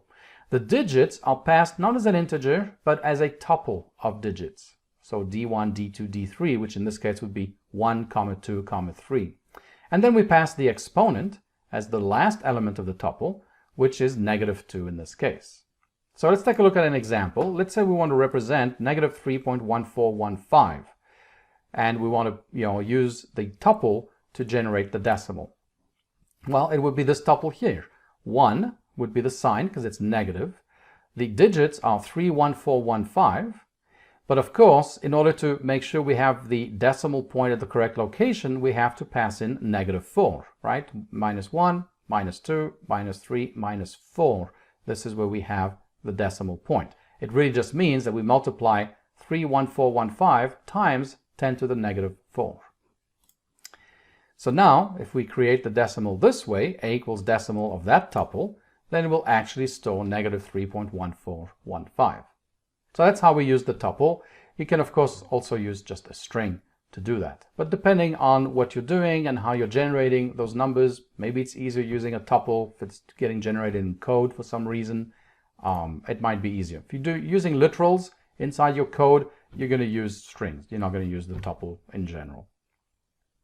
So now let's talk about context precision and the constructor and how they affect, or in this case, don't affect each other.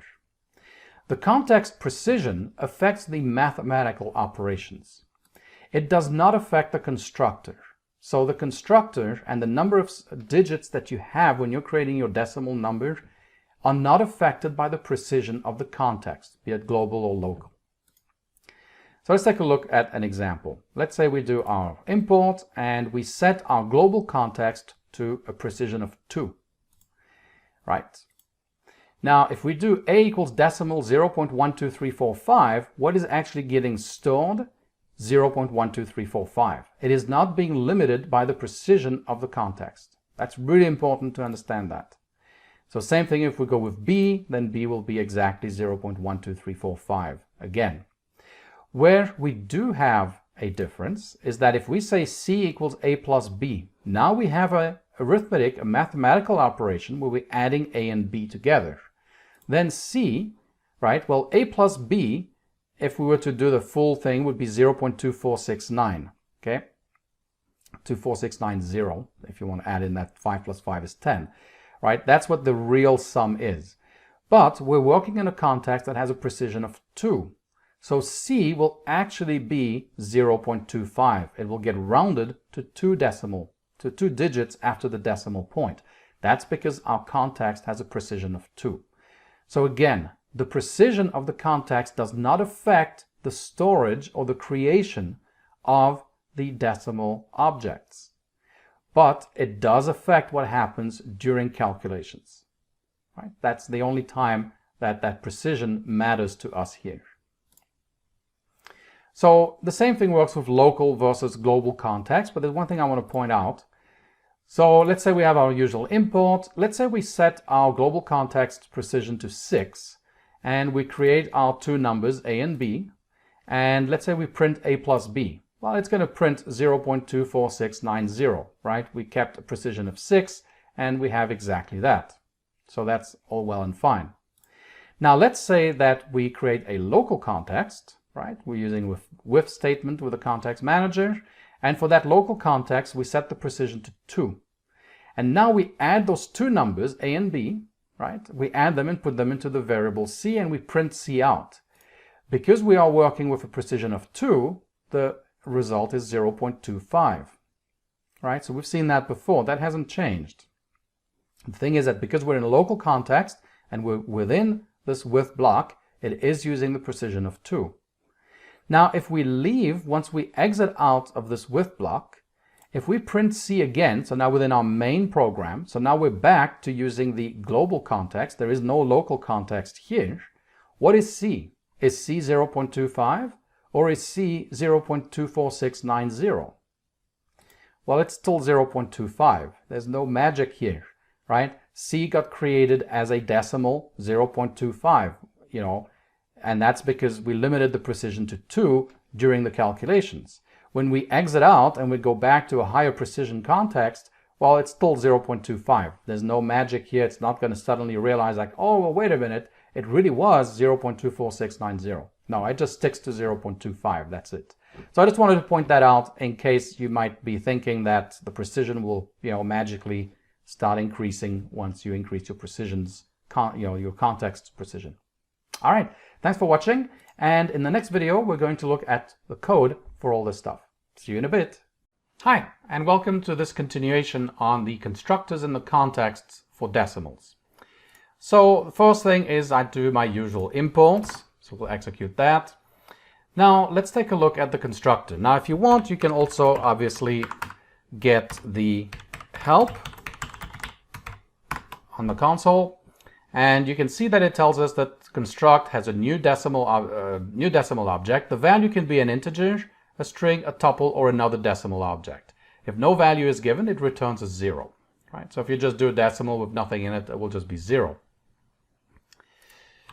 So let's go ahead and try integers. So we can just look at decimal 10, and we just get back a decimal 10, right? So that's pretty straightforward when it comes to using integers. You can just pass in an integer, and you get exactly what you would expect. Now we can also use strings to do the constructor. So for the string, maybe, you know, we do something like this, 10.1. And that will give us and construct a decimal object with a value of 10.1. And it will be precisely 10.1, unlike the floats, which are a little bit off. And you can do, you know, negative numbers as well. So negative 3.1415. You just get that decimal object that gets created. So that's a pretty standard way of doing it using strings. Now you can also use tuples, as we saw in the lecture. And so let's take a look at how this would work with a tuple. Well, it's basically you have to pass a single parameter, right? So the parameter that you need to pass in is a single value. So you have to be careful. The tuple has to be a tuple, right? So you can't pass in this. If you were building the tuple, right, t would be this. Let's say we want a positive number, so 0 for positive. Then the digits, let's do 31415. And let's say that we want 3.1415, so we have to put an exponent of -4. So this would be the tuple that we would use to create the decimal. And as you see, when we do that, the decimal is 3.1415.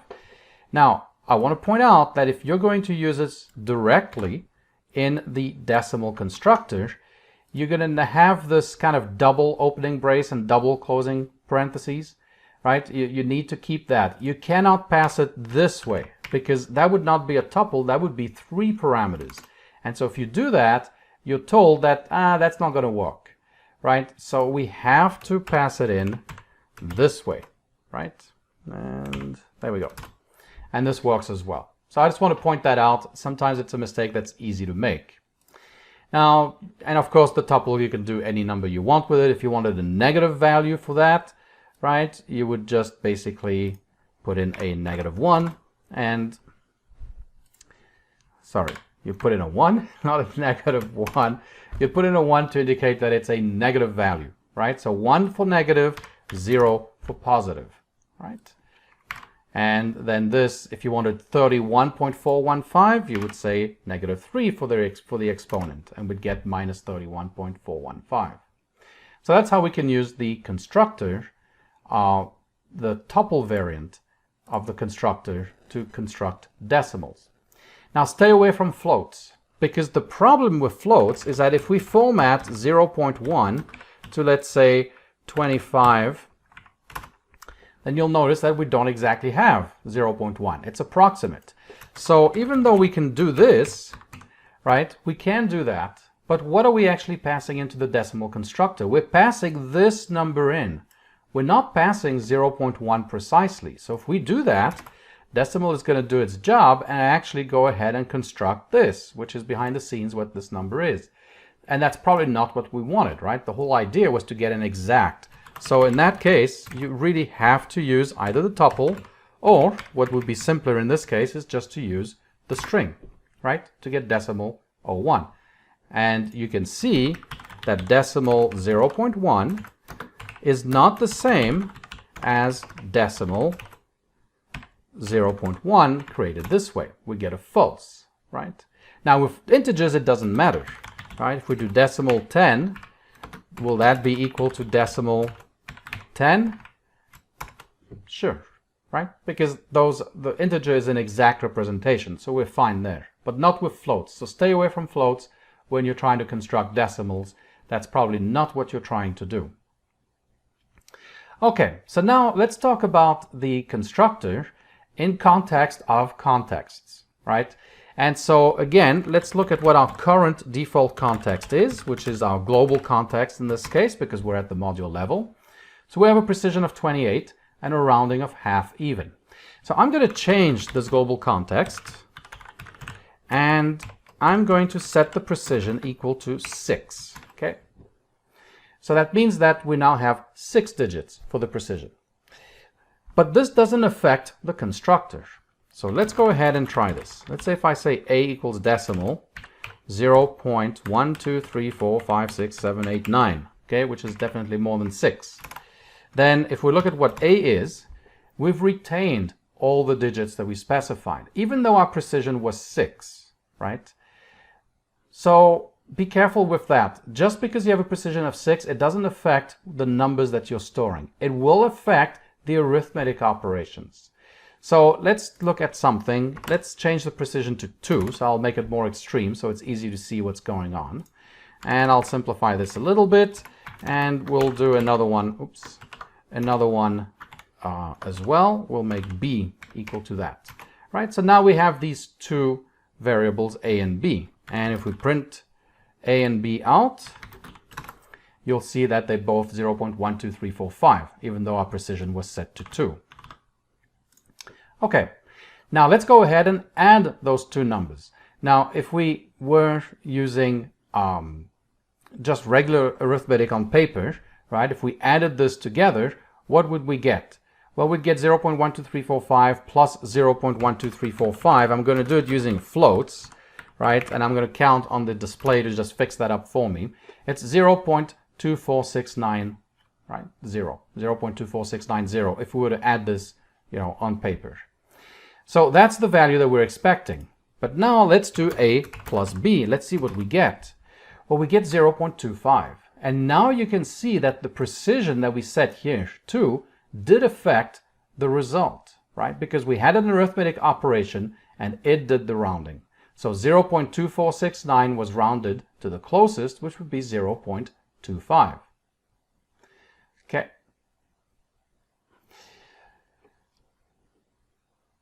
Now let's use the local context and show that the local context and the global context are independent of each other, right? So again, we'll just start with these two numbers. I'll repeat it here, I don't have to, but we'll print A plus B out. Then we're going to define a local context, so decimal local context as CTX, where you have to use the context manager. And what I'm going to do first, I'm going to reset the global context to 6. Okay, so that's 6. And we'll see what happens when we print A plus B out, right? Remember, our summation should be 0.2469. We'll see what happens. Now for the local context, I'm going to change the precision to 2. And I'm going to make C equal to A plus B. Okay, and I'm going to print, and I'll say C within the local context is, we'll just pass C in, right? So we'll print C within our local context. And remember, C was calculated within the local context. And let's go ahead and print C out, but once we've exited the local context. Now we're back to our global context, and we want to see if that makes a difference to C. So let's go ahead and run all that. And as you can see, when we print A plus B out in our global context, our default context here had a precision of 6, and here we go, 0.24690. So we had that precision. Now when we printed C within the local context, we only got 0.25. Well, that's because our precision was 2. Now when we exited the local context, and now we're back within the global context, the value for C is still 0.25. And of course that has to be because C is 0.25. There's nothing that's kind of magical about this where it actually stores extra digits for C. No, C was exactly 0.25, so it doesn't matter what context you're in, it's still going to be 0.25. You're not going to magically get, 0.24690 once you exit the local context because you created C within that local context. So just be careful with that. Don't think that this is just a display mechanism. It's not. It's actually a calculation mechanism that affects your arithmetic operations. But the precision does not affect the precision of the constructor, right? So I may have a precision of 2, but I can store digits with a lot more precision. That's fine. But if I do calculations with them, that's when the precision is affected.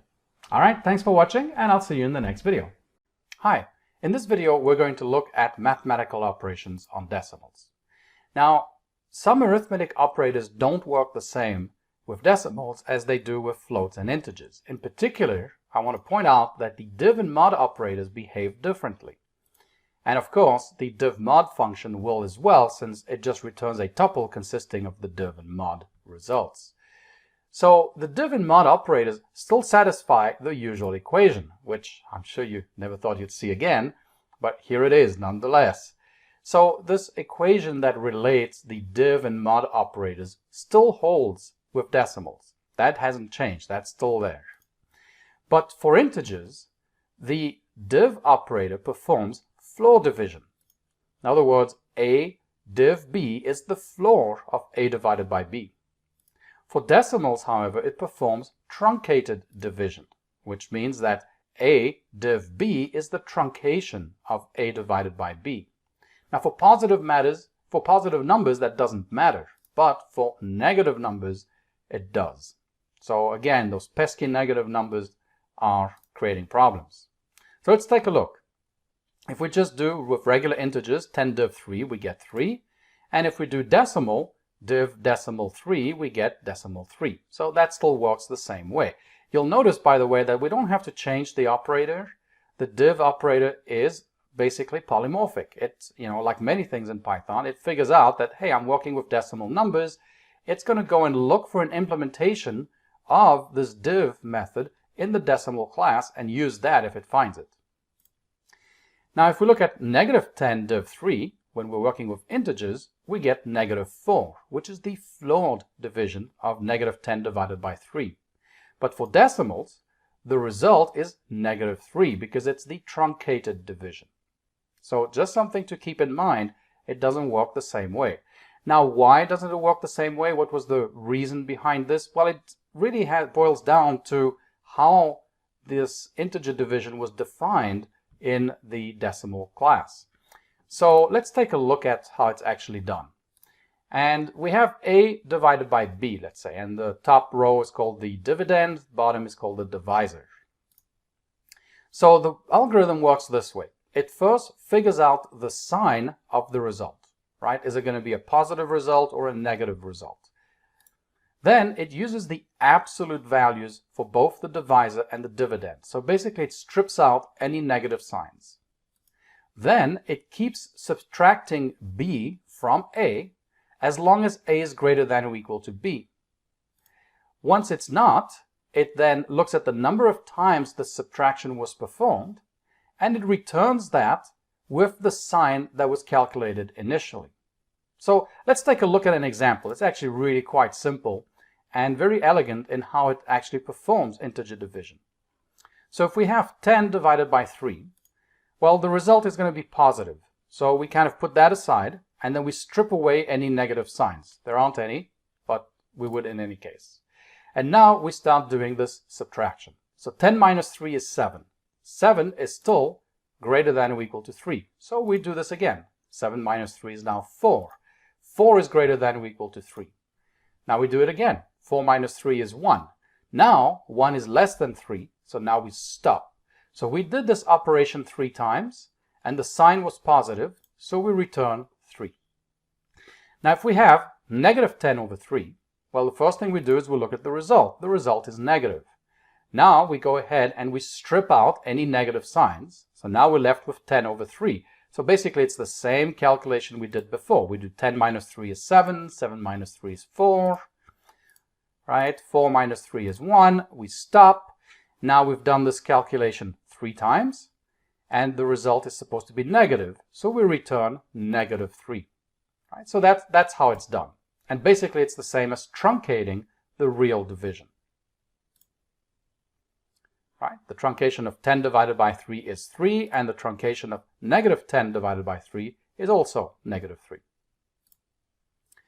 But this equation here, once more, is still satisfied. I just want to point that out. That's very important. The relationship between the div and mod operators has not changed. But of course, since the way that the div is performed for decimals, that means that the mod is going to be different depending on whether n and d are integers or n and d are decimals. So let's take a look at an example of that. And again, this really matters when we have a negative number. So let's say that n equals negative 135 and d is 4, right, for the numerator and the denominator. So minus 135 div 4 using integers is negative 34. But using decimals, it's negative 33.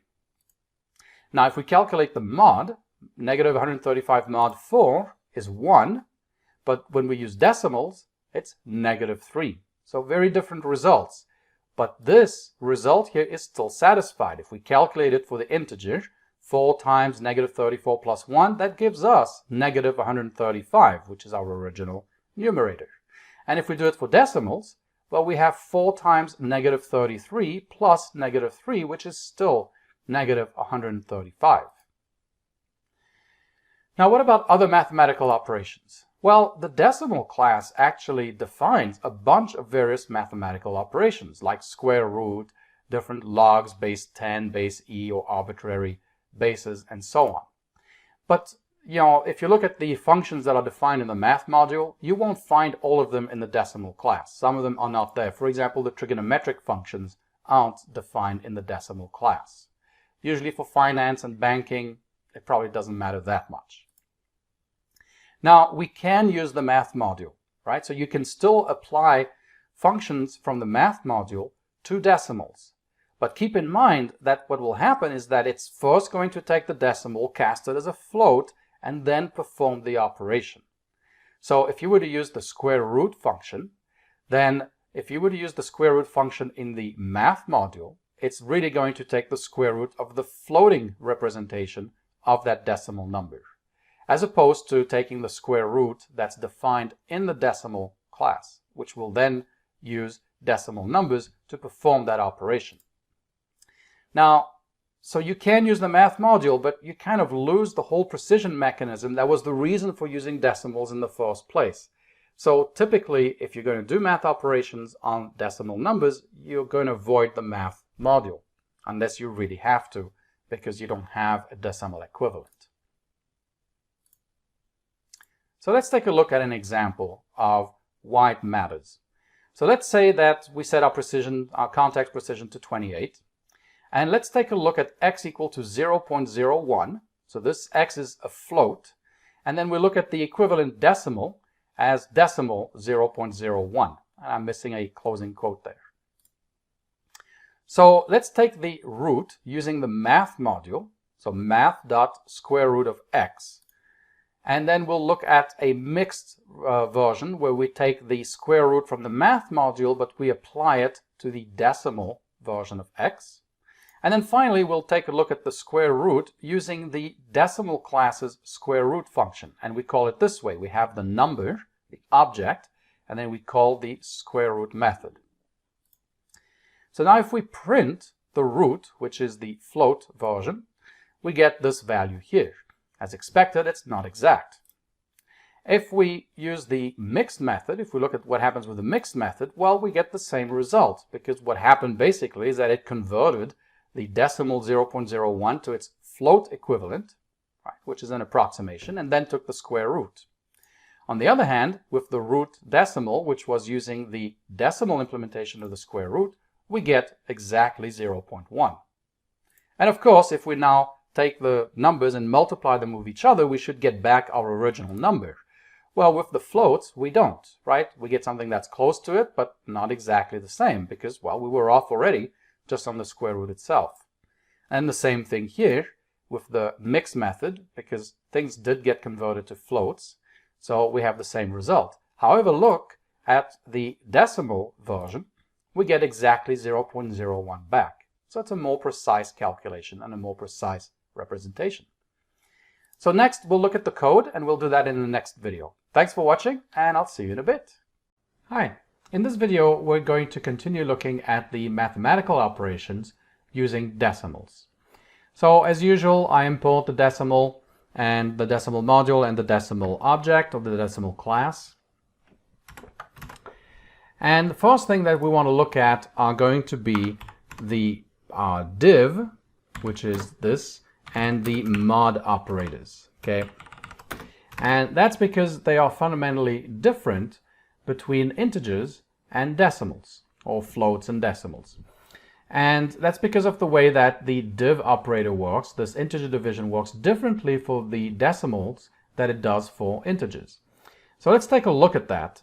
And in particular, I want to point out that it always does satisfy this equation here, which you're probably tired of seeing by now. But it does satisfy this equation here, okay, where n and d are the numerator and denominator, okay, and when we think of this as a fraction. All right, so let's take a look. Let's start with some integers, x and y, let's say 10 and 3, and we can print x div y and x mod y, or we could just print div mod x comma y, right? That would work the same way. We can also do this, div mod x comma y, which just returns a tuple the div and mod operators respectively. So if we do that, we'll notice that we have 10 div 3 is 3 and 10 mod 3 is 1. And of course the div mod returns the same thing. And the other thing too is that we're going to go ahead and check and make sure that x equals y times x div y plus x mod y, right? We know that we should be satisfying that equation, and we do indeed. And we've seen that before when we were looking at integers. Now let's go ahead and do the same thing, but instead of using integers, we're going to use decimals. So I'm just going to copy paste this entire chunk of code. And instead of doing this, we're going to do decimal 10 and decimal 3. Now, as we discussed, these are both positive numbers. The result is going to be positive, and therefore the computation is going to be identical. We're going to get the same results, right? So we also get 3, 1, right? And we get 3 decimal 1, and we get that this equation is true. Okay? And that's because we're dealing with positive numbers. Now let's change this and let's make x negative here, and let's make x negative here. And let's rerun this, and you can see now that our div is negative 4 and our mod is 2. If we rerun it here, you'll see that our div is negative 3 and our mod is negative 1. So we have different values for the div and mod, but the equation still holds true in both cases, right? So just be a little careful with that, because there is a difference, as we looked at in the previous video, on how this div is calculated. And therefore, in order for this equation to still be satisfied, that means that the mod has to be calculated slightly differently too. Okay, now in terms of other mathematical functions, so other math functions, if I can spell, or type I should say. So let's look at some other math functions. Now the decimal class has a lot of math functions built in. So if you want, you can do, you can just go online and look at it, or if you want here, you can take a look. Don't worry about the dunder methods for now. We'll look at those kinds of methods when we get into object-oriented programming. These are special methods that are used to actually implement certain functions in Python. And remember, Python is very polymorphic. So when you do this div operator or this mod operator here, well, it works differently here and here based on the context, because these are integers, these are decimals, and it knows that it's going to calculate things differently, and it knows that because the decimal class implements those two operators. And so by polymorphism, it knows that, okay, if I'm running this calculation here, I've got two decimals, I've got to go and use the implementation of div in the decimal class, not the implementation of div that we have somewhere else, let's say if we had two integers, right? And that's what these dunder methods are for, but we'll see that in a lot of detail later on in this course. So let's go ahead and skip past those and see some of the functions that we have. And there's quite a few. You got the copy sign function that we've seen before, but here you have the exponent, right? That's the exponential function, so e to the power of x, right? And there's other things as well, but we have like, let's skip ahead. Here we have the natural log, here we have the log base 10, here we have a log to any base b, and so on. It's got max, min, I mean there's a lot of stuff that it can do. One thing that it doesn't have, for example, are the trigonometric functions, but it has things like the square root, which would have to scroll down to see more. Here's the square root, for example. So all these methods are implemented in the decimal class.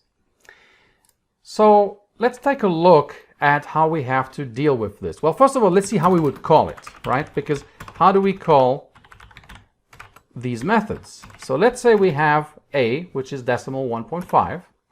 Now we can print a. Now we want to find, let's say, the natural log of a. Well, we'd have to say a.ln. So it is basically a class method that you call on the object, right? It's not, you don't say ln of a like you would when you were using the math module, for example, right? We do it this way. You can print some of the other ones too. We can say, take e to the power of 1.5, or you can print a dot square root, let's say if you wanted the square root, and so on, right? And so we get these values here.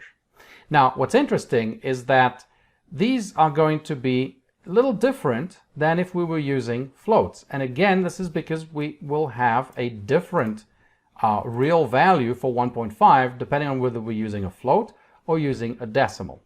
So you can certainly import the math module. Okay, so we can import math and we can run the math functions on a decimal. So we can say, for example, math.square root of a. We can do that. But as you can see, it's not quite the same, right? And in this case, we have 1.5, so we're actually getting the same digits. But let's change this to 2, let's say. Well, actually, let's change this to 0.1. Let's do that. And as you can see, now we're starting to get some little differences here, right? So this is 7933 and this was 794. So that's not rounded, right? That's because there is a difference in the representation. And we'll see that in more clearly in a couple of minutes. So you can call the math functions on a decimal. But what happens is that it first converts the decimal to a float and then runs the operation. And that's probably not what you want. In general, you want to try and use that fixed precision that you have with decimals and that exact representation that you have with decimals that you don't have with floats. So therefore, you probably want to stay away from that. So let's see some differences. So I'm going to define two variables. One will be 2 as just a regular integer, and the other one will be a decimal integer. And what we want to do here is I want to look at the root of float. And we'll do that. And then we're going to do a root mixed. Now, root mixed, what I mean by that is I'm going to take the square root function from the math module, but I'm going to apply it to the decimal version of that integer. Okay? And then we're going to take the root purely in the decimal, which is done by saying x_dec dot square root. Okay. And now we're going to print and we're going to format each one of those so we can get a better idea of what's going on. So let's format it this way. So let's do the root mixed as well. And then we're just going to print root dec. I don't have to format that one. And let's see what we get. So as you can see, the first two values are identical. Even though we passed in the decimal equivalent of 2 to this method, right? The square root method is in the math module. It first converted it to a float. So this 2 was first converted to a float, and then it performed its float version of the square root, which is not the same as what we get when we performed the square root on the decimal number. And one thing that we can look at that's interesting is to look at this. So now I'm going to take this, copy paste, and I'm going to take root float times root float, right? That should give us the original number back. Now, the problem is that, root mixed. The problem is that square root of 2 is not a rational number. So, in fact, we'll probably won't get our original number back in any of those cases, right? Because square root of 2 is 1.414 and then a bunch of decimals, and it goes in, it goes on infinitely. Of course, we can't store an infinite number of digits on the computer, so we're not going to end up with things back exactly the way they were if we multiply the two square roots. We're not going to get 2 back precisely. But let's see the difference. As you can see, this is what we get back when we use the float operation, right? So we're off at this digit here, right? 2.004, and here we start being off. But if you look at the precision of this, if you look at how, this number is compared to 2, it is much closer to 2 than this number here, right? And than either of those numbers there. So again, we had a better, if you want to think of it that way, square root. Now, we can make this far more obvious if we change this to 0.01. So let's go ahead and change that to 0.01. Now, I want to point out that if we were to do a format of x at, let's say, 27, I got to run this first, I guess. There we go. Right? We don't have exactly 0.1. So already we have an issue here with x. It's not exactly 0.01. Now, what's the square root of 0.01? Well, it's 0.1. So let's go ahead and run this again. So this is the same code. And let's see what happens. Remember this thing I said about not using floats? Well, I made that mistake there, because before I was using integers, it didn't matter. In this case, I'm using floats. I got to be careful. So I probably should have also printed out x decimal to make sure I had that right. Okay, so there we go. So the x decimal is exactly 0.01. Before, when I had this, it wasn't, right? It was actually this number here, because I was pushing a float into the constructor. So I didn't get exactly 0.01. So that's an easy mistake to make. Be careful with it. All right, let's run our calculations, and now let's run it again. There we go. So now root decimal is exactly 0.1, whereas the float version and the mixed version gave us this approximation to 0.1. And so what happens when we now multiply the results with each other, then you can see that in the case of the floats and the mixed, we don't get 0.01 back exactly, whereas in the decimal case, we did. We got 0.01 back exactly. All right, so that's it for the math operations. So just to recap, you can use the math library, and there are functions in the math library that are not available in the decimal class. So there, you don't have much of a choice. You're going to have to basically work with floats, right? But the decimal class does implement a fairly large number of mathematical functions. All right, thanks for watching, and I'll see you in the next video. Hi. In this video, we're going to look at some performance considerations when we use the decimal class. So there are some drawbacks to using the decimal class versus the float class. Now, we saw in previous videos why we might want to use the decimal class, but we saw that constructing decimals are not that straightforward. You have to use strings or tuples. So it's not as straightforward as constructing floats using just, numeric literals. So you have to be a little bit more careful there, and it's a little more tedious to create decimals. The other thing too is that not all the mathematical functions that exist in the math module have a counterpart in the decimal class. As we saw, some operations like, for example, square root, log, exponents, and so on do have a counterpart in decimal, but trigonometric functions do not. We also saw that the mod and div operators don't work the same way in decimals as they do with integers and floats. So again, just some things that you have to be aware of and sometimes be careful with.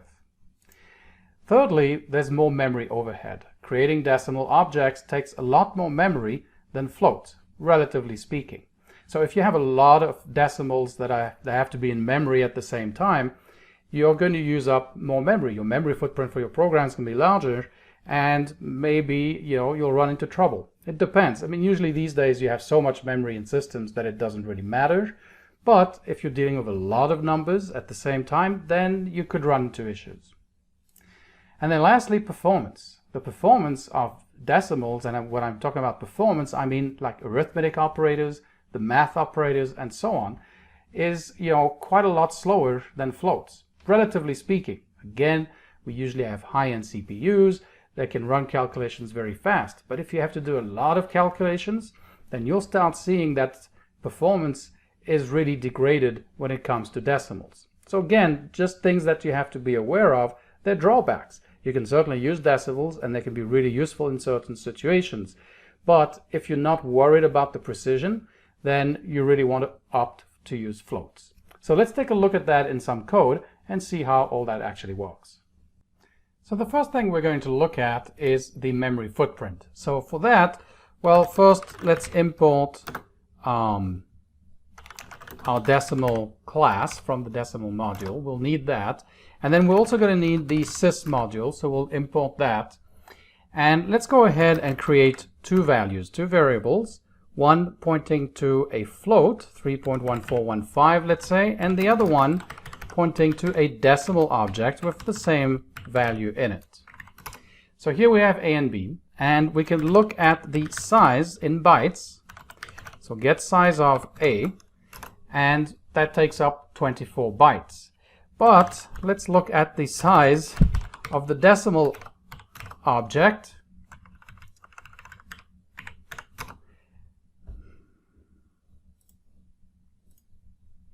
Get size of, and that is a whopping 104 bytes. So every decimal object you create requires 104 bytes, as opposed to the floats that require 24. So that's almost 5 times as much. So as you can see, there's quite a larger memory footprint required for decimal objects. The next thing we want to look at is the computational performance. And when you're dealing with floats, CPUs are pretty good at, doing arithmetic calculations, and GPUs even more so. And you'll notice that there's definitely a degradation when we use decimals. So for that, we're just going to do some rough timing. Again, we're going to use the time module. So we'll import time, and we already have our decimal, so that's fine. And we're going to define 2 functions, and we're going to basically loop through doing something. The first thing we're going to look at is how long does it take to create a float versus creating a decimal.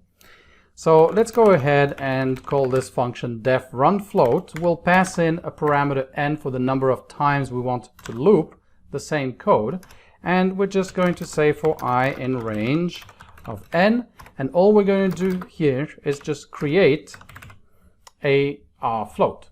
Okay, so that's our run float, and we're going to do the same thing, but we're going to use decimals. So def run decimal n equals 1. Again, just the default value for n for I in range n. So we'll loop n times. A equals now decimal of 3.1415. Again, making sure we're passing a string when we do that. Okay, so now we have those 2 methods that we are going to time. And we're going to use a loop of 10 million. So we're going to loop 10 million times just so we can see a little bit more what the differences are. And now we have to start. So we do our start time perf counter. Okay. Then we're going to run float with n iterations. And then we're going to set our end time, and we're going to read our perf counter again. Let me fix that up here. Okay. And then we're going to print and say that the float operation took end minus start seconds. Okay. And then we're going to do the same thing again. So I'm just going to copy and paste this. But instead of run float, we're going to run decimal. Okay. So that should give us an indication of the fact that creating decimal objects takes quite a bit longer than creating floats. All right. So it took 0.33 seconds to run this method here, and it took 2.9 seconds, 3 seconds, almost 10 times slower basically, to run the decimal version of that same method. So now we can do the same thing again. Let's copy paste this code, and I'm going to copy paste this code as well, since we're going to want to rerun it. But now, instead of creating the float inside, what we're going to do is we're going to create it once outside of the loop. So we're going to create it once, and now we're going to look at an arithmetic operator. We're just going to add a with a. And then we're going to do the same thing here. We're going to create the decimal here, and then we're going to calculate a plus a. We're not going to assign it to a variable or anything like that. We're not going to incur that overhead. That's not what we're trying to measure. We just want to see the time difference between additions with floats and additions with decimals. Let's go ahead and run that. And again, as you can see, 0.5 seconds for the floats, 1 second for the decimals. So, substantially slower. Basically, if you look at that, it's 100% slower to run the decimal. Okay, so that's for a simple arithmetic operator, and it kind of behaves the same way if you put in a multiplication sign. You get approximately the same kind of difference between the two, right? 0.49, 1 second. So that's fine. You can also look at division, for example, if you want, and it's going to be a very similar result. 0.5, 1.6, a little slower there on the division, which we probably would expect. Now, the other thing we want to look at now is the square root, some of the mathematical functions that are available in the decimal class. So let's go ahead and do that. So in order to do that, we're going to make a couple of changes here. I'm going to first import the math library because we're going to need the square root function from the math module. And now I'm going to change the timing, the loop counter, I should say, to 5 million. Instead of 10 million. I don't want to sit here waiting for too long for the decimals to finish. So we're going to do the same thing here. We're just going to replace it with the square root. And here we want to use the built-in square root of the decimal class. So we have to use the instance method. So a dot square root. Okay.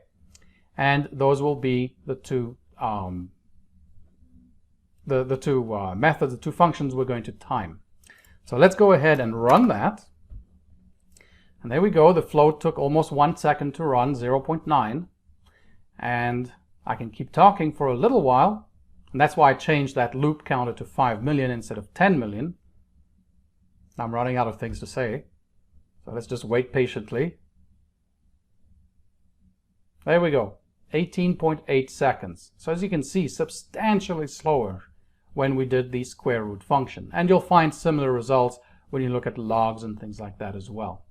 So these are some of the performance considerations when using decimals. Obviously, you don't want to use decimals just because you feel that, you want extra precision.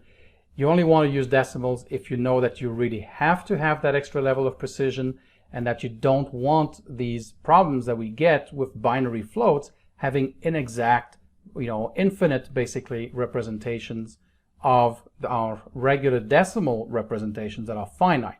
Like 0.1 is finite as a decimal representation, but it's an infinite binary representation.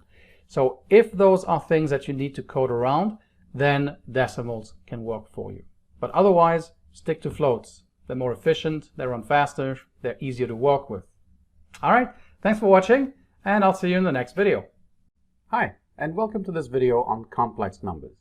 Now, if you're not interested in complex numbers, and don't plan on using them, by all means go ahead and skip this video. But if you are, here we go, let's take a look at it. So complex numbers are implemented in Python using the built-in complex class. So it's a class, and so it has a constructor. So the constructor takes two parameters, x and y, and x is the real part and y is the imaginary part. So basically we're working in rectangular coordinates. Now of course you can also have complex literals, and the literals are simply written this way, x plus yj, where x and y are the two numbers, and this j here just represents that is the imaginary part. And j can be uppercase j or lowercase j, both will work just fine. So just as some examples, we can take a equals complex 1, 2, and b equals 1 plus 2j. Those should be the same numbers, right? They're the same complex numbers, and in fact, when we do a equals b, we get true. But there's a little bit of a caveat to all this. X and y, the real and imaginary parts, are actually floats, right? And actually, even in this case, where we specified x and y to be integers 1 and 2, if you look at the type of them, once they've been created into a complex number, they're floats. And we'll see that in the code. So, of course, being floats, you've got to be careful with the equality testing, right? We have the same issues here that we have with regular floats. And we'll see that in code, and we'll come back and touch on that later towards the end of the video. So we do have some instance properties and methods. So we have the real instance property, which returns the real part of the complex number. We have the .imag for imaginary, which returns the imaginary part of the number. And we also have a method, conjugate, which returns the complex conjugate of that particular number. So just as an example, if we take d equals 2 minus 3j, then d.real will return 2, d.imaginary will return negative 3, and in fact, those will be floats, right? So, and we'll see that in the code, but just keep that in mind. And then d.conjugate will return the complex conjugate, so it will return 2 plus 3j. The arithmetic operators like plus, minus, division, multiplication, and as well as powers work just as expected with complex numbers. So they work just fine. They're polymorphic. They recognize when they're working with complex numbers. So you can add, multiply, and do all those things with complex numbers without any problems. Here are some examples. You can also mix real and complex numbers. So if you want to add a complex number to a real number, that's fine. Obviously, in real life, in real mathematics, that works just fine. Here as well, that is supported, as well as multiplication and the other ones as well. So nothing fancy here. They work as expected with complex numbers. They just use complex arithmetic. Now, the div and mod operators are not supported, right? So if you try and do a div and mod operation on complex numbers, you will get an exception.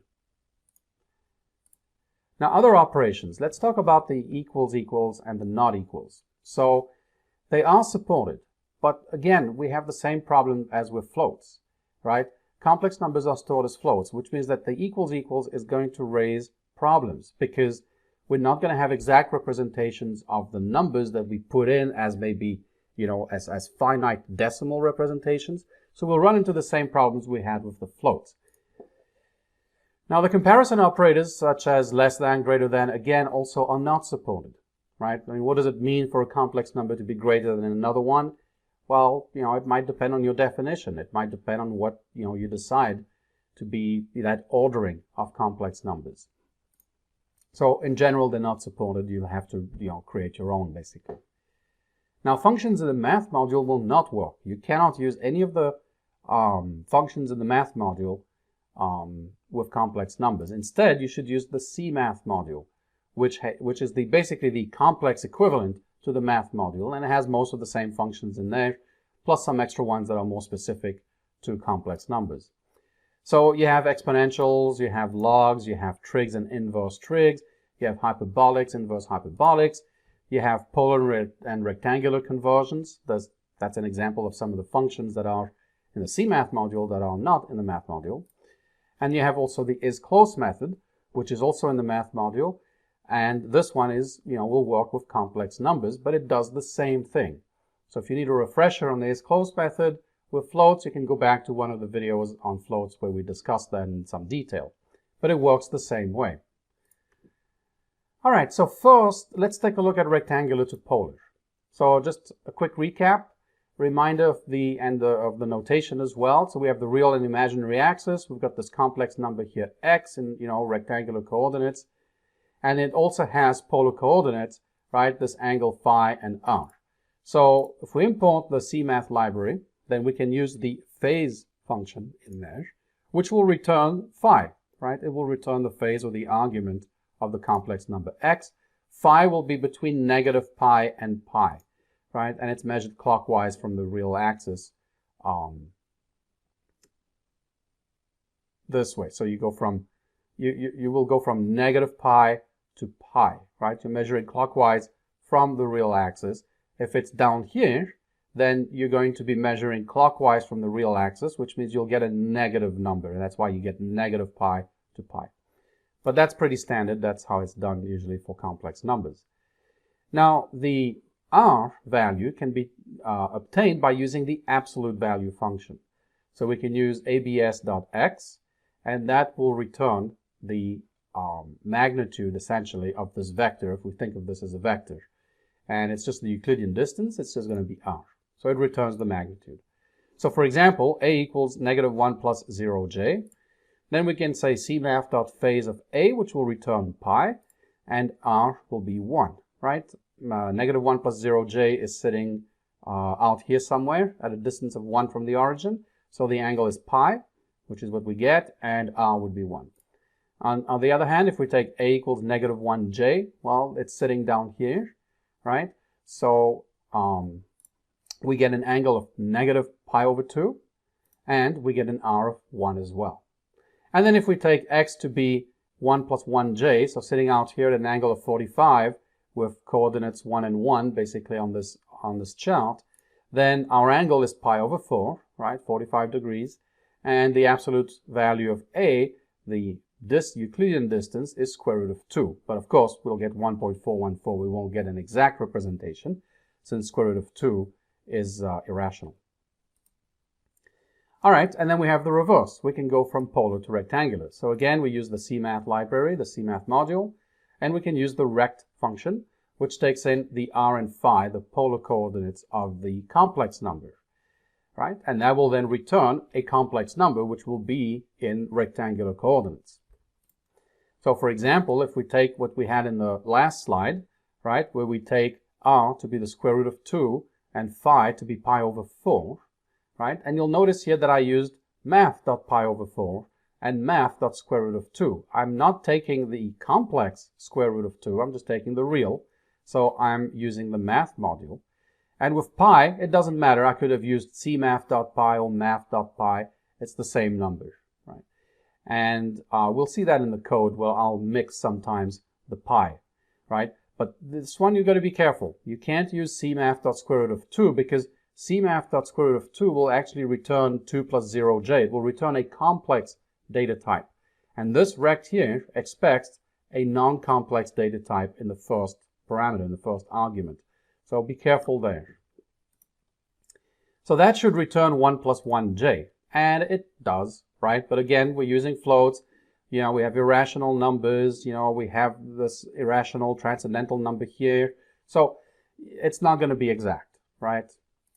And even with finite representable decimal numbers, you might not get a finite representable binary float, like 0.1 as we've seen before. So lastly, let's take a look at Euler's identity. It's one of my favorite equations, not just in complex analysis, but in math in general. I just think it's an awesome equation. And let's test it out. Let's make sure that we actually get that in our code. So we would do it this way, right? We would do cmath.exp, which is the exponentiation function in the cmath module. And we're going to take I pi. So we need to take pi times I. So we're going to do it this way. We're going to take cmath.pi. I could have used math.pi, doesn't matter, times 1j, right? Which is basically 0 plus 1j. So we're multiplying pi times I. You know, when you think of I as the imaginary, that's kind of the more typical notation. And then plus 1. And that should give us 0, but it doesn't. So it kind of spoils the effect, right? So these floats here kind of spoil the effect, plus the fact that, you know, we have to represent pi. We have to do it using a finite representation. And so we end up with something that's close to 0, but not exactly 0. So the next best thing we could do is to use the isClose method. And it works the same way as with floats. So we're going to say cmath.isClose, cmath.exp, cmath.pi, this is the same expression we had up here. And we're going to test to see if it's close to 0. And we are going to specify an absolute tolerance. We have to, right? Because we're testing numbers that are very close to 0. This one is close to 0, and this one is actually equal to 0. So in this case, the relative tolerance is not going to work. And again, if you need a refresher on that, you can go back to the video on floats where we discussed the isClose method there and some of the caveats that you have to watch out for. So we have to specify an absolute tolerance. And then when we do that, we get that this result is true. So indeed, we find that, you know, e plus I pi plus 1 is equal to 0, right? It's close enough to 0 to be considered true. Now, again, as I just mentioned, if you don't specify the absolute tolerance, so if you just run the method this way and settle for the default tolerance, which is a relative tolerance and an absolute tolerance of 0, then you will get that this is false, right? So be careful. You should really specify the absolute tolerance, just as with floats. All right, so now we can switch to some code and take a look at all of that. Thanks for watching, and I'll see you in a bit. Hi. And welcome to this video where we're going to continue our look at complex numbers.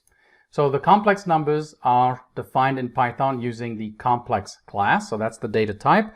And you can always look at help on the complex class. It's built in. We don't have to import anything in this case, unlike the decimals, for example. And so we have the constructor. So the constructor just takes the real and imaginary parts. So in other words, complex numbers by default use rectangular coordinates. So we can say maybe 1, 2. And then we can also use a literal way of creating complex numbers, which is 1, the real part, plus 2. And then we use the letter j for the imaginary part. And j can be either lowercase or uppercase. It doesn't matter. I'll just use lowercase here. And of course, we can compare those two numbers. They should be the same. And we get true. Now, we'll come back to the equals equals because it's true in this case, but it's not always true in general. and we'll see why when we look at how to retrieve the real and imaginary parts of a complex number. So let's look at a or b, and let's see how we would return the real part of a. We just say a.real, so it's an instance property. At the same time, let's take a look at what the type is of a.real. And as you can see, we get 1.0 back, and it's a float. Now, we did define 1 as an integer, but complex numbers have their real and imaginary parts stored as floats. So we're going to have the same approximation problems that we saw with floats with complex numbers, except now we'll have it in both the real and imaginary parts. So we'll circle back to that. Let's first look at how we would get the imaginary part of a number, of a complex number. And we can look at the type as well, just to make sure. But as you can see, we get 2.0, and it is also a float. So we're going to have to be careful there. We also have the instance property called conjugate, which gives us the complex conjugate of the number. So we can look at a.conjugate. It's a method, not a property. And it returns 1 minus 2j, which is the complex conjugate of 1 plus 2j. Now, we also have the standard arithmetic operators that we can use. So plus, minus, division, and so on works as one would expect with complex numbers. So let's say we have a equals 1 plus 2j, and let's say we say b equals, I'll make them different, 10 plus, let's say, 8j, okay? And now we can print a plus b, we get 11 plus 10j, we can do a times b, etc., a divided by b, and so on. So we have all these possibilities, these standard arithmetic operators. We could also have powers, so we can say a squared, for example, which will give us minus 3 plus 4j, and so on. So the standard arithmetic operators work just as expected. Now, the ones that don't work are the div and mod operators. They are not defined for complex numbers. So if I try and say a div 2, we get this error here. It can't take the floor of a complex number. What does that have to do with the div? Well, remember when we looked at how the div operator was defined for floats, it was a floor division. And essentially that's what's happening here. So that doesn't work. And of course, neither will mod. That doesn't work either. So we can't mod complex numbers. And of course, the div mod function isn't going to work either since, well, we can't have div or mod. They're not implemented, and neither will the div mod function as well. Okay. So let's take a look back very quickly now at the equals equals, which is supported, as well as the not equals. So that's supported for complex numbers, but we have the same caveats that we have with floats. So as an example, let's say a is equal to 0.1j. Okay, so let's define that. I'm not going to define a real part for a, so the real part will be 0. Let's just focus on 0.1j. It's still a complex number. And let's take a look at a. Well, let's go ahead and format a.imaginary in this case, okay?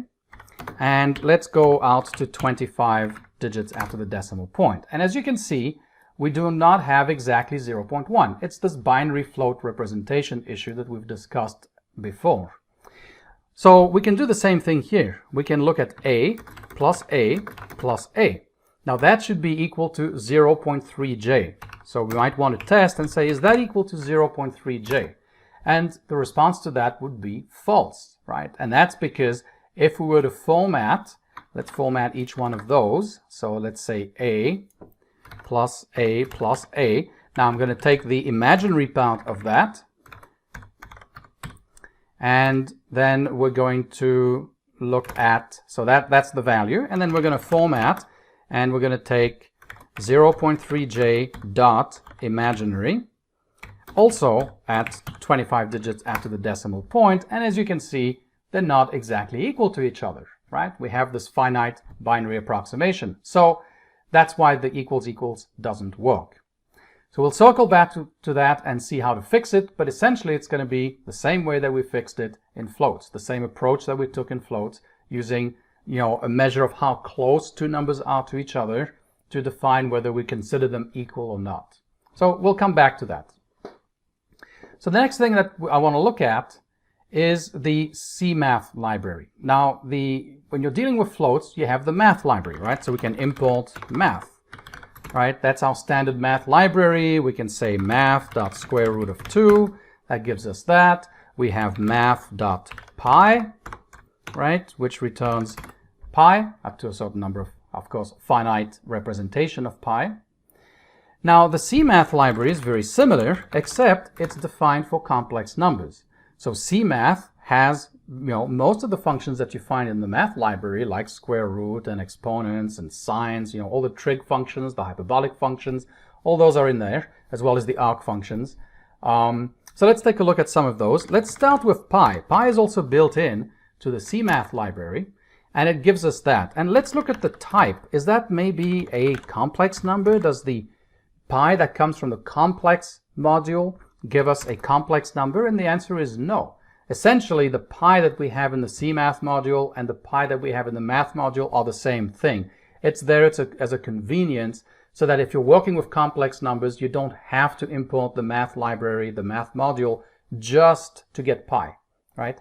Because the functions that you have in the math module will not work on complex numbers. So if we have, let's say, a equals 1 plus 2j, right? If we try and do math.square root of a, well, that doesn't work, right?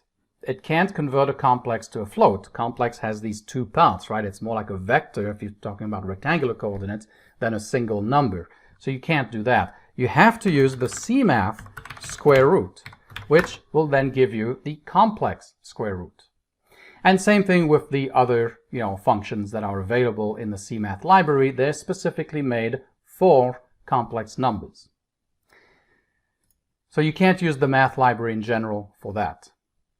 Okay, so in the math library, some other functions that might be of interest is how to convert from rectangular to polar coordinates. So by default, complex numbers are stored as rectangular coordinates using floats for the real imaginary parts, but very often we want to work with polar coordinates with complex numbers.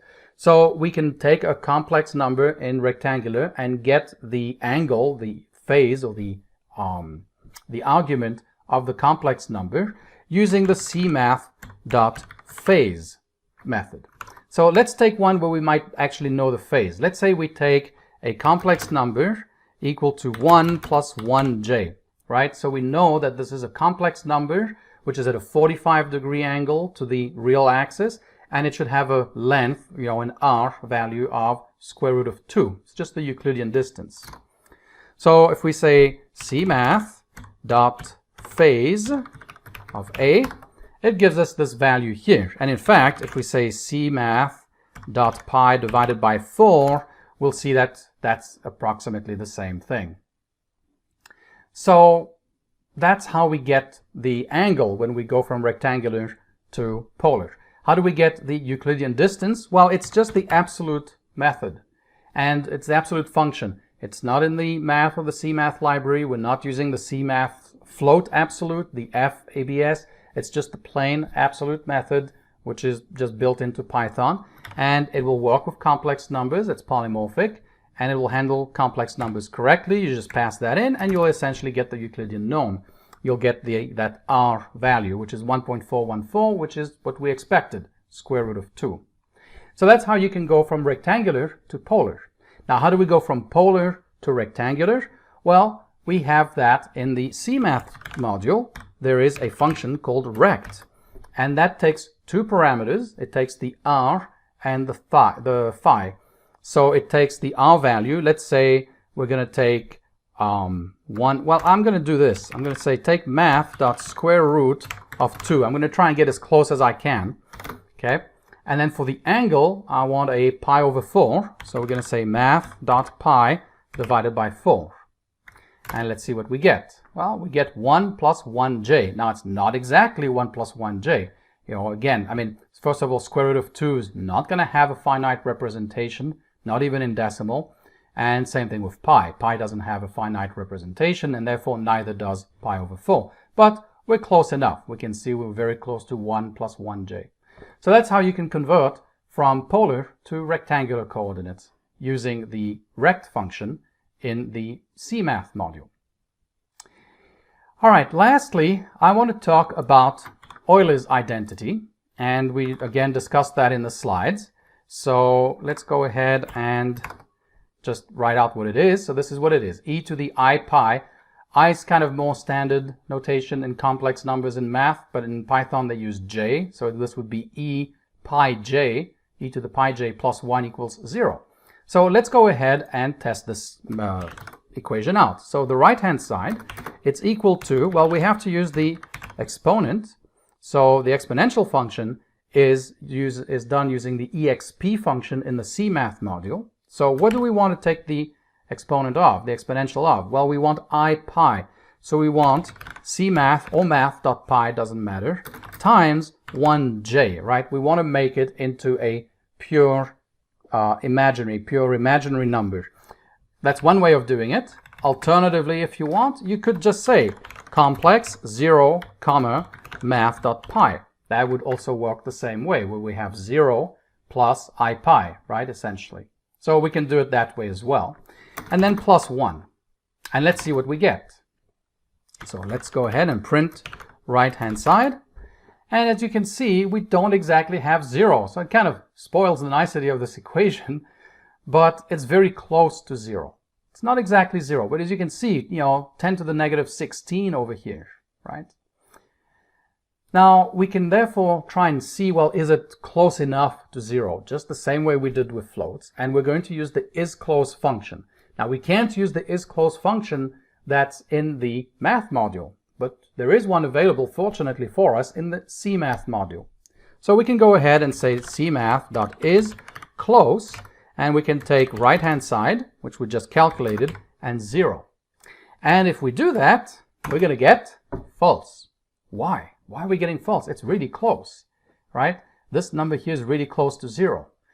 Well, if you remember our discussion on floats, that's precisely the problem, right? This is using a default relative and absolute tolerance, right? If we look at help on cmath.isClose, you'll see that it has this relative and absolute tolerance concept as well. And by default, the absolute tolerance is 0. And the relative tolerance is 10 to the negative 9. And remember that we had discussed that before, but if you're comparing numbers that are very close to 0, then the relative tolerance really doesn't work anymore, and you have to then fall back to an absolute tolerance. So the moral of the story is the same as with floats. We have to make sure that we specify absolute tolerances as well. So let's go ahead and do that. And we'll leave the relative tolerance as is, but we'll override and provide a specific value for the absolute tolerance that will not be 0. And let's say 0.0001, for example.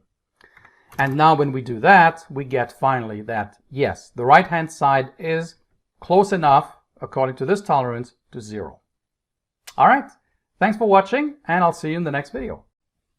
Hi, and welcome to this video on Booleans, where we start our deep dive looking at the Boolean data type in Python.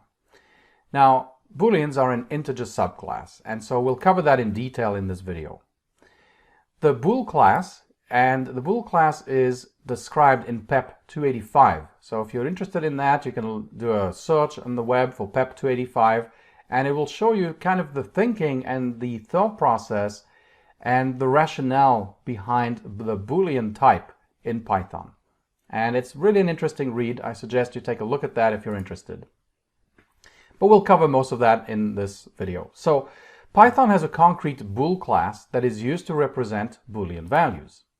Now the bool class is a subclass of the int class. So the bool class inherits from integers, which means that it possesses all the properties and the methods of integers, such as addition, subtraction, the div, the mod operators, and so on. And then it also adds a few of its own, like AND, OR, XOR.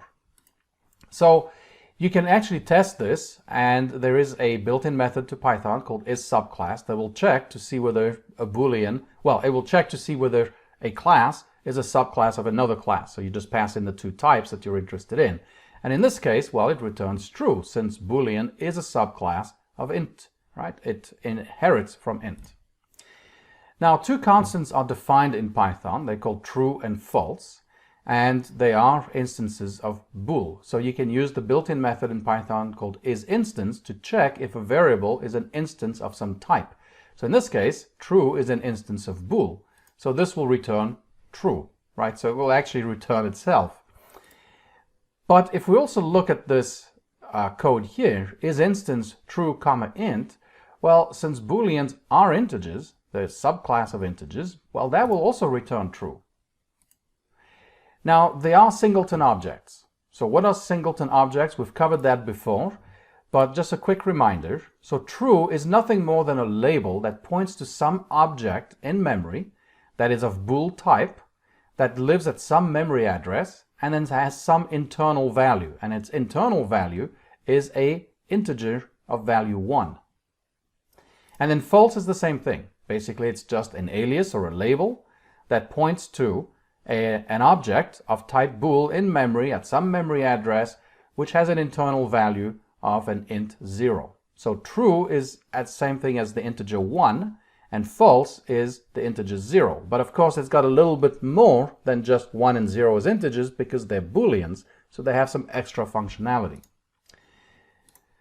Now, using is and equals equals, if you remember from the earlier videos we had in the first section, is the identity operator that we can use to compare memory addresses, and equals equals compares more the numerical values. So true and false are singleton objects, which means that they retain their same memory address throughout the lifetime of the application. So true will be at some memory address when your application starts up, and it will stay at that memory address the entire time of the program. It will never change. Whenever you use true, it will always be at that memory address. And same thing with false. So when you're comparing a Boolean expression to true and false, you can use either the is operation or the equals equals operator. So either the identity or the equality operator. It doesn't matter which, it's actually completely equivalent. And that's only because true is a singleton object, and so is false. And of course, A has to be some kind of Boolean object. So it might be a Boolean expression like 3 less than 4. Well, 3 less than 4 will return true, right? That will evaluate to true, and that true that gets returned from the expression 3 less than 4 is the same true as just the constant true, because it's a singleton object, and therefore there's only one instance of it throughout the lifetime of your code.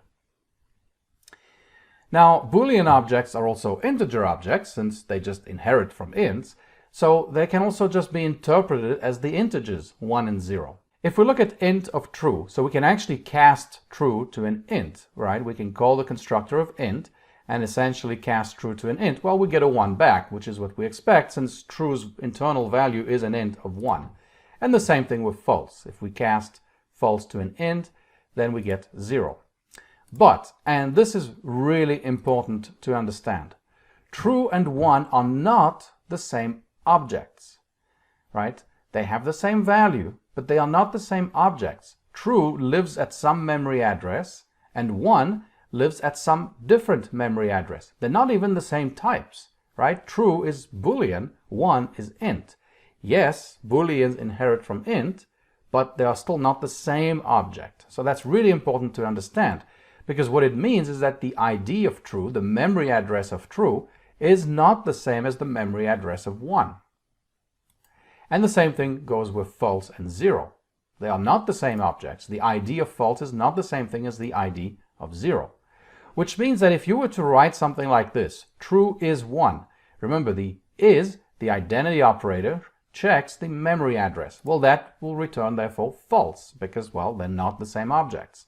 They don't live at the same memory address. On the other hand, if you use the equality operator, true equals equals 1, that will return true, because it is true, right? True is equal to 1, but it is not 1. So a distinction that has to be made and that you have to remember. So now this whole thing can lead to kind of strange maybe behavior that you may not expect. And it's this whole thing with the polymorphism that comes into play. But you can write an expression like true greater than false. Now, I'm not saying that any of these expressions we're going to write here make a lot of sense, or that these are things you necessarily want to write in your code. Most of the time you don't. There are exceptions when it is useful, and we'll see that later when we look at things like list comprehensions and so on. But for now, these are probably, code samples that, you might shy away from in your own code. But they do work. So true greater than false will return true. Well, because true is really 1 and false is also 0, right? So 1 is greater than 0. That is true. You can also write this 1 equals 2 equals false. Well, that, that kind of makes sense, right? That's a piece of code that, looks fine. What's going to happen? 1 equals 2 is false, right? 1 is not equal to 2. So we'll get a false result out of this expression here in the parentheses. And false equals false, well, we know that that is true. But another way you could have written this is this way. It's 1 equals 2 equals 0. So that one really looks weird now. I mean, this is kind of a weird syntax. But remember that 0 and false are kind of the same thing. False is just 0 with some extra functionality. So in this case, we'll also get true, because 1 equals 2 is false, which is 0, and 0 is equal to 0. So we get true. Now, the parentheses here are important, and we'll see that in an upcoming video when we look at chained operations in Python. But they are important here, and we'll explain why in a later section. So, in fact, any integer operation will also work with booleans, addition, subtraction, the div, the mod, and all those things. So, for example, you could write true plus true plus true. that will return 3. Again, I don't necessarily propose that you should write things like this in your code. There are some actually use cases where this actually can be useful, but we'll see those later. You could also do this, true plus true plus true, parentheses, mod 2. Well, that's going to be 3 mod 2, which is going to be 1. You can also write minus true, negative true, which is just negative 1, right? So you can write these kinds of weird things, 100 times false. Well, false is 0, so 100 times 0 will return 0, right? So you can do all these kinds of weird things. Now, the Boolean constructor, right, it's just bool, and then we pass in a single parameter x, and the way it's defined is that it will return true, right, when x is true. So if you pass in true, or an expression that evaluates to true in this, it will return true. And if you pass in false, it will return false. So you might think that that's a pretty useless constructor if that's the only thing it can do, but not at all. And the reason why this is actually very useful is because every class in Python implements something called its truth value. And its truth value is basically saying and asking a class, if I were to ask you how you would describe yourself as a Boolean, what would you say? And each class implements that. And it says, well, if I'm in this kind of state, then I'm going to say I'm in a true state. And if I'm in this state, I'm in a false state. And that's basically how most of the classes, and even our own classes, our custom classes that we write, will also have that property, and we can actually define what that property should be and how it should behave. And we'll get into that in the section on object-oriented programming. But this is sometimes called the truth value of an object, or the truthiness is used also quite commonly to describe this. And basically it's just what is the truth value of an object. And we'll have an upcoming video that discusses that in a lot more detail. But integers have a truth value. Integers have this truthiness, and they do that according to a very simple rule, which is if the integer is 0, its truth value is false, right? And so we say that 0 is falsy because it has a truth value of false. And bool of x is true for any integer x other than 0. And so we would say in this case that x is truthy. 1 has a truth value of true. 2 has a truth value of true, and so on. And we'll check it, and see some examples of that. So bool of 0 is false, so 0 is falsy. Bool of 1 is true, 1 is truthy. 100 will also return true. Negative 1 will also return true, so don't fall into that trap. Some languages will use negative 1 as false, not in Python. False is 0, and that's it. Everything else is true when you're talking about integers, right? So it's a very simple rule, and it's the truth value of integers. And in the next video, we'll take a look at how that actually works, okay? For now, let's just switch to some code and take a look at all this in action. So let's start by looking at the Boolean class. So bool is a class that's built in to Python and that supports Boolean values. Bool is actually a subclass of int. So we can look at that by looking at this method here is subclass, and we can pass it the classes that we want to look at. So in particular, we're going to want to know, is bool a subclass of int? I need to spell it correctly. And the answer is true. So bool is a subclass of int, which means that bool inherits all the properties and methods of integers and then adds its own as well. It adds a few, like for example, and, or, XOR, and so on. So we also have built-in values. I mean, here's this true here, right? True is actually a built-in value. It's a built-in object, a built-in instance of bool of Python. And so is false. And they are singleton objects, which means that throughout the lifetime of our program, the memory location where true and false live will never change. It will always stay the same. So it's very similar to what we saw with singleton objects like none or like interned strings in an earlier section. So we can take a look at, for example, the type of true.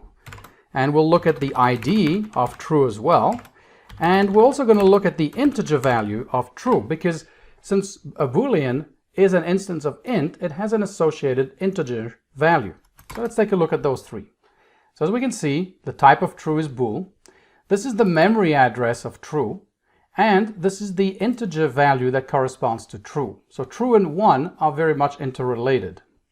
We can do the same thing with false. So we can look at the type of false, we can look at the ID of false, and we can look at the integer value of false. And there we go. So false is a bool type. The memory address of false is some memory address, which of course is different than true. And the integer value that's associated with false is 0.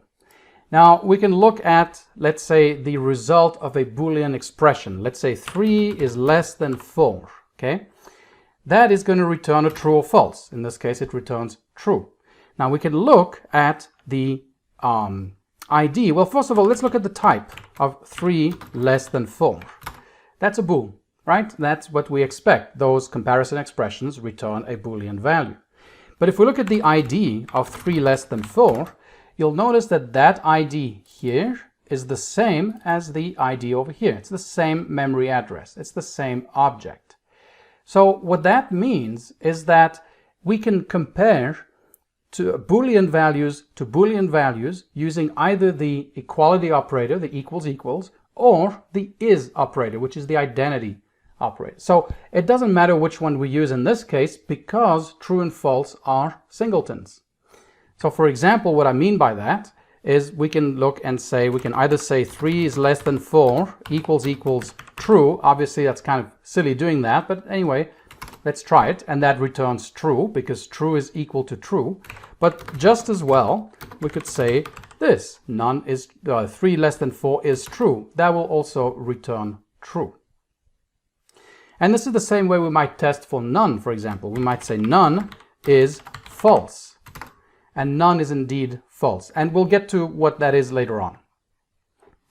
So we have that, and true and false are essentially just singleton classes. So we can use either is or equals. It doesn't matter. That's safe to do in either case. And it's not like one really performs better than the other.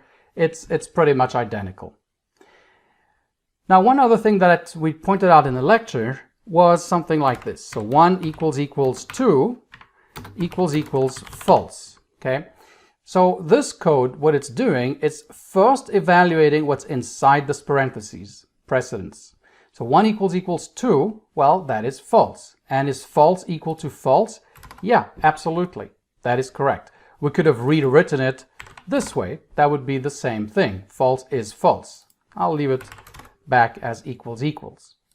Now, one thing I want to point out is doing this will not work the same way. We get false for a result. And we'll get into this operator chain in a later video, in an upcoming video on Booleans. But for now, just be careful, right? What's happening here is that it's not actually evaluating this. nor is it even evaluating 2 equals false equals 1. It's doing something else. It's actually doing 1 equals 2 and 2 equals false. That's actually what it's doing. But we'll discuss that in a lot more detail in an upcoming video. So be careful with chains, but that's okay. We'll deal with it later. All right, so the underlying integer values, let's get back to that a little bit, of true and false are 1 and 0 respectively.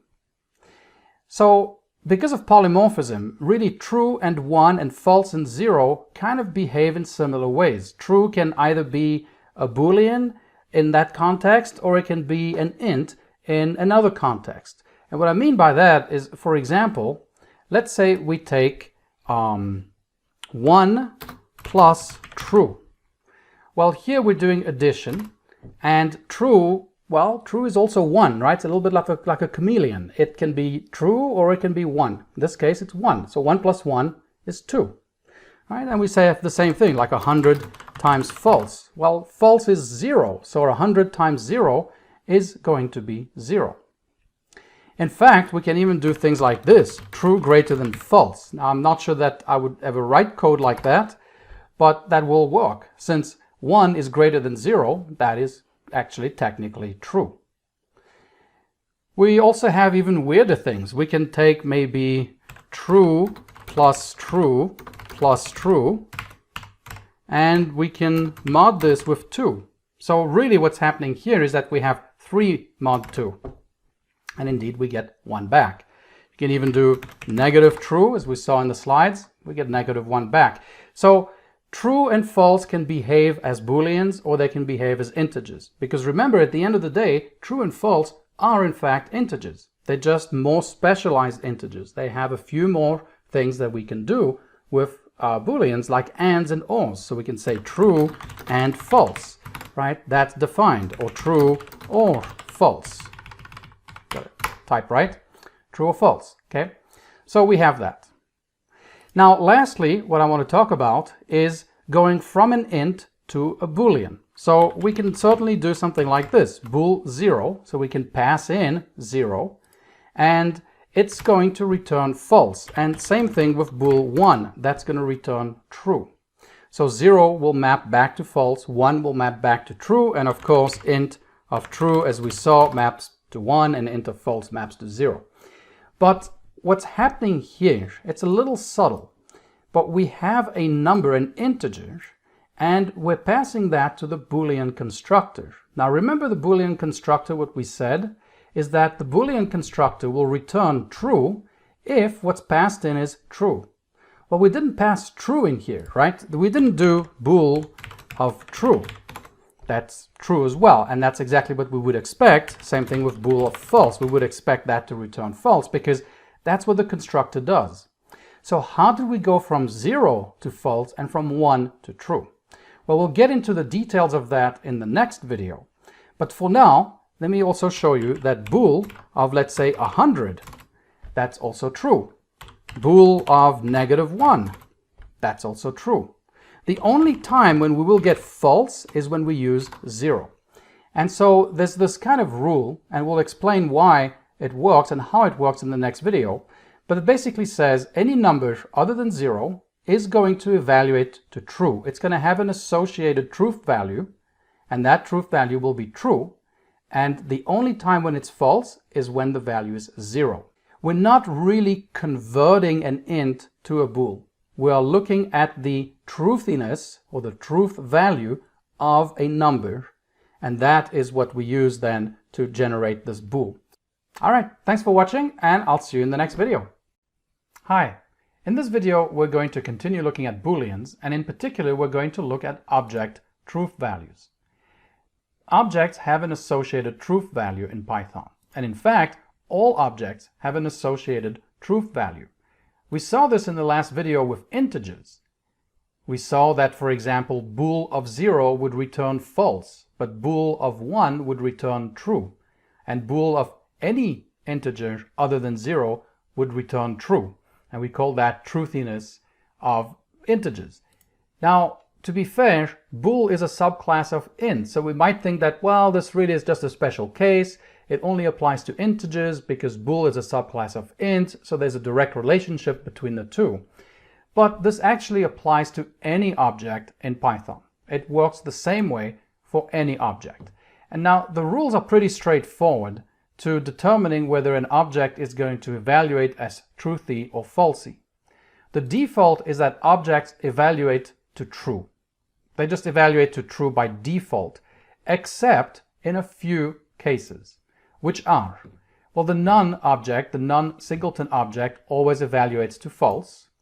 The false singleton object also always evaluates to false, which is probably a good thing. 0 in any numeric type, be it int, float, complex, decimal, it doesn't matter. If it's 0, it will evaluate to false. If it's non-zero, it will evaluate to true. But here we're talking about the exceptions. So if it's 0, it will be false. Empty sequences, so things like lists or tuples or strings, if they are empty, if they have no elements, they will be falsy. Same thing with mapping types, things like dictionaries or sets or frozen sets. If they have no elements, then they will also evaluate to false.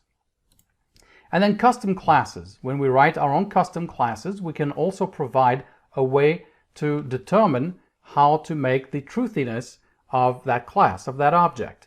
And that's done by implementing either the dunder-bool method or the dunder-len method. We'll take a look at that in a minute. And if those return false or 0, then the object will be falsy. And so these are the only times when an object will evaluate to false, will have an associated truth value of false. Otherwise, it's going to be true. So let's take a look under the hood a little closer at how this is achieved. So classes define their truth values by defining a special instance method, the bool method. Now, if the bool method isn't found, it can also look at the underscore, the double underscore, dunder len method. So when we call bool of x, where x is an instance of some class, then what's actually happening is that Python is executing x dot dunder bool dunder. So it's trying to execute that method. If that method exists, it will return whatever that method returns. So that's why we said earlier that in general, the way to get our custom object to be falsy is for the bool method to return false. That's exactly how we would do it.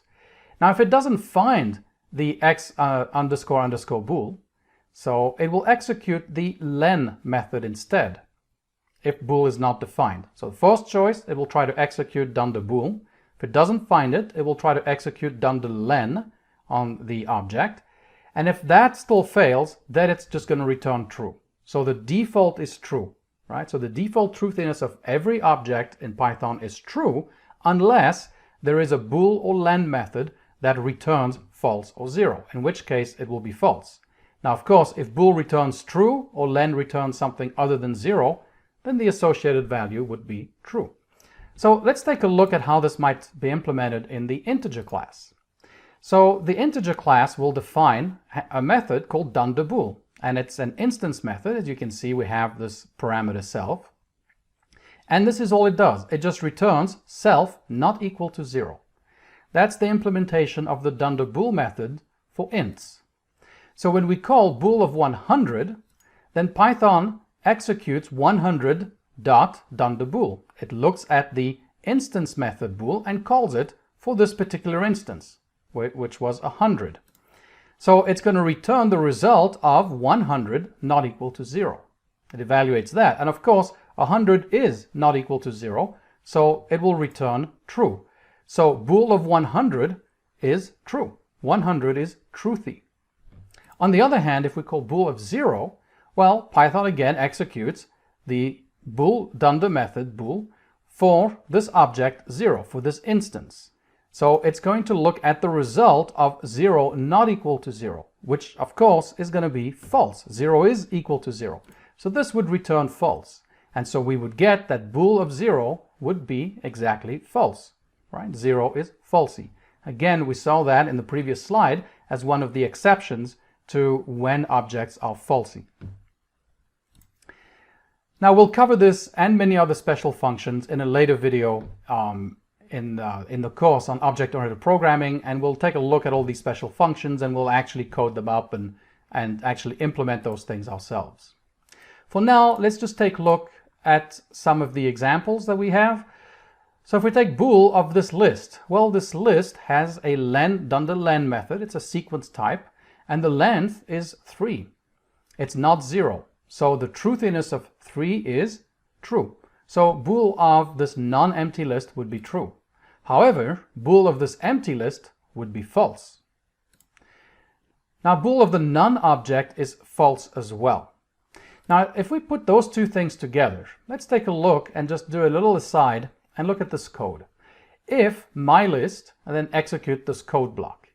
What's happening here is that the code block will execute if and only if mylist is both not none and not empty. So this is really equivalent to the following code. If mylist is not done and len of mylist is greater than 0, execute the code block. These two pieces of code do the same thing. So you might ask, well, how is it doing all this in here? Well, we're putting this object inside this if statement.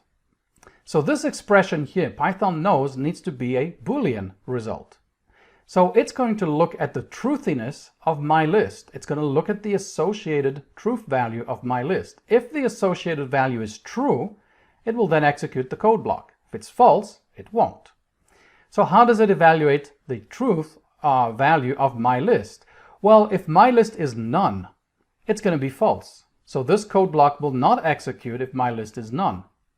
On the other hand, suppose my list is not none, right? That it is a list. It is a real list that's been instantiated or been created. Suppose that the length of the list is 0. In other words, it has no elements. Then bool of that is going to return false. So my list will again be falsy, and therefore this code block will not execute. But if my list is an actual list instance, so it's not none, and if it contains elements also, then it will be truthy, because the len is going to be something other than 0. It's going to be something like this one up here, which means it's going to be true, and therefore the code block will execute. So this and this are actually totally equivalent. All right, so enough of an aside. Let's go back. Let's continue. So if we look at a string ABC, again, that's a sequence type. It has a non-zero character count. It has a length that's greater than 0. That's truthy as well. An empty string, on the other hand, well, 0 elements in the string, 0 elements in the sequence. That's going to be false. Boolean of zeros we've seen before is false. Why? Well, 0 is, the number is 0. That's always going to be false. And it doesn't matter if it's a complex number. If it's 0, that will be false as well. Works the same with decimals. On the other hand, if we have non-zero numbers, even -1, as we saw in the last video, that will be true. Same thing with a non-zero complex number, that will be true, and same thing with a non-zero decimal number, that will be true as well. So let's jump into some code and just take a look at this in action, and I'll see you in a bit. Hi, in this video we're going to continue looking at truth values, and we're going to jump straight into the code. So first things first, we saw that we can call the bool constructor with, let's say, a value of 1, and we get a true value back. We can call it with a value of 0, and we get a false value back. In fact, we can call bool with any integer in there, maybe -1, and that will also return true. So be careful, by the way, here. In some other languages, -1 is sometimes used to indicate a false, not so in Python. The only integer value that really is false is 0. Everything else that is non-zero will be true.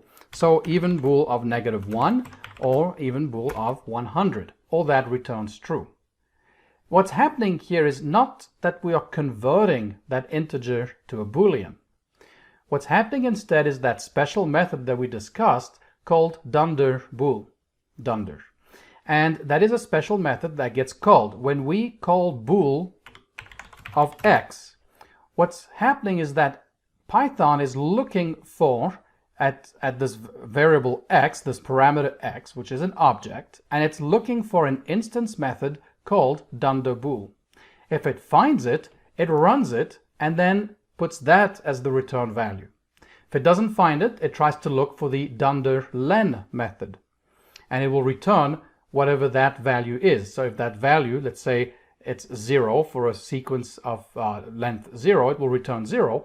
Then we'll get 0 back, and 0 has a truthiness of false. It is falsy. And if there are elements in the sequence, then of course the length is going to be greater than 0. It's going to be a non-zero number, in which case the truthiness will be true, will be truthy. So let's take a look. We can actually see this when we look at the help in the console. So we can look at help on int, and if we scroll down a little bit, you'll see that we have this dunder method defined. So int defines this method right here. And all it does, it just returns the instance value, that's self, not equal to 0. So it runs this test, this comparison test. So when we did bool 100, it really just ran this. It executed this statement and returned that. And that's the same thing that happened when we did bool 100. We got that. When we called bool 0, okay, which remember was that, all we did was really just evaluate this expression. And we got false. So in fact, what's happening when you call bool 100, what Python is actually doing, it's taking 100, and I got to put parentheses around it, but it's the integer 100, and then we're going to call the bool method with that special dunder before and after it. And we can see it's the same thing. If we did bool of 0, that's the same thing as calling 0 dunder bool. And we get false in both cases. So that's really what's happening. And all the objects in Python will implement this bool method or this len method, or potentially neither of the two, in which case the object will always be truthy. But for example, we can look at a list.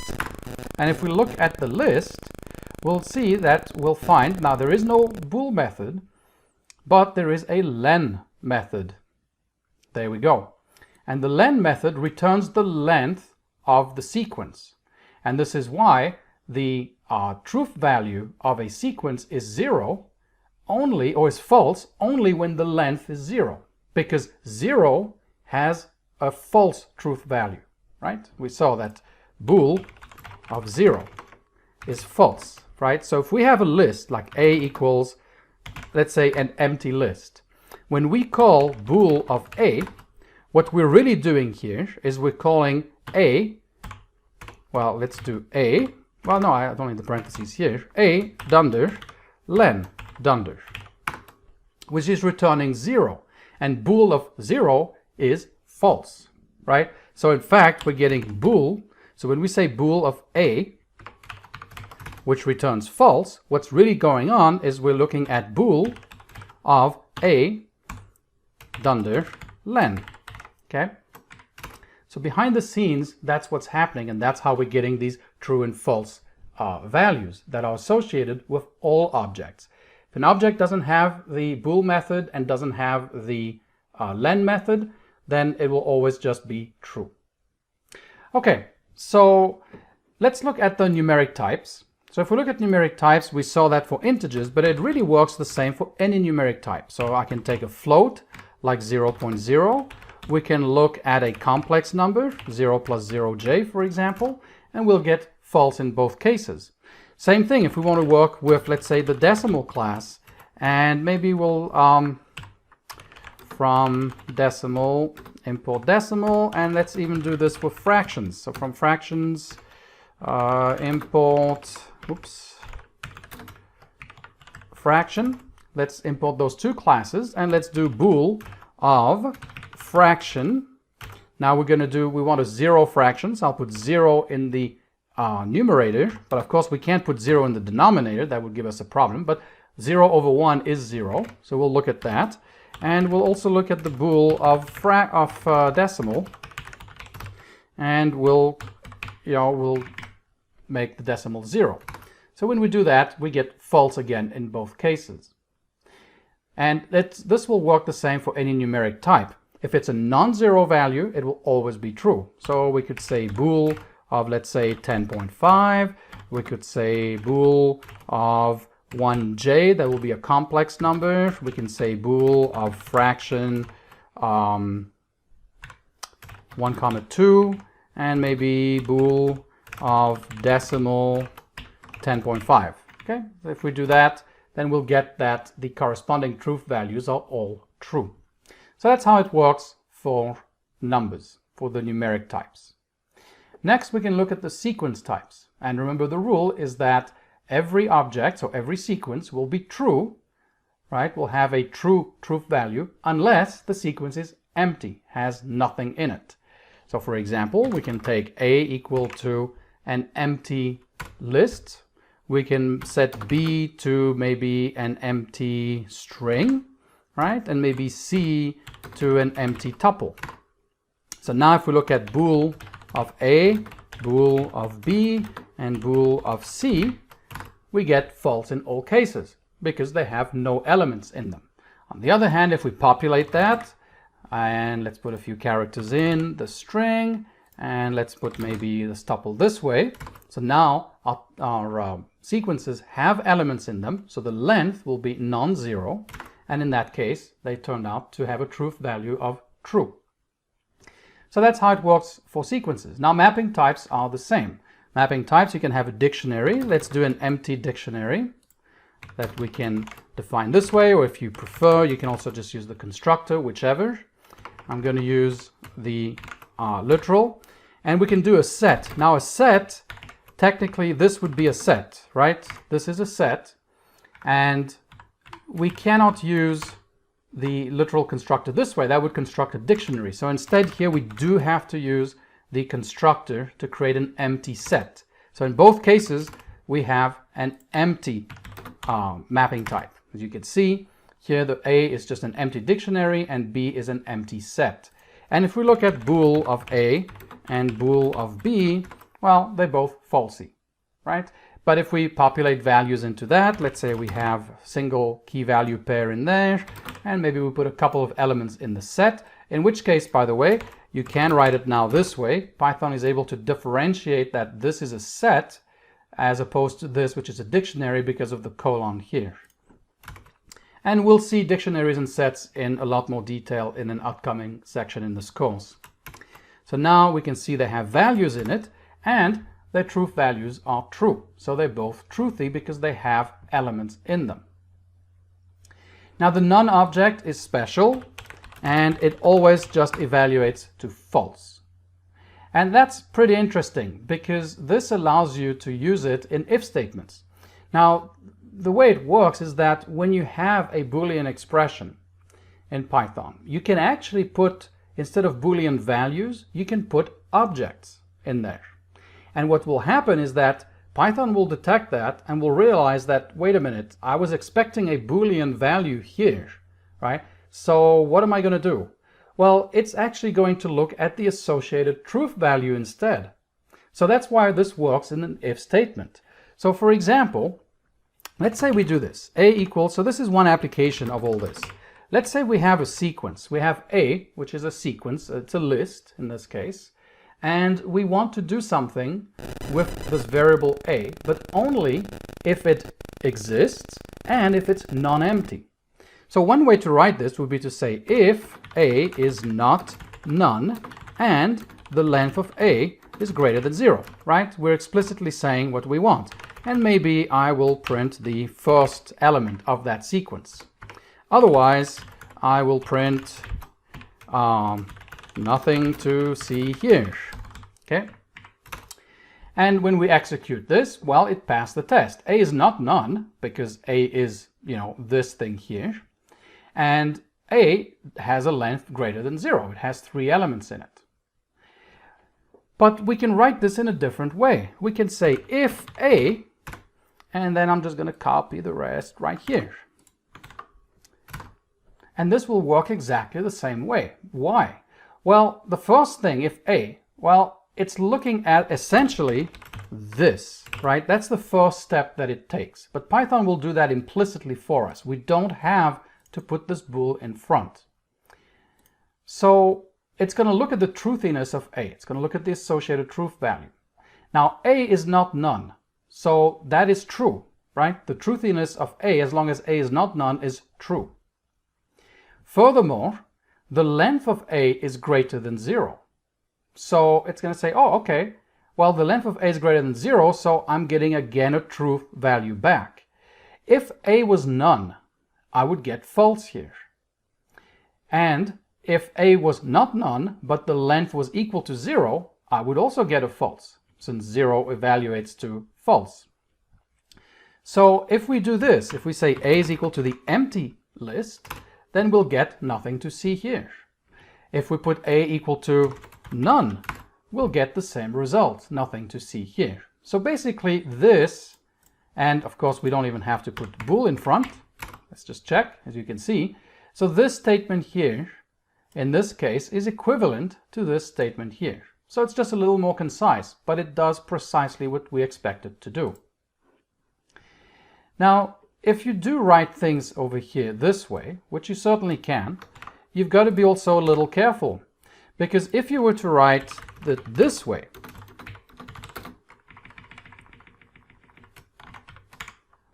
we could also run into some trouble. Let's say that A equals 1, 2. All right, so that's fine. That works. Let's say that A is empty. Well, that works as well, right?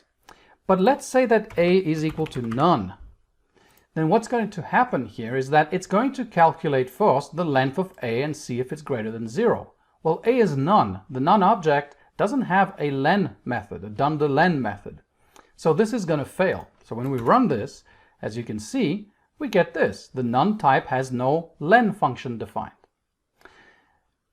So again, so if you do write it out, you certainly can. And we'll take a look at this. It's called short circuiting. Why didn't it fail here? If A is not none, and what happened, and we'll look at that in much more detail later, but what's happening here is that A is none. So this is coming back false. And so it doesn't have to even evaluate this piece here. And that's why this runs without any problems. It doesn't fail. Whereas this one, when we had len A in front, did. So just a minor thing that I wanted to point out that you should be careful with. All right, I think that's really all there is to say about the truthiness of objects. They all have, an associated truth value, and it can be put to really good use. Things like this you might want to use, let's say if you're connecting to a database and you're getting a field back from the, from a table that is a string and maybe it's a nullable field. So you can get one of three situations. You could get a null value back, which would be none. You might get an empty string back, which would be a list, essentially a string that exists, but it's empty. It just doesn't have any characters in it. Or you might actually get characters. And you may want to only handle the field if it's both not null and not empty. That's something that's very frequent when you're working with text fields and databases. So that's a good use of it there. All right. Thanks for watching, and I'll see you in the next video. Hi, in this video, we're going to continue our dive into Booleans, and we're going to look at operators, we're going to look at operator precedence, and we'll also look at what short circuit evaluation is and how it works. So first of all, the Boolean operators are not, and or. And here's a truth table, and if you haven't seen a truth table before, it's actually pretty straightforward. We just list out all the possible combinations of our input variables. In this case, I'm looking at two input variables, x and y. So the variables can be false or true. I'm using a 0 for false and a 1 for true. So if x is false, then not x will be true. Not false is true. Similarly, not true would be false. Or if we have two input variables like x and y or x or y, well, if we take false and false, that will be false. And false or false would be false as well. On the other hand, true and false would be false, but true or false would be true. So that's just what a truth table is. It's just a pretty straightforward way of listing out all the possible combinations of your input variables and then listing out what the result of whatever Boolean expression is. Another way to also look at these Boolean operators is to think of electrical circuits and to think of switches in an electrical circuit. So here's part of an electrical circuit. Let's say we have current that's coming into this side on the left, and we have a switch.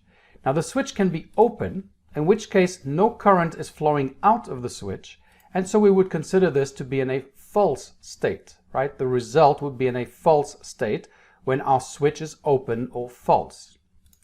On the other hand, if we close the switch, when the switch is closed, we consider the switch to be in a true state, and it actually allows current to flow through.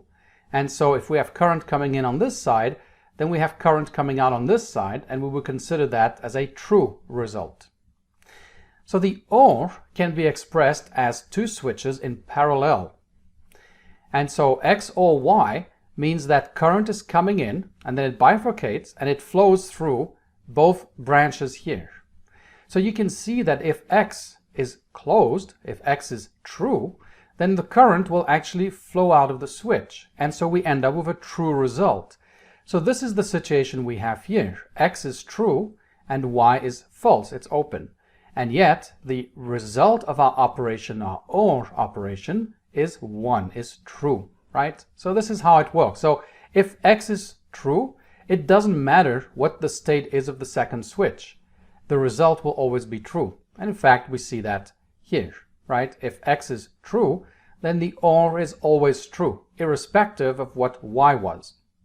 Now similarly, we can look at and we can represent as two switches in series. And again, we can just make their Boolean values something, so we can keep X open, which would be a false, and we can make Y closed, which would be a true. But you'll notice that if either of the switches are open, then the current can't flow through. There's no way it can. So when X is false, let's say it's these first two rows, then it doesn't matter what Y is, the result will still be false. So we have this result here, false and false. Okay? All right, so let's look at some properties of the Boolean operators. So let's look at commutativity. Now, commutativity just means that A or B is the same as B or A, and A and B is the same as B and A. Doesn't matter in which order you do that. We also have distributivity. So A and B or C is the same thing as A and B or A and C. We can distribute this A and throughout this expression inside the parentheses. And then same thing here. A or B and C is A or B and A or C. So hopefully you've seen all these things before. I'm just refreshing your memory. Now we also have associativity. Now associativity just says that you can group your OR operators, if you have multiple, in any order you want, that it doesn't matter. So A or B or C is the same thing as saying A or B or C. And so therefore we can write without any ambiguity A or B or C without parentheses. Now when we evaluate it, or Python evaluates an expression such as this, it will have to pick an order in which to evaluate the ORs. It's going to have to pick one, right? And the same thing happens with and. A and B and C is the same thing as A and B and C. So again, we can write it without any ambiguity as A and B and C. And so what's going to happen with Python, it's going to do a left to right evaluation. So in this case here, it's actually going to do this. It's going to evaluate A or B and then OR it with C. And the same thing with A and B, it will evaluate that first and then AND it with C. But of course it doesn't matter which direction you do it in. If it's left to right or right to left, they're all exactly equivalent. Then we have De Morgan's laws, which basically tells you how you can distribute the not operator inside this parentheses. So not A or B gives us not A and not B. You'll notice that when we did the distribution of the not, the OR changed to an AND. And then the similar thing with AND, except that the AND changes to an OR. So those are called De Morgan's laws. And then just a few other miscellaneous things that also might be helpful when you're trying to look at Boolean expressions and maybe trying to simplify them so that you can make your if statements, for example, a little easier to understand. Keep in mind that not x less than y. So if x is not less than y, it means that x is greater than or equal to y, right? So the not of that becomes this operator here. Similarly, if we have not x less than or equal to y, so if x is not less than or equal to y, really it just means that x is greater than y. And then we have the same thing with the other, with the greater than and the greater than or equal to. It works the same way. We just flip the operator around and then we add or remove the equal sign depending on where it was. Also, not A is the same thing as A, so a double not just comes back to the original value. So let's look at operator precedence now. And I'm including the parentheses even though they're technically not an operator, but they do play into the precedence of operators, and we'll see that in a second, and you've seen this before already. Anyway, so here we have some operators. These are comparison operators like less than, greater than, equal to, not equal to, in, is. We've seen all these operators before. Then we have not, we have and we have or. And the way that I've listed all these things out is that this is in order of highest to lowest precedence. What does that mean? Well, let's look at an example. Let's look at this expression. So we need to start evaluating this expression. But where do we start? Do we do true or true first and then end it with false? And the answer is no. And has a higher precedence than or. So in reality, we have to evaluate true and false first. So that's the first thing we do. So now we end up with true or false, since true and false is false. And now we can finally evaluate true or false, and we get true. Now, this is not the same as if we had done the other way. And so to make this clear, let's put true or true. This will now force the or to happen first, which wouldn't have happened here because of the precedence of and being higher than the precedence of or. In this case, because of the parentheses, we have to evaluate that first. So we're going to evaluate true or true. And true or true is true. And then we end that with false, which ends us with false. So as you can see, the order in which the ors and the ands are evaluated in an expression like this matters. It makes a difference. So because of that, we need a precedence, essentially definition that tells us, well, in the case where you haven't specified these parentheses, what order should happen, what order should be used. So that's what the precedence is for. But when in doubt, or to be absolutely sure, use parentheses. There's nothing wrong with putting a few extra parentheses in your expressions if it helps make it clearer. For example, it's perfectly fine to write true or true and false. That's okay. And yes, you technically don't need the parentheses, but it's more readable. You can understand what's going on. And that's a key part to a lot of code, is you really want to try and make your code not just efficient for the machine to handle, but you also want to make it human readable. Humans are going to read your code. Other people are going to read your code. You might read your own code, and if you do it 6 months later and you made it very difficult to understand, you'll probably be looking at it, scratching your head, saying, what was I thinking? I know it happens to me all the time. So it's important to make code human readable. And comments is one way of helping, but that's not the only way. Just having nicely formatted code, simplified code makes a big difference.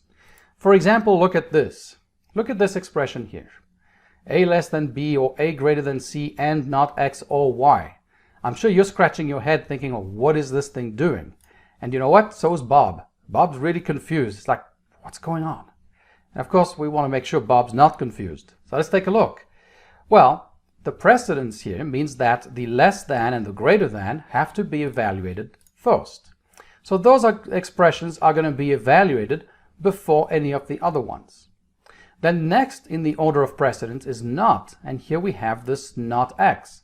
So that will get evaluated next. So now we have some value, let's say X, or let's say capital A or capital B and capital C or Y, right? That's kind of what we have. So we have these or, and or operators that are left. Well, again, and has a higher precedence than or. So we have to evaluate now this and first. And now we're left with just something or something or something. And as we saw before, it doesn't matter now which order you do the ors. It's A or B or C. It doesn't matter, right? So in this case now, we could really have rewritten this expression equivalently this way, as a set of parentheses, A less than B, or some expression or y, because that whole expression is in parentheses. And then inside of that, we have furthermore that it's calculated as a greater than c and not x. So it's a lot simpler to understand what's happening in this piece of code. And of course, Bob's happy now because he gets it.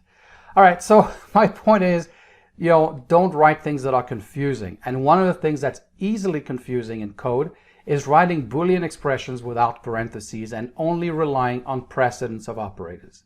Yes, it's fine. The machine will get it, right? The machine doesn't care if you write it this way or this way. Python interpreter will work equally well with both. But humans are going to have an easier time reading this second one than this first one. So, enough said. I'll keep quiet on the subject from now on. But let's now go and look at short circuit evaluation.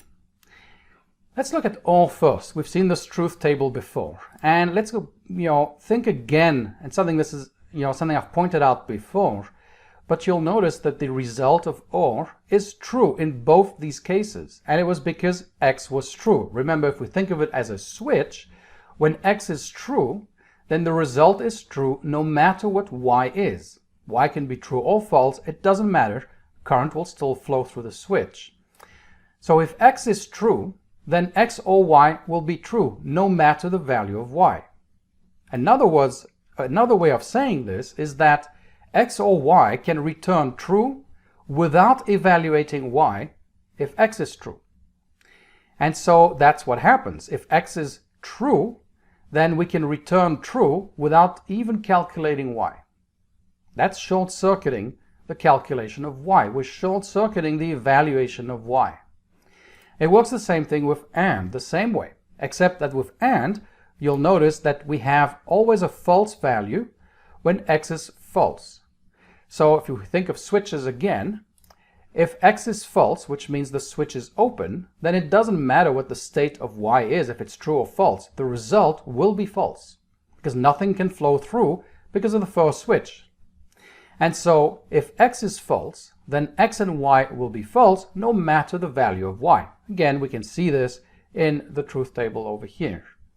Another way of saying that is that X and Y will return false without evaluating Y if X is false. So again, it's short-circuiting this evaluation of Y when X is false. It doesn't need to because we don't care. It doesn't matter. So that is short-circuiting.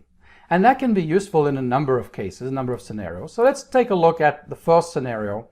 Let's say that you have a data feed of lists of stock symbols and some maybe associated financial data. Maybe it's the number of shares traded or whatever it is. This is just an example. So suppose that you've got this feed of data that you're getting and you've got stock symbols that come in. And your job is to monitor the feed looking for some specific stock symbols. You're only interested in a few stock symbols out of the thousands and tens of thousands that are coming through. You're only interested in a few. And you also want to take some action if the price of that stock is above some certain threshold. But getting the current price of a stock, and that's the caveat here, has a cost. Maybe it's a hard cost. Maybe every time you make a request to say, hey, give me the price of Apple at the moment, it's going to maybe cost you something. Or maybe it costs you something in terms of resources. You have to open up a database connection. Or maybe you have to set up an HTTP connection to an API, and then you got to make a call to the API, and that API has to make a call to some database somewhere. So the point is that there's a cost associated with getting the price of that symbol. So let's see how we might code this. Let's assume we didn't have short-circuiting at all. Then you would probably write it this way. The first thing is you would have an outer if symbol in watch list. All right, so the first thing is the symbol one that we're interested in? So this watch list would be a list of symbols, right? And we're going to check to see if the symbol we just received in the feed is in that list. If that's the case, now we go and retrieve the price. And if the price of the symbol is greater than some threshold, then we go ahead and do something or other. So the thing here is that calling the price method has a cost. So you don't want to call the price method every time. You want to, make sure that you're not racking up your cost looking up the price of a symbol that you're not even interested in. So we could write it this way. However, if we do have short circuiting, we can write it equivalently this way. If symbol in watch list and price of symbol is greater than threshold, do something. Well, that's equivalent because of the short circuiting. If the symbol is not in the watch list, then this will evaluate to false. And because of short circuiting, false and anything is always false, this will actually not get evaluated. Python will not run this part of the AND statement because it says, well, I don't need to know, this is false. So I can basically skip this part and just return false. And this result of this if statement's expression here would be false, and we wouldn't execute the code. Of course, on the other hand, if the symbol is in the watch list, then this returns true. At that point, there is no short circuiting and when your first operand is a true, so it's going to have to evaluate the second operand of AND. And so now it will go ahead and run that. Okay. So at that point, this runs, but only if this thing here is true. If it's false, it never runs. And so it's equivalent to writing this nested if statement. All right, another example might be, let's say you're returning a name from a database, and let's suppose that it's a nullable string. So your name can be in 3 different states, right? It can be a null, which means that typically you would end up with a none object in Python. It kind of depends on, you know, the database connections you're using, or at least the database API that you're using, the library, and so on. So, but typically, null in the database translates back to a none object in Python. Or it could be just an empty string. It's okay to have an empty string in a text field in a database. So it might be that. It's not the same thing as null though, right? None and empty string are not the same thing. Or it could actually contain characters. So those are the 3 possible states of a name. And let's say that we want to perform some action if the first character in the string is a digit, right? 0 through 9. So you might be tempted to write something like this. We might write if name 0 in string.digits, and that just takes the first character of name. And string.digits, well, string is a module you can import, and digits is just a string that contains 0, 1, 2, 3, 4, 5, 6, 7, 8, 9. We'll see that in the code when we switch to that. But this just basically checks to see, is the first character of name in one of those digits? Is it a digit? If it is, do something or other. Well, this is okay, but it's going to break, right? It's going to break if name is none or if it's an empty string. If name is none, well, none doesn't have, you know, you can't find an index. None, the none object is not a sequence type. It's not indexable. Same thing if the string is empty. Yes, at this point you can use indexes, but since the string is empty, there is nothing in position 0. That is also going to break our code.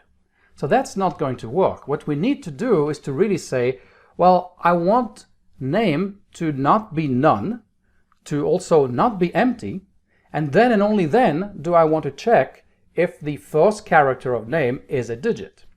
So we could just write it this way by using short-circuiting and truth values. If name and name 0 in string.digits.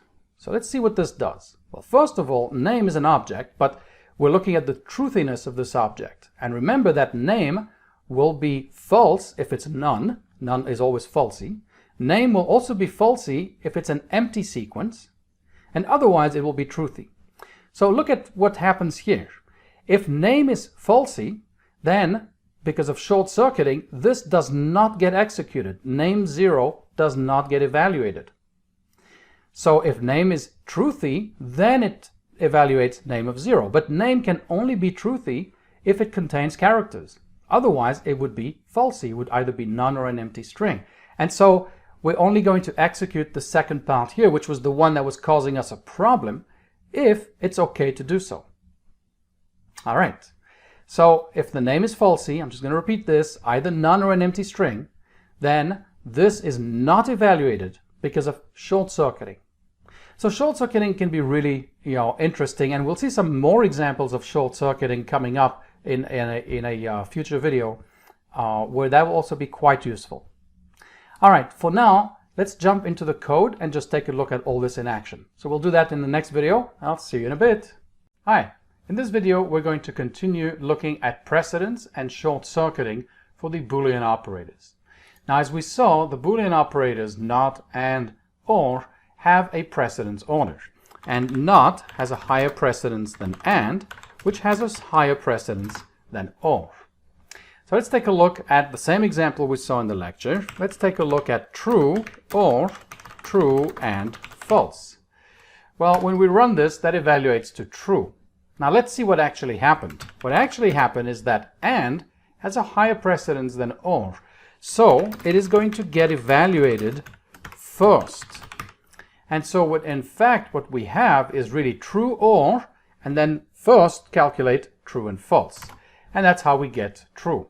Now if we had done that differently, and we're going to force now or to be evaluated first, and then we'll have the and evaluated, then what's going to happen is that true or true is true, and true and false is false.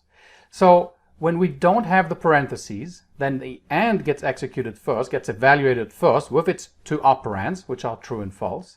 Whereas with the parentheses, well, that takes higher precedence. So we have to evaluate what's inside the parentheses first, which is the or. So we do true or true first, and then we and it with false. So it does make a difference. So these two statements here are equivalent. And yes, it's true that they're equivalent. It's true that, yeah, you can probably make out what this does. And if you read it, and you remember about the precedence, then you'll say, oh, okay, it's going to do the and first. But it is far clearer to somebody reading code that this is happening. And so I would really suggest that you write it this way. It really doesn't cost anything to add those couple of parentheses in there. And it will keep Bob happy. I can't bring up Bob in here. I only have it on my slides, but Bob would be happy right here. He wouldn't be too happy with this one. So just a suggestion. And of course, as your Boolean expressions get more complex, then you really want to start putting in the parentheses. Plus, there might be cases where you have to put the parentheses in. All right, so the next thing I want to look at is short-circuiting. And short-circuiting is really what happens when you have, let's say, a true or y. Well, when you have true or y, that will always return true, no matter what y is. And if we have false and y, this will always return false, no matter what y is. Right? So what happens is that if we have an expression where the left operand evaluates to true and it's getting ORed with something else, Python will not evaluate y. Now, y could be just a Boolean number, or it could be a whole expression, or even a function call that returns a Boolean, or a function call that returns an object that has obviously a truth value associated with it. So that's the whole deal, right? Is that we don't have to evaluate necessarily both operands of an or an and in certain cases. So let's take a look at an example. We saw a couple in the video in the lecture, but I'll do a slightly different one here. Let's do a equals 10 and b equals 2. And we want to run some code only if a is at least 2 times b. So we might write something like this. If a divided by b is greater than 2, then we might say, print a is at least twice b. And if it's not, we don't want to do anything. So kind of a silly example, or a silly consequence of the if statement, but whatever. That works for our illustration. So if we run that, well, we get that a is at least twice b. Yeah, because 10 divided by 2 is 5. A is actually 5 times larger than b, or 5 times the size of b. But what happens if we make b equal to 0? Well, let's try it out, right? What do you think is going to happen? Well, we're dividing by 0, so that's going to create an issue, and it generally does if you try and divide by 0. So we're probably going to want to try and avoid that problem. And one way of doing it is to say if b is greater than 0 and a divided by b is greater than 2, we can certainly do it this way. That is one way of doing it. Now, of course, we could even use nested if statements. If we wanted to, we could do something like this. I'll write it out. Okay, so we have that. I need to indent it, and I want to make sure that a is non-zero, and b is 0. So let's run that, and we get nothing. Yeah, because b is equal to 0. It's not greater than 0. Okay, so we could do it this way, but because of short-circuiting, we can just simply do this. If 0 and. So if b is greater than 0 and a over b is greater than 2, and no errors, no problem. That's because we short-circuited. Since b greater than 0 was false, Python didn't need to evaluate the right operand. It didn't need to evaluate this expression. It knew that whatever this was, it was going to be false. So that's one way of doing it. But of course, truth values, right? b is a number, and if it's 0, it's going to have an associated truth value of false. So I don't even need to do this. I can just say if b and a divided by b is greater than 2. That's all I need to do, right? So this will work exactly the same way because b is truthy or falsy. Now if b is 0, it's falsy. And again, the short circuit means that this is not going to get evaluated. And fair enough, it doesn't happen. However, if b, let's say, is 1, then we get that a is at least twice b. That works just fine. Now we could even have the case in here where b is none, right? This will still work. If we do this, we might have a little bit of an issue, right? Because the greater than is not supported for none. Well, yeah, none isn't a number. It's just kind of nothing, right? So this is why b is actually even, if b is even a better syntax, because we don't have to worry about when the cases where b can be none. So go back to this example, everything works just fine. All right, so that's one example of using short-circuit evaluation, as well as combining it with truthiness of objects in Python. So let's take a look at another example. And for this one, the first thing I'm going to do is import the string module. So we can look at the help on the string module. It's really a very, very useful module. Doesn't do much, but it's quite useful. It's a collection of string constants, right? And so you have some string constants like white space, ASCII lowercase, ASCII uppercase, digits, hex digits. And what it means is that it just is a predefined list of ASCII letters, ASCII characters that fall into certain categories. Let's say you want to test if a string, a character, is, let's say, a lowercase character. Well, all you could do, let's say you have a equals c, you might say is a in, and we'll do string dot. Now we're looking for an uppercase ASCII character, so we might do this. See, quite useful. It returns false. Now, how did that work? Well, let's look at what ASCII uppercase actually is. And as you can see, it's just a string with all the uppercase characters, A through Z. If we do string dot digits, then we just get the digits from 0 to 9, right? And if we do ASCII letters, then we get all the lowercase and uppercase letters, and so on. So it's just a quite useful little library that we can use that has some predefined string constants. So in this case, we're going to go back to that example we saw in the video, and we're just going to test to see if the first character of a string that we get back from a database actually starts with a number or not. And we don't want that, so we might want to say, hey, you know, a name that starts with a number is not allowed. Something like that. So I'm going to simulate, of course, opening a database connection and retrieving it. And we're going to start with maybe the name. Let's say the name is Bob. Okay, so we'll bring Bob back this way.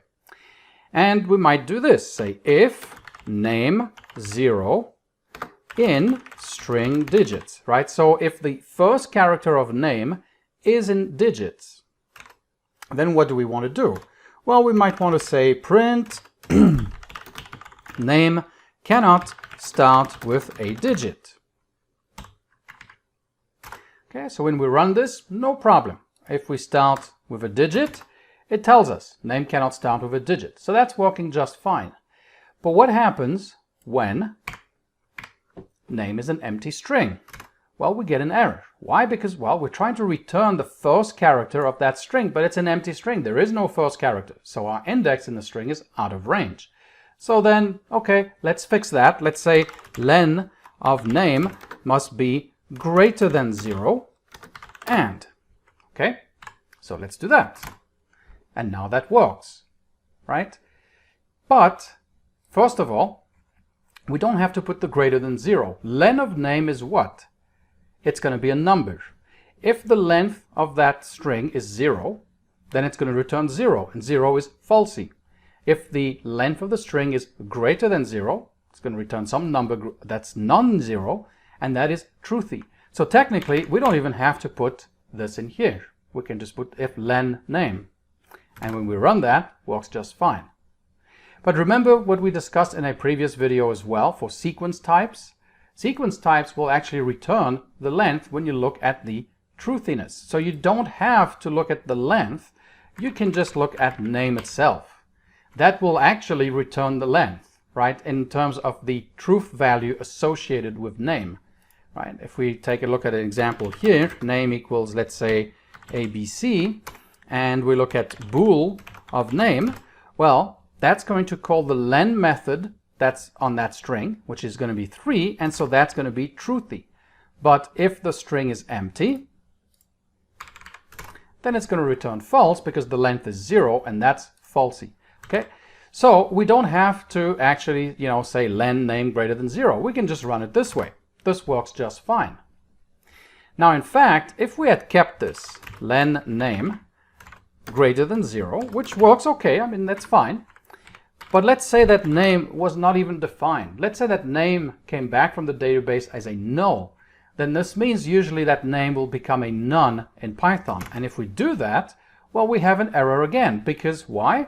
Well, none doesn't have a len method, right? There is no length to none. So now we would have to say if name is not none and len name is greater than 0 and name 0 is in string digits. Now that will work because, again, we're short-circuiting. We're short-circuiting, well, name is not none, well, it is none. So name is not none is false. And we have and. So these two are getting short-circuited. There's no need to even evaluate them. So this doesn't get evaluated and this doesn't get evaluated. But of course, we can shorten this whole thing here because if none is falsy, a length of an empty string is falsy, so we can just basically collapse it down to this single thing. Because if name is not none and name has a length, has a certain number of characters in it, has a non-zero length, then this will be truthy. Any other combination of that, it will be falsy. If name is none, it will be falsy. If name is not none, but it is a string with no characters, then it will also be falsy. Okay, so this works equally well. And we'll see more examples of short-circuiting as we write more complex code as we get further into this course. But for now, just be aware that it's really useful for a lot of different things. All right, thanks for watching, and I'll see you in the next video. Hi. In this video, we're going to continue looking at Boolean operators, but in a little bit more detail. In particular, we're going to consider Boolean operators in the context of truth values. So let's just bring back our regular truth table. We have these inputs for x and y, and then we have the result of x and y, and x or y. So normally, Boolean operators are defined to operate on Boolean values and return Boolean values. In fact, it's called a Boolean algebra, and or are just operators in that Boolean algebra. And that means that these operators are only defined for Booleans and will always return a Boolean. So for example, if we have true or false, that will return true. We could even use comparisons like this. So in this case, when a equals 2, b equals 3, then a is greater than 0, it's true, and b is less than 5, that is true, and then true and true will return true. So we deal with Boolean inputs and we have Boolean outputs. But now consider that every object in Python has a truth value. We have this concept of truthiness. And so for any object, we really could write the following. We can write bool x and bool y. That is perfectly legal. Since x has a truth value, we can get the truth value by calling bool on x, and we can get the truth value of y by using bool of y. And we can do the same thing with or as well. So the thing is that we actually don't have to write bool here. In fact, we can just write x and y. Or we could write x or y. That will work perfectly well. Python will use the truthiness of x and the truthiness of y to get our result and to evaluate x and y and x or y. So the question then becomes is what's actually returned when we write this expression here where x and y are not booleans but just objects that have, an associated truth value. What is being returned? Is that a boolean? And the answer is no, it's not. It's not a boolean. So let's see what's going on and let's see how Python actually defines its and or operators. So let's start with or, and I'll just bring back the truth table for or right here. So x or y is defined this way. If x is truthy, it will return x, otherwise it returns y. And Bob here is a little puzzled, right? What's going on? This isn't kind of the standard thing we think of when we think of the or operator. It's not a traditional way of teaching it. So does it work as expected with just Boolean values? If we just use x and y as Booleans, does this at least seem to correspond? So let's take a look. Let's just run through the different options. So let's take x and y, both false. So the rule is x is false, so we are going to return y, because the rule is that if x is truthy, we return x, otherwise we return y. So x is false, so we return y. Well, y is 0 in this case, so we get false, right? And I'm using 0 and 1 as true and false. So if x is false and y is true, then x is false, so we still return y. So in this case, we return 1. And so far, we're matching, right? 0, 0, return 0, 0, 1. We have a 1. So far, so good. What about 1, 0, where x is true and y is false? Well, x is true, so we need to return x. And so we return 1. And this still matches our regular truth table. Finally, if we take both of them equal to true, well, x is true, so we still return x, which means we return true. Okay, now one thing to note here is that if you look at what's happening, if x is truthy, we return x. Otherwise, we return y. Did you notice that we never actually look at the value of y? We never do, right? And if you look at the truth table, that kind of makes sense. Because if x is true, well, we're always going to return true. It doesn't matter what y is. Now, if x is false, then we just return y. We don't have to do another operation to find the or. If x is false, we know that the result is going to then be totally dependent on y. So a better way to define this in terms of what's actually happening is that if x is truthy, we return x. Otherwise, we evaluate y and return it. And the reason why I want to write it this way is because now you'll notice that we don't actually evaluate y unless we need to return it. And you remember this whole short-circuiting thing we talked about in the last video? That's what's going on. That's why y is not getting evaluated unless it has to, right? So if the first part of the first operand is true, then we just return true, but we never evaluate the second part.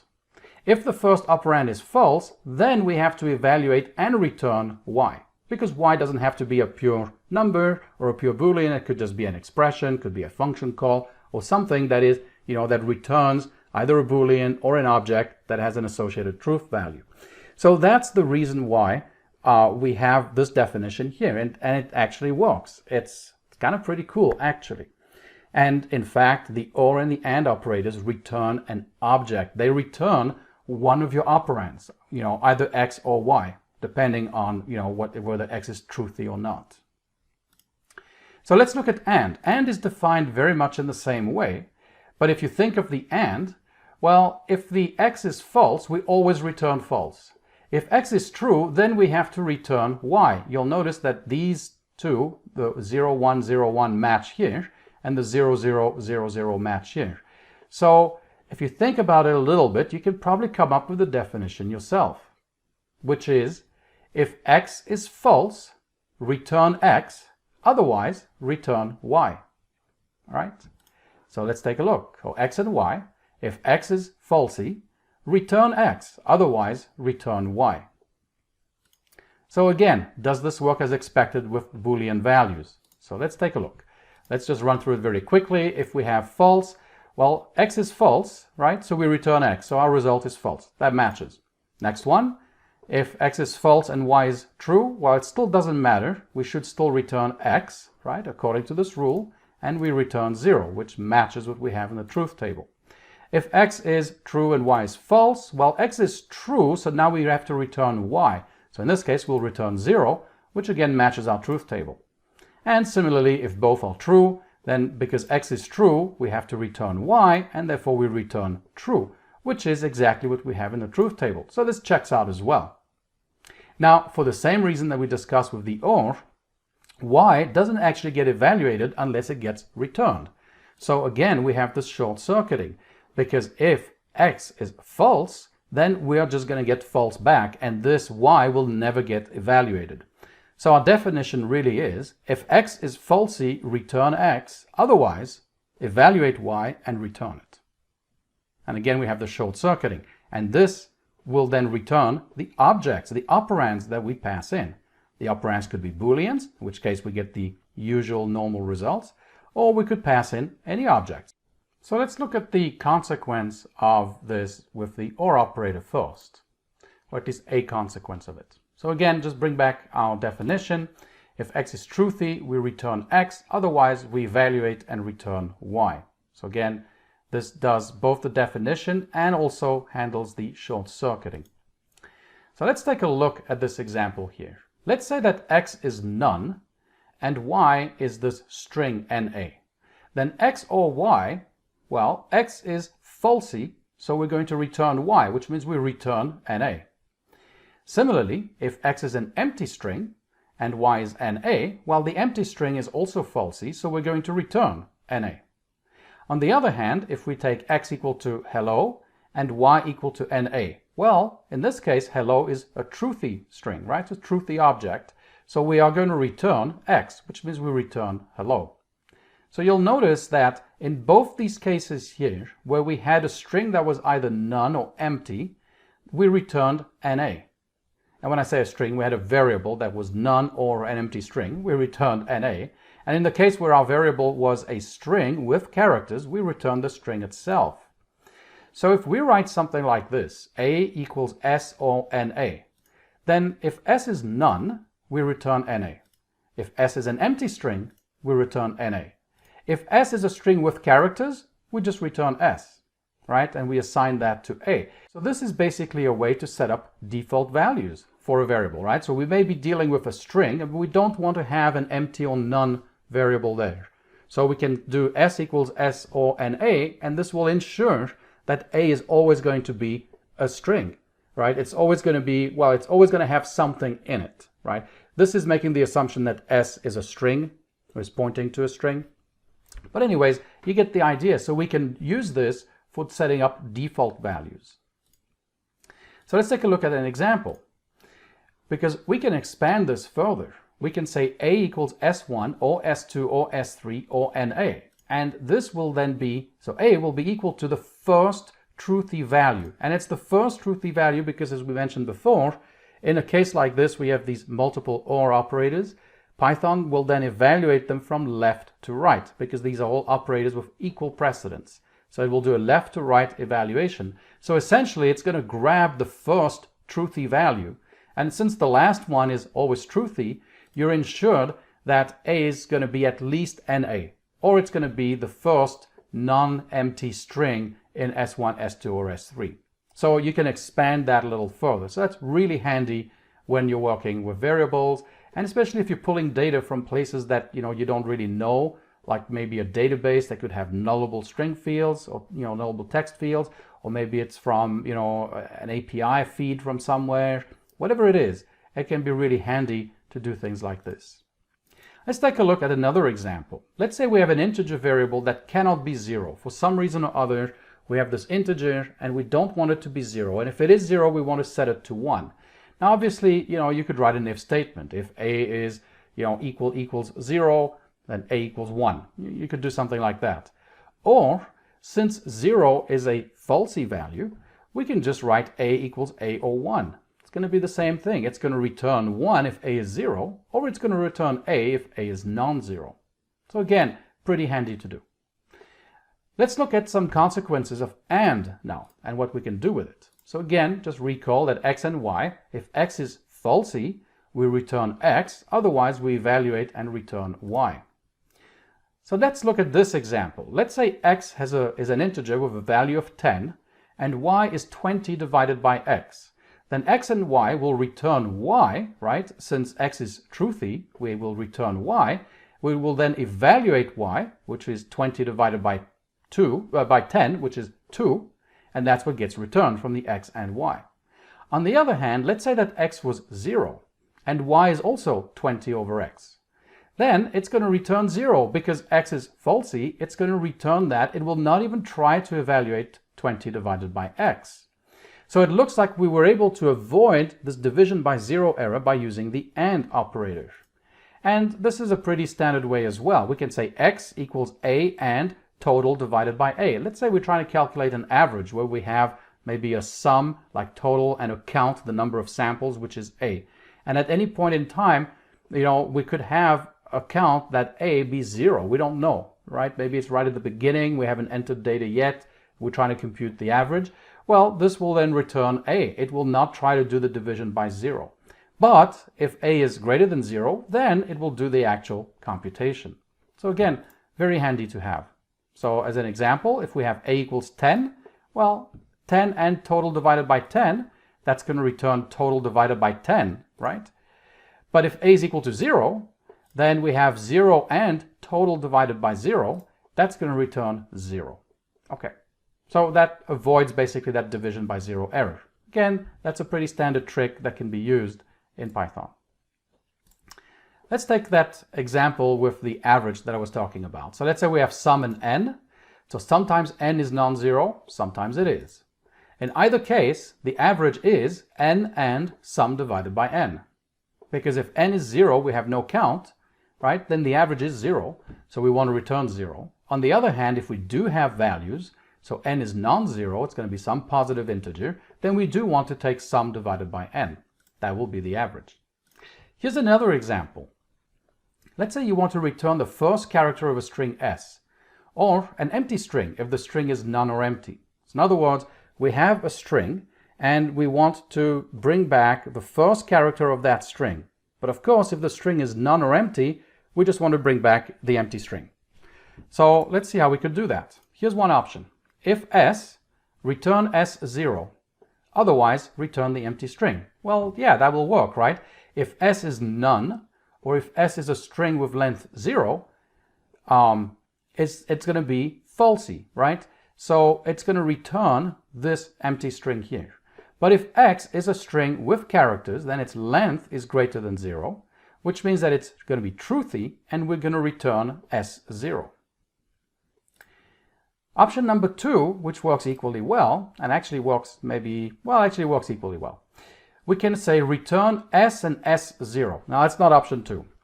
Return s and s0. Well, that's kind of okay, right? Because if s is none, or the empty string, then it's going to return s, because it's going to be falsy. Otherwise, it will return the first character. So this will not create an error. We won't have an exception. This will work just fine in all the cases where s is none, s is an empty string, or s is a string with characters. However, what is it going to return when s is none? Right? It doesn't work well with the none case. It's not going to do what we want it. We want it to return an empty string if the string is none. Here, it's going to return none if s is none. So how can we fix that? Well, we can take whatever this returns and we can OR it with the empty string, so that if the return of this thing here is falsy, which means none or the empty string, we're going to replace it with the empty string. So we can do it this way. Return s and s0 or the empty string. And that will do exactly what we want. In fact, you can make this default value now whatever you want. So you can have, it will return the first character of the string, or maybe it returns NA if you want, if it's an empty or none variable. And of course, Bob thinks that's really cool. I do too. But that's kind of a cool way of doing this. It's, it's a one-liner, and once you get used to it, it's very easy to recognize this pattern and to understand it, and you don't have, as wordy code as you have over here. So lastly, let's look at the Boolean not operator. Now the not is really a built-in operator that returns a Boolean value. So it doesn't work quite the same way as and or, where and or were returning objects, right? It doesn't do that. It actually returns a, honest Boolean value. So if you do not x, then the way it works is that if x is falsy, then it will return true, right? Because x is false, so we return not false, which is true.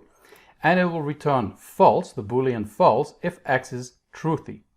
So it can still take any object here, but the not will actually return the not of the truth value of the object. So if we take an empty string, for example, which is falsy, then not an empty string, it's an empty list, it's still an empty sequence, then not this empty sequence will return true. On the other hand, if the sequence contains objects, it is truthy, and therefore not of that will actually evaluate to false. Similarly, if none is falsy, then not none will be true. So let's go ahead and actually switch to some code, and we'll take a look at all of that in action in the next video. So thanks for watching. I'll see you in a bit. Hi. In this video, we're going to take a look at the Boolean operators, and we're just going to go jump straight into the code. And this is all based, of course, on the previous video on the lecture. As a reminder, let's look at how OR is defined in Python. So it basically works this way. If x is truthy, well, if x is true in a regular OR operation, if x is true, then the result of true or anything is going to be true. So the way it works in Python is that if x is truthy, it just returns x. It doesn't return true, it returns x, right? X has a true truth value, so it returns it. However, and if you look at a regular OR operation, if you have false or something else, then the result is really going to be whatever that something else is. And in this case, therefore, if x is not truthy, so otherwise, it evaluates y and returns it. Okay, so that's how x or y works. So we can see that in action. Let's take x to be truthy first. So we can take, let's say, a string, right? So we can say string or, and I'll do something really weird, but we'll do that. String or this list. Now the string is truthy, so it's going to return the string. But if I were to do this, right, then the string is going to be falsy, right? It's an empty string. Falsy, it has a length of 0. And so when that happens, it's actually going to evaluate and return y, which was the list 1, 2. Now, there's other things that this is useful for. For example, you might have 0 or, well, let's do 1 or 1 divided by 0. And what I want to illustrate with this point is that this side doesn't get evaluated if x is truthy. If this operand, if the left operand is true, it has a true value, a true truth value, then it will not even evaluate this side. And so it returns 1. But if we were to do 0 or 1 divided by 0, well, in this case, x is false, so therefore it will evaluate the right-hand side and return it, and of course, that's going to cause a problem. We have a division by 0 error, okay? So this allows us to sometimes get rid of problems like that, but the point here, the real point I want to make is that it is short-circuiting, right? For precisely the reason we saw there. Now, there are some uses also to using the OR operator beyond just Boolean expressions and if statements. We can use it for things like, for example, default values for variables. Let's say that we have a set of strings, s equals none. Okay, so that's not a string, that's a non-object, but we have this variable s1 that we typically would expect to have a string in, but maybe it's coming from a database, so it could be null, which would be none. It could be just the empty string, right? Or it could actually contain some contents, okay? So we have these 3 strings, and what we want is we want to make sure that those 3 strings always contain a valid string, right? And an empty string is valid as far as we're concerned, but we certainly don't want none to be in there, right? We want to put something else. And maybe if the string is empty, we want to put something else as well. So we might do something like this. S1 equals S1, or maybe we just say not available. And then we'll do the same thing with S2. We'll say S2 is equal to S2 or not available. And we'll do the same thing with S3 equals S3 or not available. Okay, so now we have S1, S2, and S3, and let's see what they are. Right? Well, as you can see, S1 is now NA. Well, yeah, because this was none, right? So that was falsy, so it returned Y. S2 was the empty string, so it's also falsy, so it returned the right operand, the Y. And S3, however, contained characters, so that was truthy, so it just returned itself. And so we have ABC. So that's one way of basically assigning default values. And you can do this with anything, right? You can do this with the, let's say that you're dealing with lists and you don't want to have an empty list, right? You want to have a list that contains at least one element, and maybe it has to default to 0. Who knows what the use case is? But there you go. You won't end up with an empty list. Same thing will work with if you have none or that, right? So it works the same way. So this is a great way just to get default values. All right. Next thing is to look at the AND. X and Y. How is that calculated? Well, if you think back to the truth table for AND, if we take X and Y and X is false, then false and anything is still false. So false and false is false, false and true is also false. So if X is false, we don't need to even consider Y. We can just return false right away. So if X is falsy, return X, right? Because it doesn't matter what Y is. But otherwise, what do we need to do? Well, otherwise, everything is now dependent on Y, right? So if we have X is true, and the result of true and false is going to be false, and the result of true and true is going to be true. In other words, it's only dependent on Y.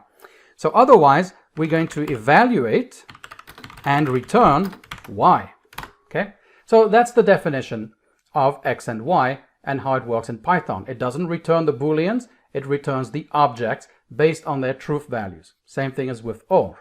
So for example, let's say we take a false and something else. So a false might be none. So maybe we take none and 0. Well, not 0 because that's also falsy. I want to do something that's not falsy. Okay.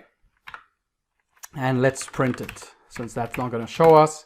But it's the none, right? It returned none. It returned X because X was falsy. And it would work the same way if you had, let's say, the empty list and let's say this list here, right? So this is different from the OR, right? This returns the first one when it's false. The OR returns the second one when the first one is false. So we have that. So that can actually be used as well in certain cases. I mean, for example, suppose that you have a calculation and you have A is equal to, let's say, 2, right? And then we have B is equal to maybe 4, okay? And we want to look at A divided by B, okay? And we have that, that's 0.5. But suppose now that B is going to be 0, right? Well, if we have that, we get a division by 0 error. And we don't want that. We want to say that, you know what, if B is 0, just return 0. Otherwise, return A divided by B. So that's what we want to do. We want to return A divided by B in general, but return 0 when B is 0.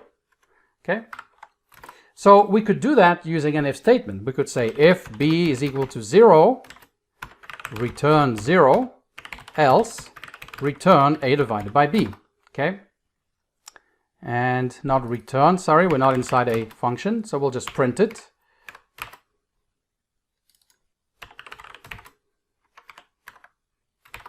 Okay?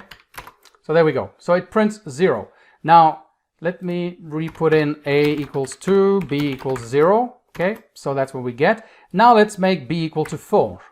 Okay, so it's going to print 0.5. So this is doing what we want. We can certainly write it this way. But another way of writing it would be to say the following. Print, Well, we're going to print what? We want to print 0 if b is 0. So we're going to say print b and a divided by b.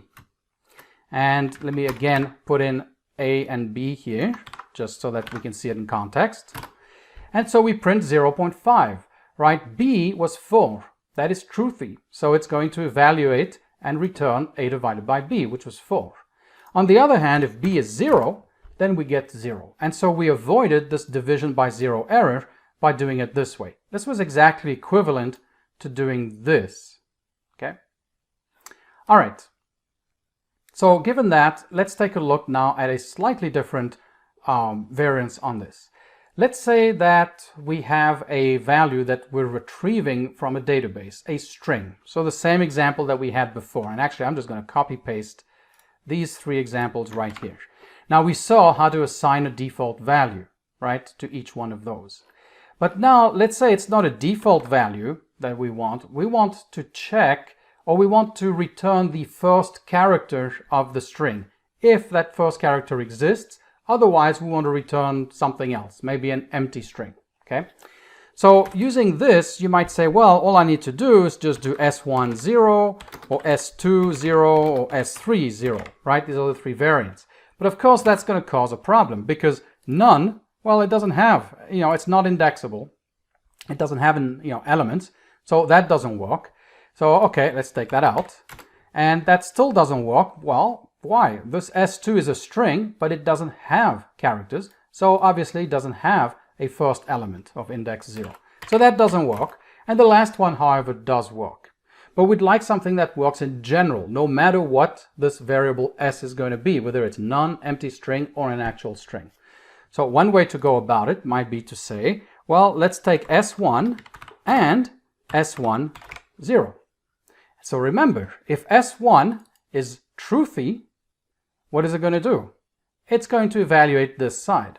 If S1 is falsy, it's just going to return itself, right? So let's go ahead and print this, and we'll do that for all 3.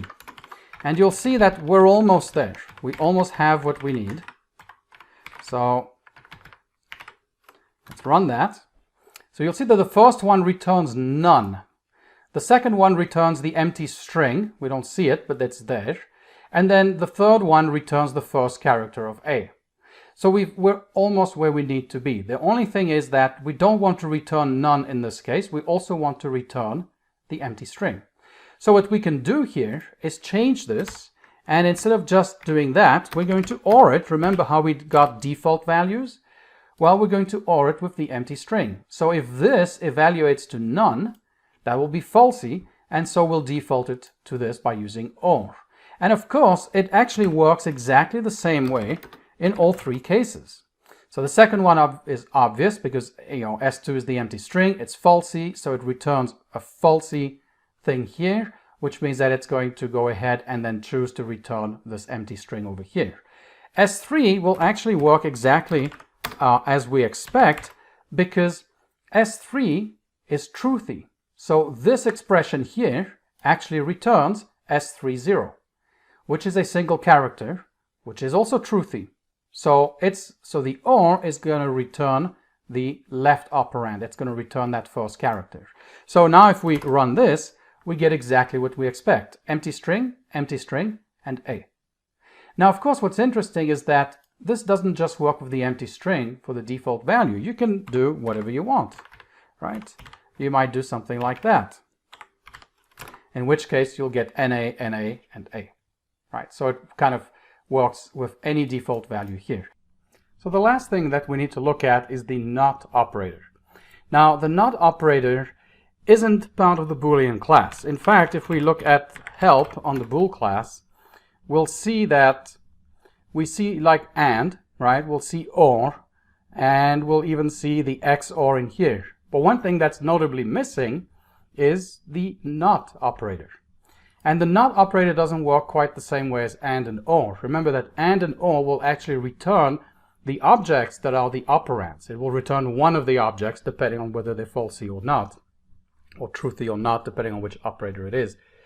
But not doesn't work this way. Now, the not with regular Booleans is pretty straightforward. It just negates true, it becomes false, and not false becomes true. and these are true booleans.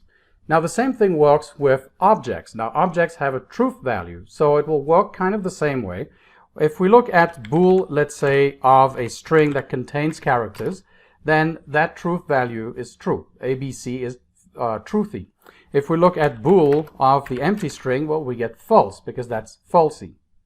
So if we do this, we can do not bool ABC. Well, not bool of ABC is going to return false, and not bool of the empty string will return true. But we don't have to put bool in here. We can just take it out. So we can just say not ABC, and Python will go in and actually, apply the bool and look at the truth value of ABC, and it will then do a not of that truth value and return the boolean. So when we do not ABC, we get false. And in fact, if we look at the type, just to be sure, we see that the type is indeed a bool. So it's returning a bool. Same thing with none. Bool of none is false. So we can say not none, and we'll get true. So that's all it does. It really looks at the truth value of the operand and then returns not of that truth value. So in this case, we always get a Boolean value back. All right, so that's it. Thanks for watching, and I'll see you in the next video. Hi. In this video, we're going to look at the comparison operators. Now, the comparison operators can be categorized into different groups, but in general, they are all binary operators, which means that they have two operands. That's what I mean by a binary operator. So for example, plus is a binary operator. It takes two operands, A plus B. On the other hand, operators like not, for example, are unary operators. They only take a single operand, like not A. They also evaluate to a bool value. So the comparison operators evaluate to a boolean. So we have identity operations. For example, is and is not. We've seen those before, and they compare memory address of our variables, and so it really works for any type. We don't have to worry about the type. Every object has a memory address, so therefore we can always do a comparison between memory addresses. Now we also have value comparisons. Again, we've seen this one before, equals equals and not equals. These compare values. So different types are okay, but the types have to be compatible with each other. You can't compare a number to a string, for example. Then we have the ordering comparisons. The ordering comparisons are things like less than, greater than, less than or equal to, and so on. And those don't work for all types. And we'll see when it comes to numeric types how it works.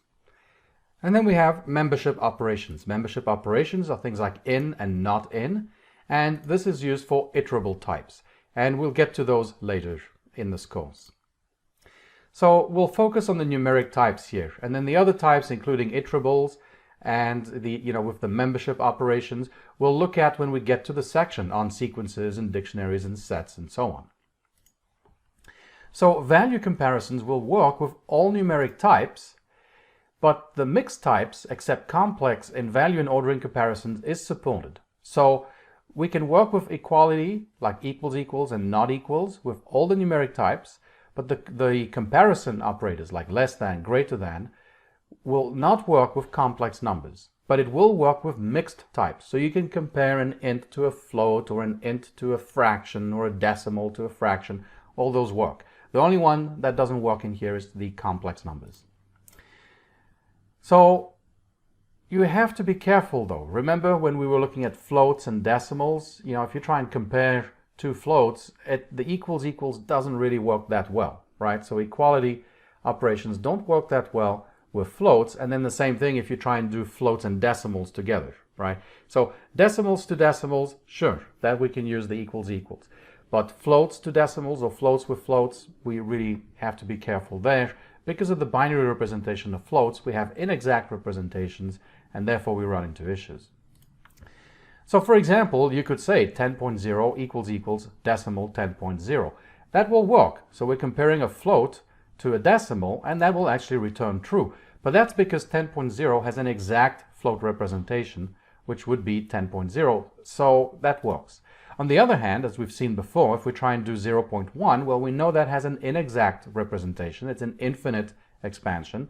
Whereas decimal in the, in the binary 10, in the base 10 system, 0.1 is exact. So 0.1 is exact as a decimal, but it's not exact as a float, and therefore we get, a false. So we've got to be careful there. But we can also compare decimals to fractions. So 0.125 as a decimal is precisely equal to 1/8. So this would actually evaluate to true. True is, as we've seen before, actually equal to 1. So that will evaluate to true.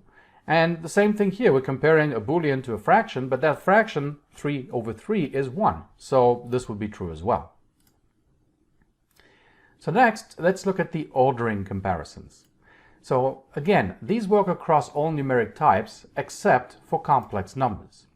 So for example, we can say 1 is less than 3.14. That will evaluate to true. So as you can see, we're comparing an int to a float with this ordering comparison.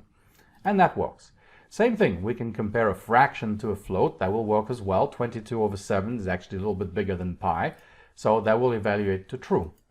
Then we can compare decimals to fractions. So that will evaluate to true as well. A half, 0.5, is less than 2/3. So that's true.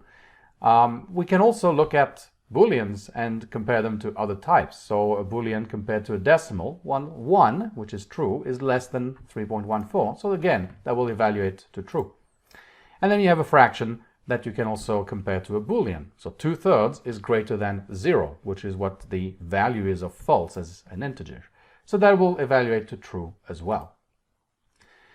Now, what's really interesting with these comparison operators and the equality operators too is that we can chain them. So, for example, you could say A equals B equals C. Now, that's just a syntax, basically, which really means the following. It means that A is equal to B and B is equal to C. So all it does is that it just basically pairs them up, and it puts an and in between. And the same thing works with the comparison operators, the ordering comparison operators. So A less than B less than C simply means that A is less than B and B is less than C. And so it will test that Boolean expression. So for example, we can say 1 equals decimal 1.0 equals fraction 1, 1. Well, 1 is equal to decimal 1.0 and 1.0 as a decimal is equal to the fraction 1, 1. So this will return true. On the other hand, if we look at this one, 1 equals decimal 1.5, well, that's false. So that is not equal, even though decimal 1.5 is equal to fraction 3.2. We don't satisfy both of the conditions in the and so this will evaluate to false. Same thing with the ordering. We can say 1 less than 2 less than 3. Well, 1 is less than 2 and 2 is less than 3. That's in fact what we're trying to evaluate here. And of course, this is true. You can also do something like this. 1 is less than math.pi is less than fraction 22,7. We can mix the types, so it's perfectly fine to mix types in the chain comparisons too. So this just means 1 is less than math.pi and math.pi is less than fraction 22/7, which happens to be true. So for the chain comparisons, you don't always have to keep the comparison operator the same. You can mix it. So you can write an expression like this, which really kind of looks weird. From a mathematical standpoint, this doesn't make any sense. We wouldn't write that.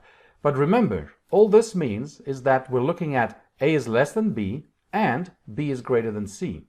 So from Python's perspective, this makes total sense. So for example, 5 is less than 6 is greater than 2. Well, this is 5 is less than 6 and 6 is greater than 2. That's what it actually means. So this is true because 5 is less than 6 and 6 is greater than 2. Those both operands are true, so the and is true. On the other hand, 5 less than 6 greater than 10. Well, that means 5 is less than 6 and 6 is greater than 10. Well, 6 is not greater than 10. So this expression here will evaluate to false. We can, of course, chain more than just 3. We can have as many as we want. So you can write A is less than B is less than C is less than D. That's perfectly fine. It's just going to evaluate it as A is less than B and B is less than C and C is less than D. It just basically keeps splitting it up and replacing the pairs, pairwise with an and in between. So for example, we could say 1 is less than 2 is less than 3 is less than 4, this is what we're actually evaluating, and of course this is true. And when you read this expression, that kind of makes sense. Yeah, you know, even in math we would write it this way, that would be perfectly fine. Now of course, just as before, where you didn't have to keep the same operator, well, same thing here. We can have, you know, these things mixed in. So we have 1 is less than 10, is greater than 4, is less than 5. That's starting to look a little weird, but this really just evaluates to 1 is less than 10, and 10 is greater than 4, and 4 is less than 5. Well, in this case, all of these things are true, so the result is true. Now, you can go overboard with this, and you could write code like this. If my_min is equals CNT is less than val is greater than other is less than or equal to my_max and not in LST. That works fine. Again, it's just doing the pairwise things with the ands in between. So it's saying my_min equals CNT, and CNT is less than val, and val is greater than other, and other is less than or equal to my_max, and my_max is not in LST, where LST is some sequence type, some iterable. So yeah, you can write that, but it's really confusing. In fact, Bob would actually be horrified to see code like this. So you can write it, and maybe in some cases it might make sense to write some expression like this, but in general, stay away from it. It makes code quite unreadable. So you've got to keep it, you know, to a level that's a little more appropriate. So now let's just switch to some code and see all this in action. Let's take a quick look at these comparison operators. So we'll start with the identity and membership operators. And the identity operator is, and you have of course the is not. And this will work across any data type, since any data type is an object, and every object obviously is in memory, therefore it has a memory address, and therefore you can compare, you can do things like 0.1 is, and you can even compare that to, let's say, a complex number. Of course, that would be false. You know, and if we have 3 is 3, well, that of course is true since it's the same object. Remember that up to a certain limit, the integers are singleton objects in Python. But if you take like 2 lists, for example, that will return false since they are not created equal. In other words, they are, from a value perspective, they are equal, but from a memory standpoint, they are not. And this we covered in more detail in some earlier videos in this course. So we have the identity operators. Now that will work across any type. We also have the in and the not in, which are membership operators, and this will work with iterable types. So typically you might do something like a in this is a test, for example. And of course that returns true since the character a is present in that string. It works also with lists, which are iterables. So you can say, for example, 3 in 1, 2, 3, and of course that returns true. If you do 3 not in 1, 2, 3, that will return false since 3 is in that list. So that's for the membership operations, in and not in. We'll take a look at those in a lot more detail when we start looking at iterables in general. You can also actually do it for dictionaries as well. So dictionaries, for example, you could check to see if a key exists in a dictionary. So let's say the dictionary is key 1 with a value of 1, then the key is present in the dictionary. So by default, the membership operator will look for membership of keys in dictionaries, in mapping types. For example, we might do something like this. We might check to see is 1 in key 1, 1. And the answer is no, because it only checks the keys, not the values.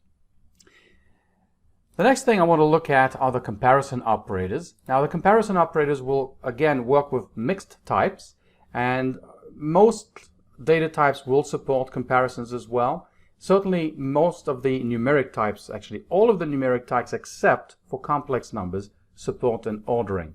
So if you try and do, let's say 3 less than 5, yeah, that works. That's pretty obvious. But if you have, let's say 1 plus 1j less than 3 plus 4j, well, that's not going to work because the ordering, the less than and therefore greater than and the equal variance are not supported with complex numbers. But for the numeric types, you can mix any other data type. So for example, let's import, so from decimal, let's import decimal, and from fractions, we'll import fraction. Okay, so now we've got these two classes that we can use, and you can start mixing things together. So 4 less than decimal 10.5, for example. You can compare an int to a decimal. You can compare a fraction 2/3 less than decimal. Let's make it something that's smaller this time. So let's do 0.5. So we get false, since 2/3 is actually greater than 1/2. And so on. So you can mix your data types. That's not a problem. In terms of equality, which also compares values, you don't need the ordering. And again, you can mix all the numeric types together. And this one includes the complex number. So you can say 4 equals 4 plus 0j if you want. That will be true. But, you know, I mean, comparing using equality for complex numbers is the same problem that we have using equality for comparing floats. You don't have an exact representation, since remember that the real imaginary parts of complex numbers are stored using floats. So we can run into a problem there. And in general, if you're dealing with real numbers and complex numbers, well, they're rarely going to be equal if you have an imaginary part. So it's not that useful, but it can work. You know, you may need it for certain things. And then you have other weird things, like true, for example. You can test to see if that's equal to fraction 2, 2. And the answer is yes, because true is really just 1. And fraction 2, 2 is 1. So again, you can mix those things together. And of course, you can also do it this way. You can ask whether true is less than fraction 3, 2, let's say. And the answer is yes, because 1 is less than 3/2. So that's kind of getting weird, but you can certainly do that as well. The Booleans are the only ones that are a little bit weird that way. But you can mix and match any numeric type that you want with the ordering operations, except for complex numbers. Those are not supported. All right, then the last thing that I really want to look at is the chained comparisons. And we saw before that if we have a chained comparison like 1 is less than 2 is less than 3, all it means, and this is true, all it means is that it's evaluating 1 is less than 2 and 2 is less than 3. Okay? Now, what's interesting with this is that you also get short-circuiting, because if you think about this, this is an AND. And we saw that if this is false, then the AND is going to short-circuit and just return false. And that actually happens in the chained comparisons as well. So we might say something like 3 is less than 2, that's going to be false, is less than, and I'm going to do a division by 0 error here. And when we run this, it doesn't error out. And that's because it never tried to evaluate 1 divided by 0. It's short-circuited. Because what did we have? In fact, we have 3 less than 2 and 2 less than 1 divided by 0. Okay, that short circuits. We don't have this problem here. So that's kind of weird, but it does actually work. It does short circuit. Now, of course, to show you that the short circuiting is in place, well, I mean, you should see it from here that we didn't get an error. But if we were to write 3 less than 4 less than 1 divided by 0, now we get a division by 0 error because this evaluated to true. So now it had to test this. And of course, it has to evaluate then this side here because this was a non-zero number. It was false. So, this entire thing has to be evaluated because this was true, was not false. Okay, now you can start doing some really weird stuff too. You don't have to always use the same operator. So you could say 1 is less than 2 is greater than -5, right? And this, of course, is true. 1 is less than 2 and 2 is greater than -5. So this is just shorthand notation that really just gets, if you think about it, gets rewritten this way. That's kind of how it's being evaluated. So you can do other weird things too. You can say 1 is less than 2 is greater than -5, which is equal to decimal, let's say, is -5.0. Okay, and this works as well because 1 is less than 2 and 2 is greater than -5 and -5 is equal to decimal -5. So that works just fine. Now you can do even weirder things. Let's import the string module. We can get a couple of constants. Of course, we can work with strings. Now, the default ordering of strings is lexicographic. We'll take a look at that when we look at strings in our sections on lists, on sequences later in this course. But capital A comes before little a in the ASCII table. If you take a look at that, you'll see that it's got a smaller numerical value. So capital A is less than negative a, less than lowercase a, sorry. So let's go ahead and expand this a little bit so we can again just start chaining things together. Okay, so this is still fine, all right? Capital A less than a, and a less than z, and z greater than capital Z. So of course all these things are true pairwise, and so they get ANDed and they're true as a result. But you can also, if you want, mix in other operators. As I said, you don't have to keep just the same operators. Already here we saw that we mixed in less than and greater than operators. We can also throw in a membership operator in, let's say, string.ASCII letters. Okay, that's fine too. And capital Z is in string ASCII letters. So again, the thing still evaluates to true. So you can do all those things. There's nothing really that stops you from, doing that. It's kind of confusing, right? If you were to see in code something, written like this, obviously you'd have variables. You wouldn't necessarily have literals everywhere. You'd have variables in some places. It gets confusing. So I would recommend not doing that. But it's pretty easy to read it. It's just that you have to spend time reading it. It's not immediately obvious. Anyways, up to you whether you want to use that or not. The option is there. And certainly for things like, testing, like for example, min is less than a is less than max. Let's say this is, we have a min is equal to 0, max equals 100. And let's say we have an age which is equal to 34. And we want to check to see that age is between min and max. Okay. This is the kind of thing where it really does make sense and it really shines in terms of being able to chain these operators. All right, thanks for watching, and I'll see you in the next video.